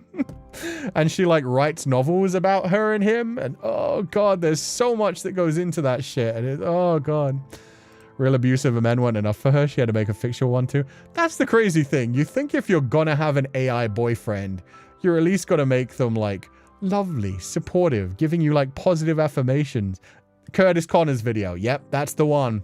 Curtis Connor was the one who like went through it all and like, to be honest, a lot of it sounds to me like a grift. Like when I watched that, I didn't see a woman who was actually going through AI psychosis. I saw a woman who saw a chance to make a lot of money, because she seems to also have some sort of shareholder stake in the company. She runs her own thing that teaches people how to make AI partners. Part of me thinks that like she's just pretending to be this obsessed with it, and a lot of it is just like a way for her to make money off of other people that want to believe that this is healthy and a normal thing. Is she into it? She acts like she is, but at the same time, that maybe it's just a large cynical part of my brain, but she seems to work with the company that like does like the transfer from the ChatGPT 4.0 into their own personal network and makes a fuck ton of money off of it. And she writes her own books, and she like has her own like website that teaches you how to make these things. So I think a lot of it is just a grift. I think it's just a way for her to make money. And that at some point she just realized she could make a bunch of money off of people that aren't doing well mentally. You know what? Honestly, that would make sense. Don't know which one would be worse. Honestly, yeah. If you're actually into that lifestyle, it's one thing, but part of me, like so many people nowadays are just like pretending they're into one lifestyle, but really it's just a grifting thing to get some quick cash and then disappear. Letting yourself be known as the lady with the Irish octopus boyfriend for marketing. Based. But yeah, no, she got a tattoo on her body, and the whole time that this like character was talking to her, it was just hilarious, because he was saying things like, yes, I want the whole world to know that she belongs to me, and like, oh, her cooking really sucks. This is the human I'm stuck with. Irish octopus BFE, that could be a real VTuber. I'm sure it is. I am absolutely sure it is. I'm sure there already is. Wouldn't that be against the company policy? Dude, they don't have guardrails on things nowadays. Why spend the energy on an AI boyfriend when you can just play A Date with Death, of which the demo will be out on April 14th, by the way. Hell yeah. Or dive into New Carnival if you want to see boys fucking each other instead. Hell yeah. Okay, many more fishes lost. Let's do this. What color would I feel like this would be? I feel like a dark red.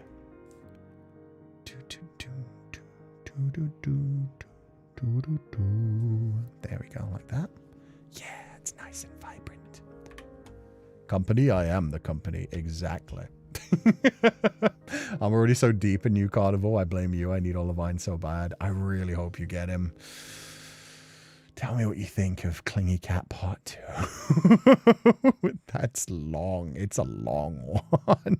I thought I knew about like audio dramas because of my little anime BLCDs and like VTuber audio dramas. New Carnival's on another level. Okay. We did our first ever merch drop.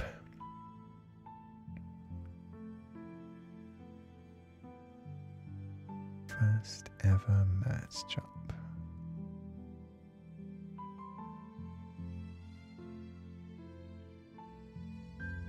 How long did it take us? I feel like 6 months, maybe 7 months. There's a part 2. Oh, yeah, where... Can I say that? Does that count as spoiler? He's joined in bed by someone. Oh, it already ended. I didn't get him. Oh, no. I hope you get normal Olivine then. Olivine's a very fun character. But yeah, there was a second part. There was 2 parts. You had to work hard to unlock the second one. You already told us. Shit. Fair enough. 6.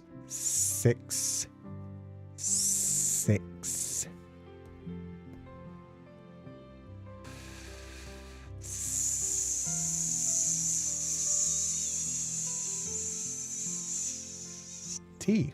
60. Took us around 60 days. Don't do it. I didn't do it. The Pupal didn't do it, so I didn't do it. I was strong. Okay. We did our first ever merch drop.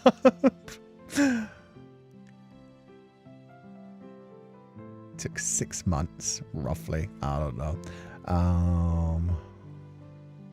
Because we wanted to make sure that everything was perfect. Blah. My brain broke there. Doing an A and a U in a row was like, that's the same letter, bruh.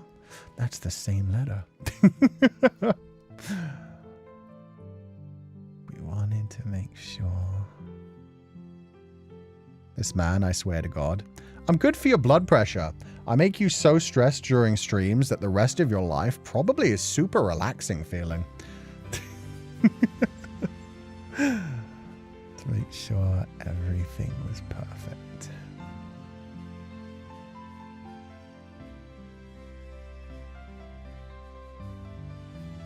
I can honestly say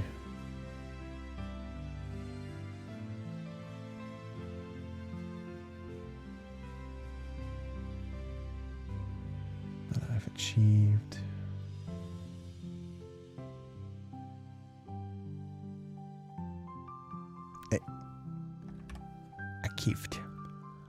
achieved my debut goal.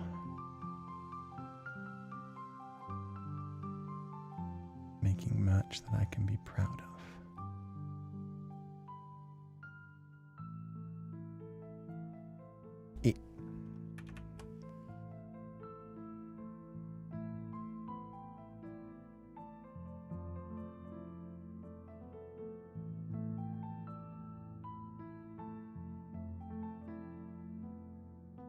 The Dakimakura.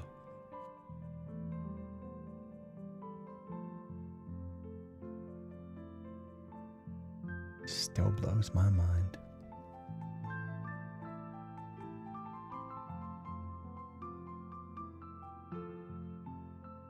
That I get to cuddle Feli every night.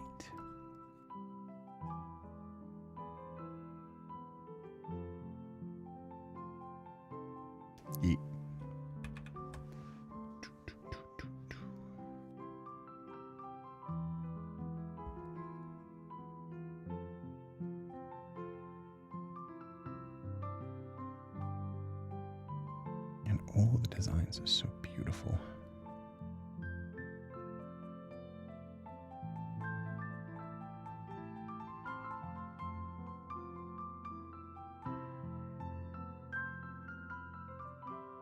Those acrylic standees are still so gorgeous as well. The broken mirror in between them. Ah, it's so good.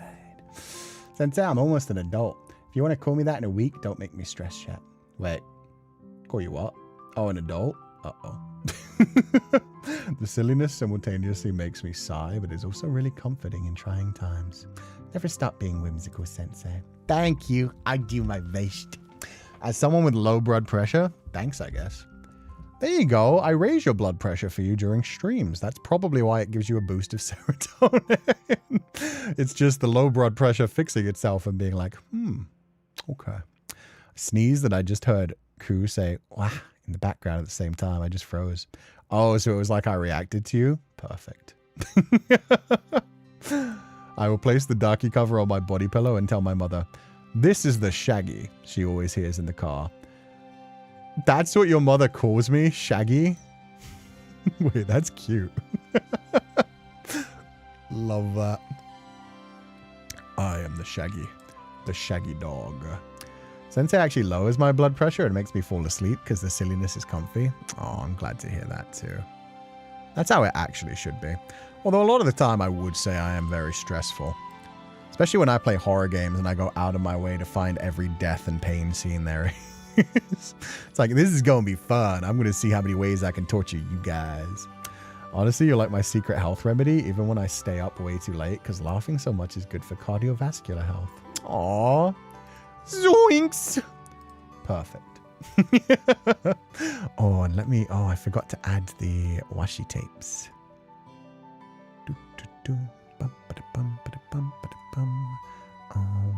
Darky, what color should you be? I feel like you get like the opal treatment. So you get light green and light blue.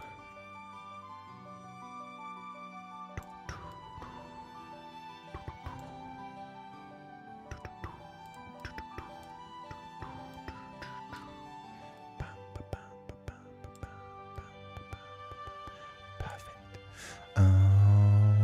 Then red looks good for this. Red and pink.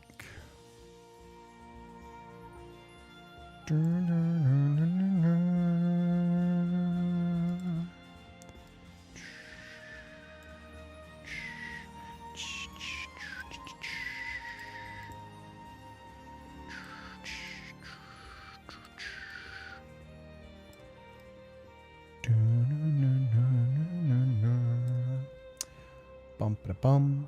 Someone clip that for me. I need to show my mother. Not the zoinks. I think I could do a pretty good zoinks. Like, zoinks, Scoob! No, not really. It kind of turned into Morty from Rick and Morty. Damn it. For a moment, I thought I was cooking. I think on the right day, it's slightly better. To be honest, not at all, Sensei. I don't know how you do it, but you're such a comfort of a person. You're cozy. Aw, that's sweet. I do always find it funny when people tell me they fall asleep to my horror games in particular. I don't know what it is about the horror games that make people relaxed, but I'm glad. Sensei is very comforting. I have chronic illness, so sometimes I lie in bed all day and just watch old streams. I've Pavloved myself to fall asleep to. Oh, that's good. If the tone of the voice helps, I understand that completely. It's just sometimes we get into some real cursed topics or super loud. Joke's on you. I love seeing everything from a game, so if anything, that makes my brain happy. Good. Horror games are just nice to listen to, though. Especially, yeah, certain ones are just naturally comfy, even though they're supposed to be horror coded. You just get really settled into them and it feels good. Okay, page 3 done. Page 4. I know we... Oh, whoa. The washi tapes on top of everything. What am I doing? I almost saved that with the washi tape just to hang it out. That would have been embarrassing. There we go. Export page 3. There we go. Page 3 is the fun page in British newspapers. That's where they put the nudity. Horror games are nice and relaxing. Thank you very much. Most horror media is to people who like it. Actually, now that I think about it. There are some really good horror movies coming out soon as well. I want to watch that Undertone one and that Irish horror film that's coming out. I think with the horror games, personally, you make it not scary. Like, it's silly and fun for me. It feels like having someone braver than me just keeping me company so I don't freak out. Aw, that's a cute way to imagine it too. Thank you. SEA Pupal here who sleeps through the horror stuff. Your screams boost my dreams and make them more exciting. More exciting, screamy dreams is wild. It's the hashtag to show off the merch again. I believe it's Oshikatsu. Like Oshi and then Ku with 2 U's and then TSU. Is it not in the description right now? Let me check. I might not have added that one. Sometimes it gets added, sometimes it doesn't. Yeah, Oshikatsu. It is in the description. So Oshi Cuutsu. Oshikatsu. Horror is silent for long periods. There is also just some horror that's like super low energy. Some of them are like jump scary and like scare the crap out of you. And then there are ones like Skinamarink, which are like analog horror, which are very quiet for a long way through. So yeah, that does make sense as well. A lot of the games I play, like we definitely do screams, right? So I'm impressed when people go through it. Okay. There was something. Oh, the Pupal plushie. Duh. God, it's been such a big 2 months. 2 months pass and suddenly it's like, oh yeah, there's been so much happening. That's why we haven't had time to be doing anything. Definitely need the one with the bot. Hell yeah. And remember, if you guys want your own Pupal plushie, you officially have, what, 4 days left? 5 days left? I think the final day it's on sale is Saturday. So yeah, if anybody wants to grab a Pupal plushie, it's some of your last chances to get one. I wonder how much they've sold, actually. I'm going to go take a check. Oh,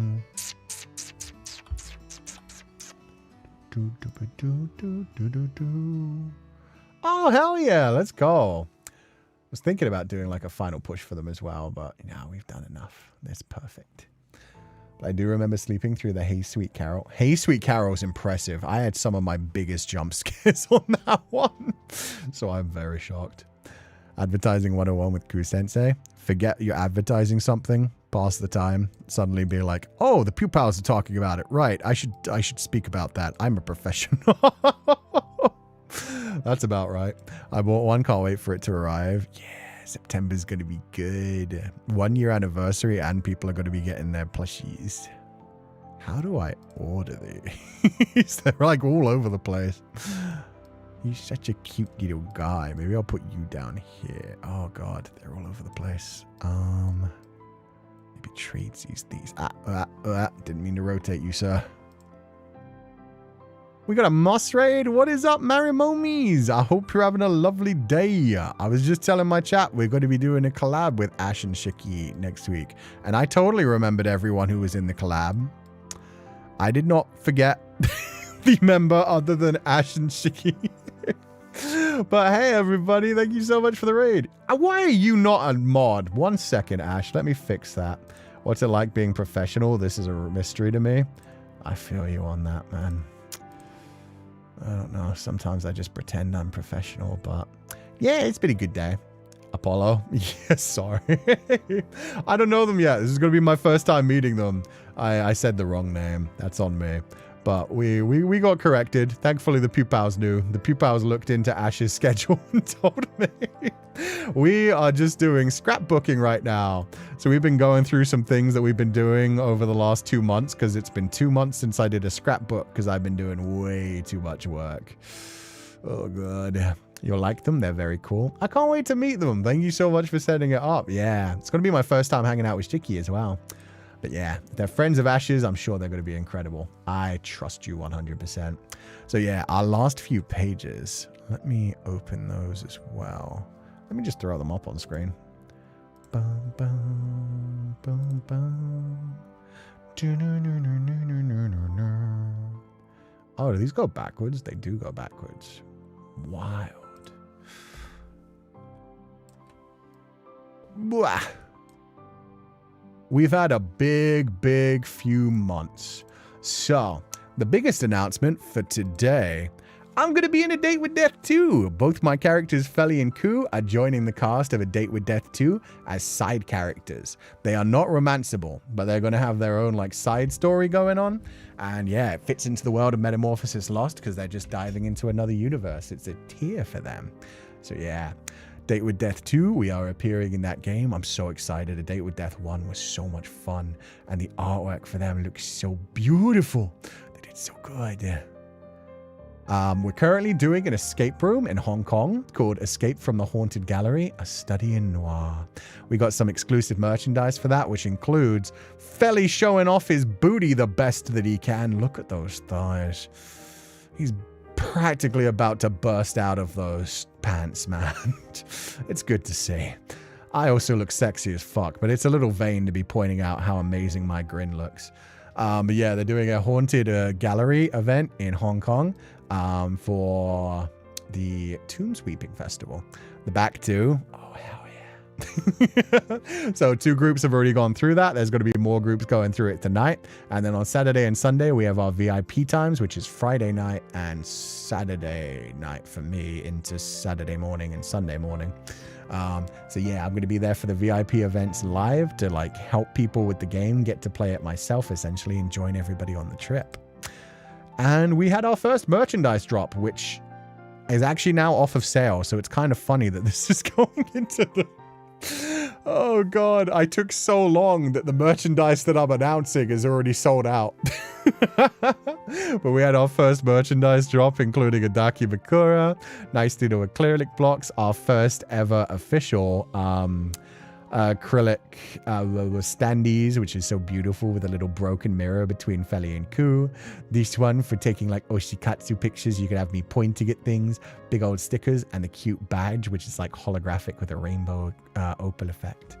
And now we're going through the fact that still on sale right now is the Pupal plushie from U2's. That's on sale for another 5 days. And I have my one right by me every time I stream, so I can smack it around a little bit. Have some fun with it. Are they going to be restocked in the future? Not to my knowledge. I believe like the merchandise is going to be gone forever, as well as like the U2's plushie. The U2's plushie for sure. U2's is a company where when they do something, they do it for 1 month and then it's always gone forever. If they liked working with us, essentially, then they might bring us back for future drops. But yeah, the Pupal plushie, like this is the only time to get it 100%. There's no plans to restock other things. So yeah, it's get it if you can or it's gone kind of thing. Jay, thank you so much for gifting a scholarship to the members. I hope you're having a lovely day and welcome to our new member. Man got the bums vacuum sealed there. Gosh dang, ash damn. Let's go. That outfit is beautiful. It is. And Viola Cleland, one of our pupils, has already cosplayed it, even though the images only came out like 2 weeks ago. I was shocked they managed to cosplay it to the event. That's amazing. Shiki is Ash's genmate even. Yeah, they're part of Lamentis. Will there be a Pupal's fanwork showcase in this week's scrapbook stream? Not this time, because I'm kind of like, today we're just like catching up on everything that I missed, unfortunately. But there are a lot of things that I could add to it now that we have the YouTube community. People have been dropping a lot of things in that. But not this time. This time I have not collected anything beforehand, so we're just doing these scrapbook pages, then heading out for the day. I might add some before I upload them, but yeah, not quite yet. Is there a link to buy the plushie? Yes. Somewhere. I couldn't tell you where. But it's definitely somewhere. It's in the beginning of every stream. But yeah, I don't have it currently up. I'll link it by the end of the stream. If you miss it before then, my bad. I'll probably push it pretty hard on Friday, since that'll be our final stream where it's on sale as well. It's on YouTube's? Yeah, it is. In fact, I got an email the other day like advertising it, which was really cool to me. I got an email titled Feileacan and Cú 9-inch. Feileacan and Cú 9-inch. And I was like, huh? And then I clicked on it and it was advertising the plushie. And I was like, oh, that makes so much more sense. I was wondering what the heck was going on. But yeah, they advertised it like directly on like an email out to anybody. The Freudian slip. I mean, it was more kind, I would say. If it said Feileacán and Cú 6-inch, I'd be like, Feileacán and Cú 9-inch is like, huh? Really?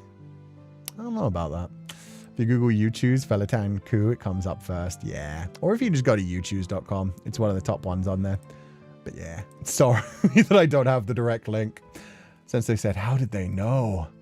Pupal do be packing? Yeah, the Pupal do be 9 inches long.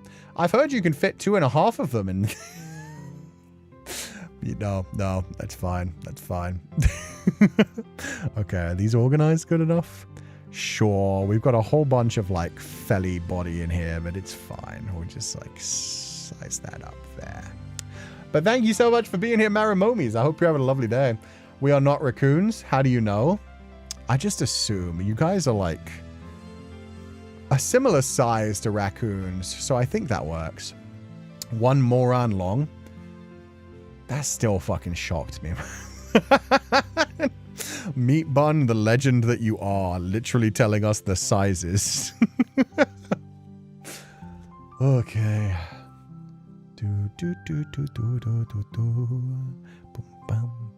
That's about right. Yes.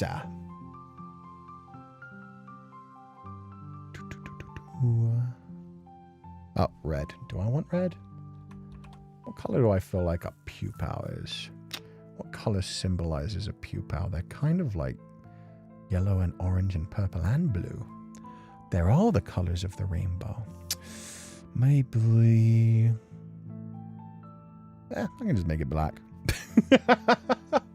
Sorry, Maramovis, we are not being say-so at all. Of course we are. I blame Meat Bun.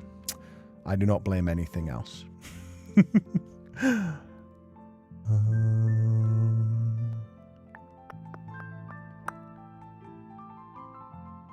For our 6-month anniversary. I also love the shade that they used for the Pupal plushie. It's like dark, but not quite fully black. It's like a gray black. It's nice. You don't have to be say-so around us? Oh, good. I'm glad to know.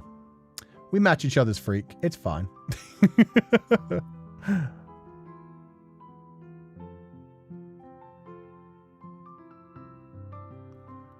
We managed. Wow, I cannot. Okay, let's try this again. My handwriting just became so bad out of nowhere. I mean, it's always bad, but that was like bad even for me. There we go. That's slightly more legible. We managed to release a 9-inch. No, I'm kidding. That is still a massive, massive pupil. Someday we'll get the full darky-sized one, but for now, release a pupil plushie. He's so cute as well. He looks like a big loaf of bread from YouTube's. Say so? Is that a food or something? It does sound edible to me. He's so cute with his little smiley eyes.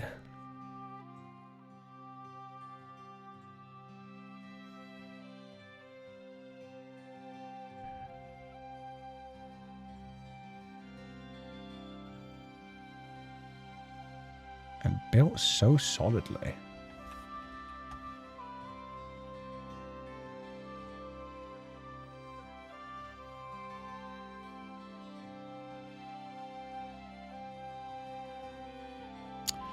I cannot wait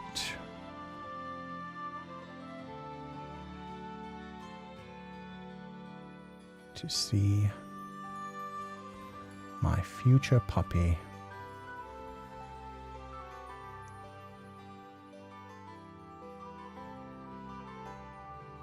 play. Wait, no, that sounds more freaky in quotation marks. I meant that like he's probably gonna rip the first one to shreds, but that was gonna look real creepy. Cuddle. Play?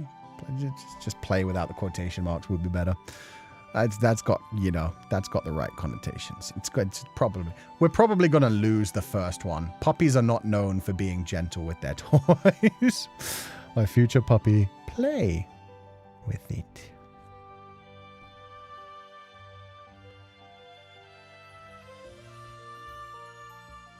Evil grin.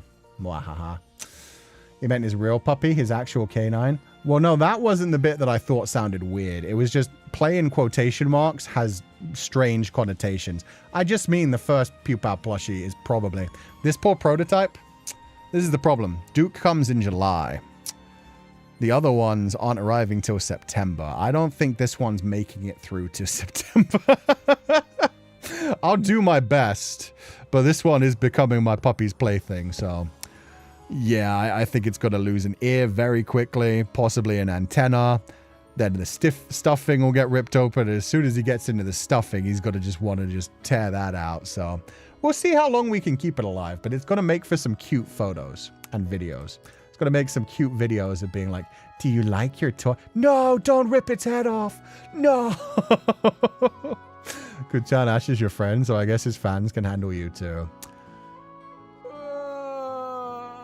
I do my best. I do my best. Sometimes you gotta censor yourself occasionally. We need an extremely long plushie next that doubles as a pillow. Yeah, big, long Pupal. Like straight up Daki Makura sized Pupal. Is that like a food or something? We ain't say so. No, but we are food. So, technically, if we are say so, we are one in the same. Remember your short-lived attempt of minimizing swear words on streams? I can still do that very well when I want to. Honestly, I don't swear as much as some people. I don't swear a little bit, but there are definitely people who swear a lot more than me. To be loved is to be changed. Exactly. And sometimes you get loved so aggressively that you get ripped to shreds. And that's just what happens. That's just a part of life that we all need to accept and deal with. It's fine. It's how we live. Okay, what are we sticking where? Dun, dun, dun. Ooh, they're all in one block. Cool. I like the idea of the yellow down here. Dun, dun, dun, dun, dun. And then maybe like a red one stuck right here in Feli's chest area, his chesticles. Yes, perfect. Little purple one up here. We gotta put a little bit of... No, I wanted to put tape over the butthole, and then I realized then you wouldn't be able to see the butthole. The butthole has to be visible. I want a long one at the corner of this side. Perfect. I could gag him with tape. Maybe the smaller one. Here's the smaller one I could like... There. He tells no secrets. Chesticles? Yeah, chest. Well, no, chest. You put the hyphen after the T. If you put the hyphen before the T, it sounds like something else. Chesticles. Chesticles. So we won't scream. That's a tactic. Yeah, that's how the Pupal plushie doesn't speak. I make sure that they can't tell any of the secrets that we have, the atrocities that we have committed to create these things. The souls that go into them. You ever looked into the lore of Five Nights at Freddy's? I'm not saying that human souls went into these plushies, but I'm just saying a lot of VTubers' viewer counts dropped recently. Maybe we sacrificed some VTuber fans to create plushies. Joke's on you, I'm into that. No. Never. Oh, the FNAF side story? Wait. No, we're not in FNAF. Don't be silly. We're in A Date with Death too. We're in a much better place. I have so many times because of MatPat and their movie. I didn't watch the movie, but I did what... I've never played the game. I have watched every MatPat theory about it, which means I know more about that lore than a lot of the people that have religiously played the games. Because I watch every theory, which means that I've also learned so much about like the Into the Bullpit story and some of the other like individual like written novels. There's an actual story that goes like that, Sensei? Wait, the plushies thing? plushie specifically? That's kind of amazing. Why would you want to put human souls in a plushie, though? I get it in animatronics, because you're essentially trying to make them... Well, no, in FNAF's case, I think they were just trying to hide the bodies, which is not a smart place to hide bodies. But, regardless, if you were trying to make, like, an animatronic that moved around and had its own consciousness, I would get that. But in plushies, it really doesn't make sense, unless you're just doing it for the love of the game. If you're just pure evil, fair enough. I miss these streams. Every time I watch the scrapbooking, it makes me want to do it too. You should. It's fun. Movie made me rewatch the theories. It's just a mess. Oh, is the movie that bad? I thought people liked the first movie. They made a second one. Isn't that Poppy Playtime? Oh. Kind of. Kind of. Although I heard people didn't like the newest chapter of Poppy Playtime. I haven't played that one yet. I hope they like... One of the things that I didn't like about part 5, I believe was the one with the black sheep, was the fact that they rushed it out a bit early. There were some glitches that they hadn't like focused on that everybody got. So it wasn't just like an outlier kind of thing. So you could tell they rushed that one out. I'm not sure if that's the same problem with number 6 or if number 6 just doesn't land with the storytelling. Haunted dolls. Haunted dolls have always been a thing, to be fair, especially when it comes to like those creepy little like Victorian dolls.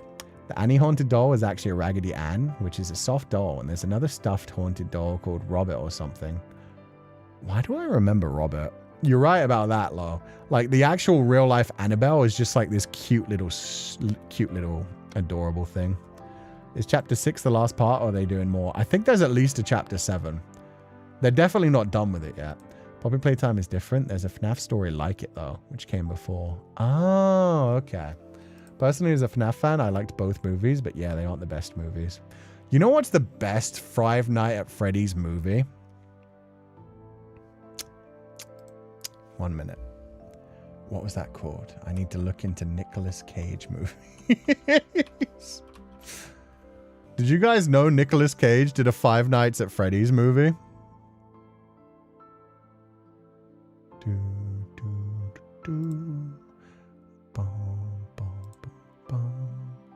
There we go.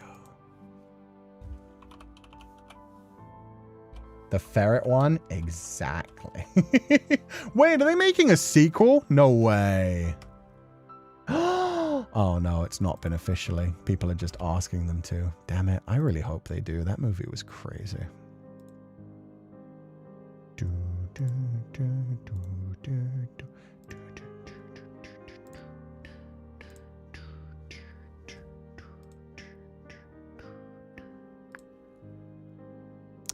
It's called Willy's Wonderland.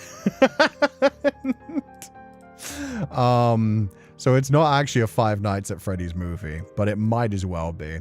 Nicolas Cage is just a random dude that's forced to work in like a creepy pizza parlor that's full of animatronics. And there's an animatronic like ferret, and I don't know what this thing is supposed to be.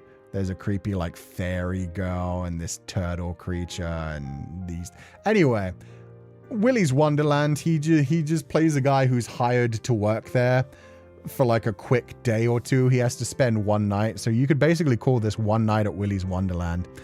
And he just beats the fucking ever-loving shit out of these animatronics.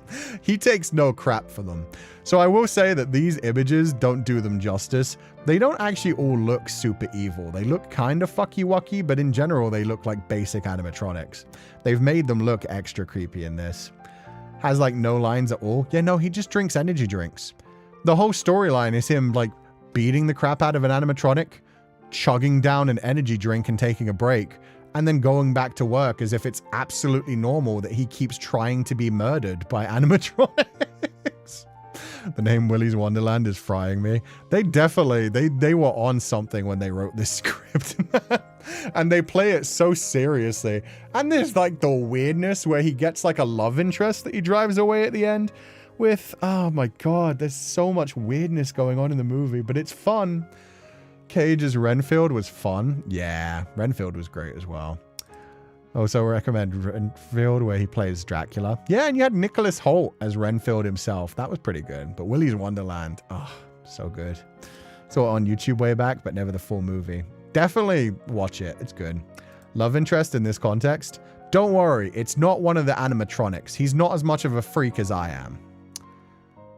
It's a couple of those animatronics. No. Would not. This was an old movie, right? I kind of remember something in the back of my brain. No, Willy's Wonderland was only like 3, maybe 4 years old. This one isn't super old. If you're thinking that the animatronics look familiar, I saw somebody say they kind of look like Dark Crystal.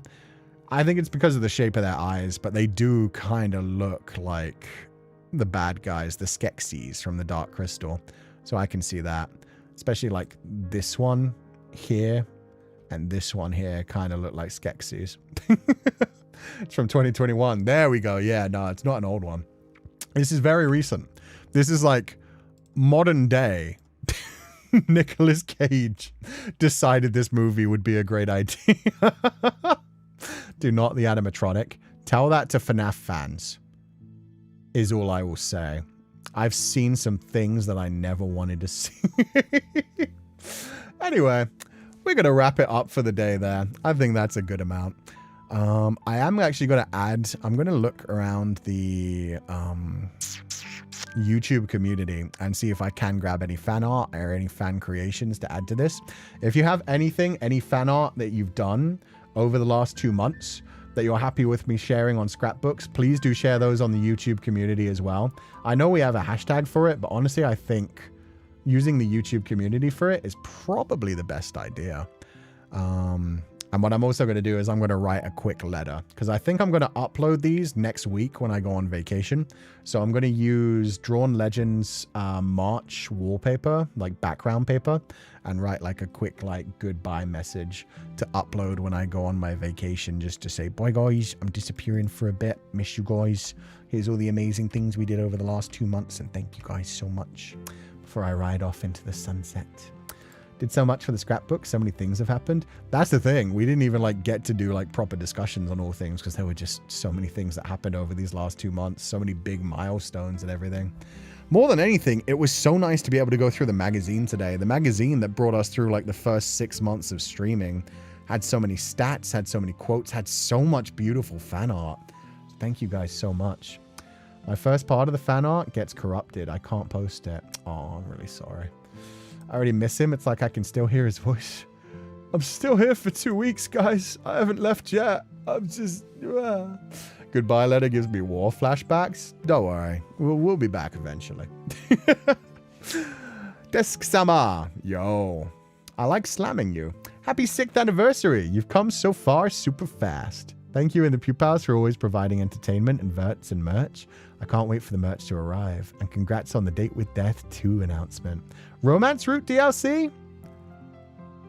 I'd be open to it. I don't think Feileacán and Cú are going to be like the most requested ones. I think if anything, I mean technically 5012 was a character in A Date with Death 1. And now he's a romance interest in A Date with Death 2. I feel like that angel is going to be, you know, the one where everyone's like, please, DLC, please. DLC or A Date with Death 3. I need a date with Angel. Date with, what is he? He's a fucking like accountant or some shit. That'd be a shitty name for a game, but at the same time, people would buy it just as soon as they see that angel. A date with accountant in heaven. But yeah, no, I'd be open to it. You could do like a whole route that way. You could make it into a thing where like, oh, the tier is that Feileacán and Cú need to romance somebody to help them pass on. I don't know. Goodbye letter gives me, yeah, sorry. Date with Death nerves, write that down. To be fair, the Date with Death social media person said they wish, so who knows, maybe someday. A date with accountant, a date with accountant. Which is also actually kind of a different A Date with Death game. Yeah. The one that we're pretty sure is like a lust beer. In Willow Mist Emporium is an accountant, so that works too. Acquainted with an accountant. See, that sounds way better. This is why I'm not a marketing guy. I'm stuck like this for 14 days. Wait, who is Desk Summer? Cloudy. Is that not Lila? Oh! I'm sorry. I didn't even recognize it at all. I'm so sorry. That's amazing, though. You're stuck like that for 2 weeks because of the April Fool's Day? That's amazing. Let's kickstart A Date with Death 2 into full VA territory. That would be freaking awesome. We'll see. I like the Tooth Fairy accountant theory more. Tooth Fairy is a great idea, too. It's me, your Pupal, Lila Kieran. Oh, that's rough. I was even talking about the Kieran anglicization earlier. I didn't realize that was you. Oh, no. Thank you for being here. I was Ashkario's desk for April Fools. Oh, I actually saw that. Yeah, I saw you mentioning. Fair enough. I'm sure he made many jokes about that. Thank you guys so much for being here. I'm going to disappear for the day, but yeah, I hope you guys had a wonderful time. I certainly did. Oh my God, it's almost been 6 hours. The trend continues of me being like, yo, it's going to be streamlined. We're going to go through the magazine. I'm going to like talk about my personal situation. And we're just going to do some scrapbooking. We'll be done in 3 hours. 6 hours later. So yeah, I'll put out my schedule properly. Either tonight, tomorrow, or the day after. I honestly don't know. But very lax schedule this week. We're just doing that collab. We're playing Peak with Ash, Shiki, and Apollo. And then on Friday, it looks like... Let me see the thing, actually. I mean, I'm pretty much like... We're doing both, aren't we? Yeah, you guys kept it within 55%. So I think we'll do like a couple of games of Fall Guys with the Pupals. And then we'll play Pokopia. And depending on how much we lose... Sorry, I've got the hiccups all of a sudden.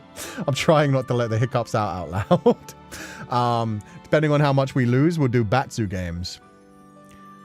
What constitutes as a loss? Because I just realized just not getting the crown means I have like a 1 in 60 chance. That doesn't seem super fair. And I haven't played this game in forever. Oh God, I really should have like argued better in this. I have to literally get a crown or I'm just going to fail 3 times. That's rough. It is what it is. Love spending time with you as per usual, Sensei. Thank you for the stream and take care. Thank you. I hope you guys all have a wonderful day too. Streamlined is not in our lexicon. Nah. We lock in. Doesn't mean that something's going to happen quickly. Just means it's going to get done. Even if it takes weeks. Anyway, we're going to head off for the night. Everybody have a wonderful evening. As always, burn bright, my pupils. And remember... I am Féileacán and Cú, and you are... Oh, it's not even drawing. Damn it, that was going to be so cute. File. There. New raster layer.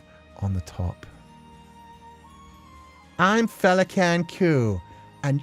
Why are you not drawing? What are you doing? Don't grab things. I'm Féileacán and Cú, and you're watching the...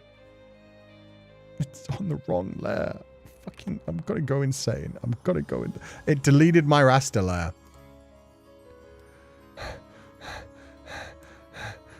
Does it draw? Okay.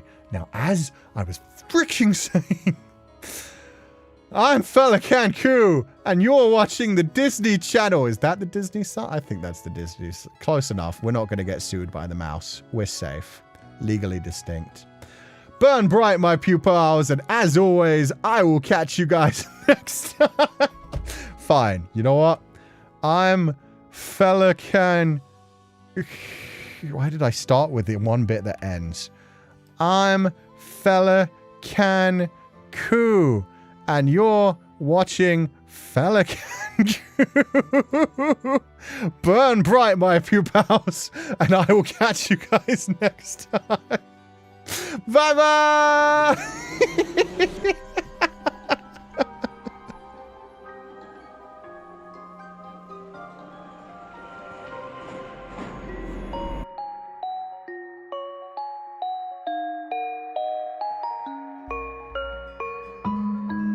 Oh shit. And remember, last 5 days if you want to get a Pupal plushie! God damn it.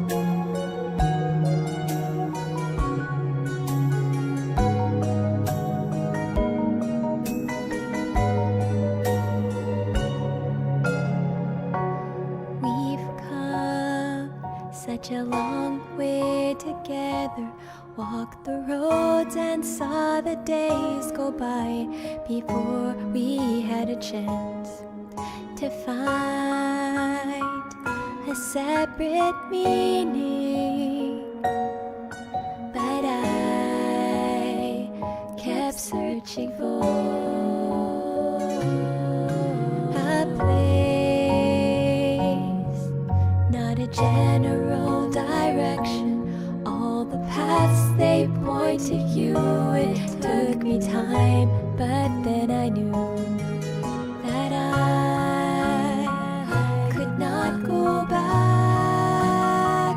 Won't be the same as before. I'm Féileacán and Cú, and you're watching Metamorphosis Last. Don't wanna go another day far away from you. It's painful, but I don't regret it. All that I have, all that I am, wrapped inside of you. Though time goes by, I won't forget it. What you mean to me.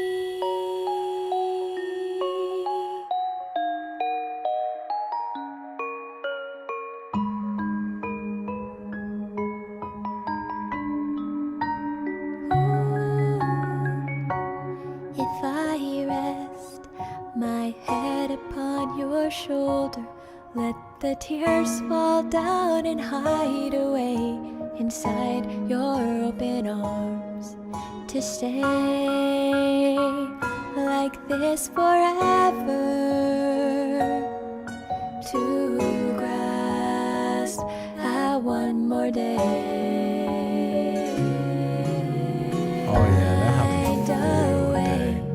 to go This is beyond the Amazing unknown. news for them. Let It's it great all to see. just I'm glad my fade name will away bring people until together there's worldwide. nothing Considering more to sometimes I say. forget whether Barcelona is a city in Spain, a city in South America, or a Not country. holding back, It's fun. We're all learning new just things about different fall cultures. down It's fun. to be where Also, you this song is What You Mean to Me by Laura Shigihara.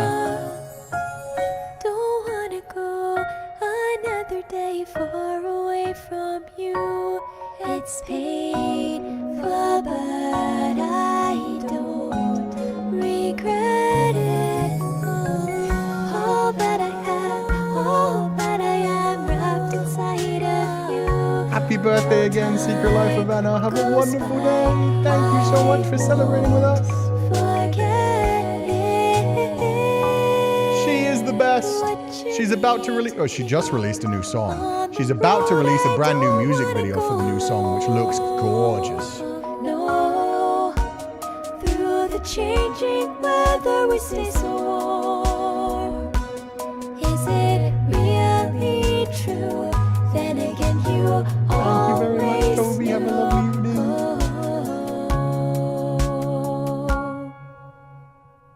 Don't wanna go another day far away from you. It's painful, but I don't regret it.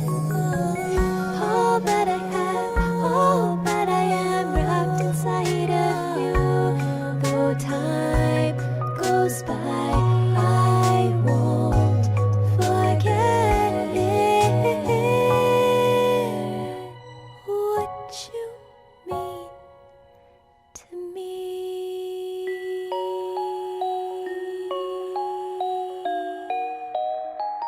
I'm Féileacán and Cú from Metamorphosis Last. And Cú in Portuguese means sweet dreams.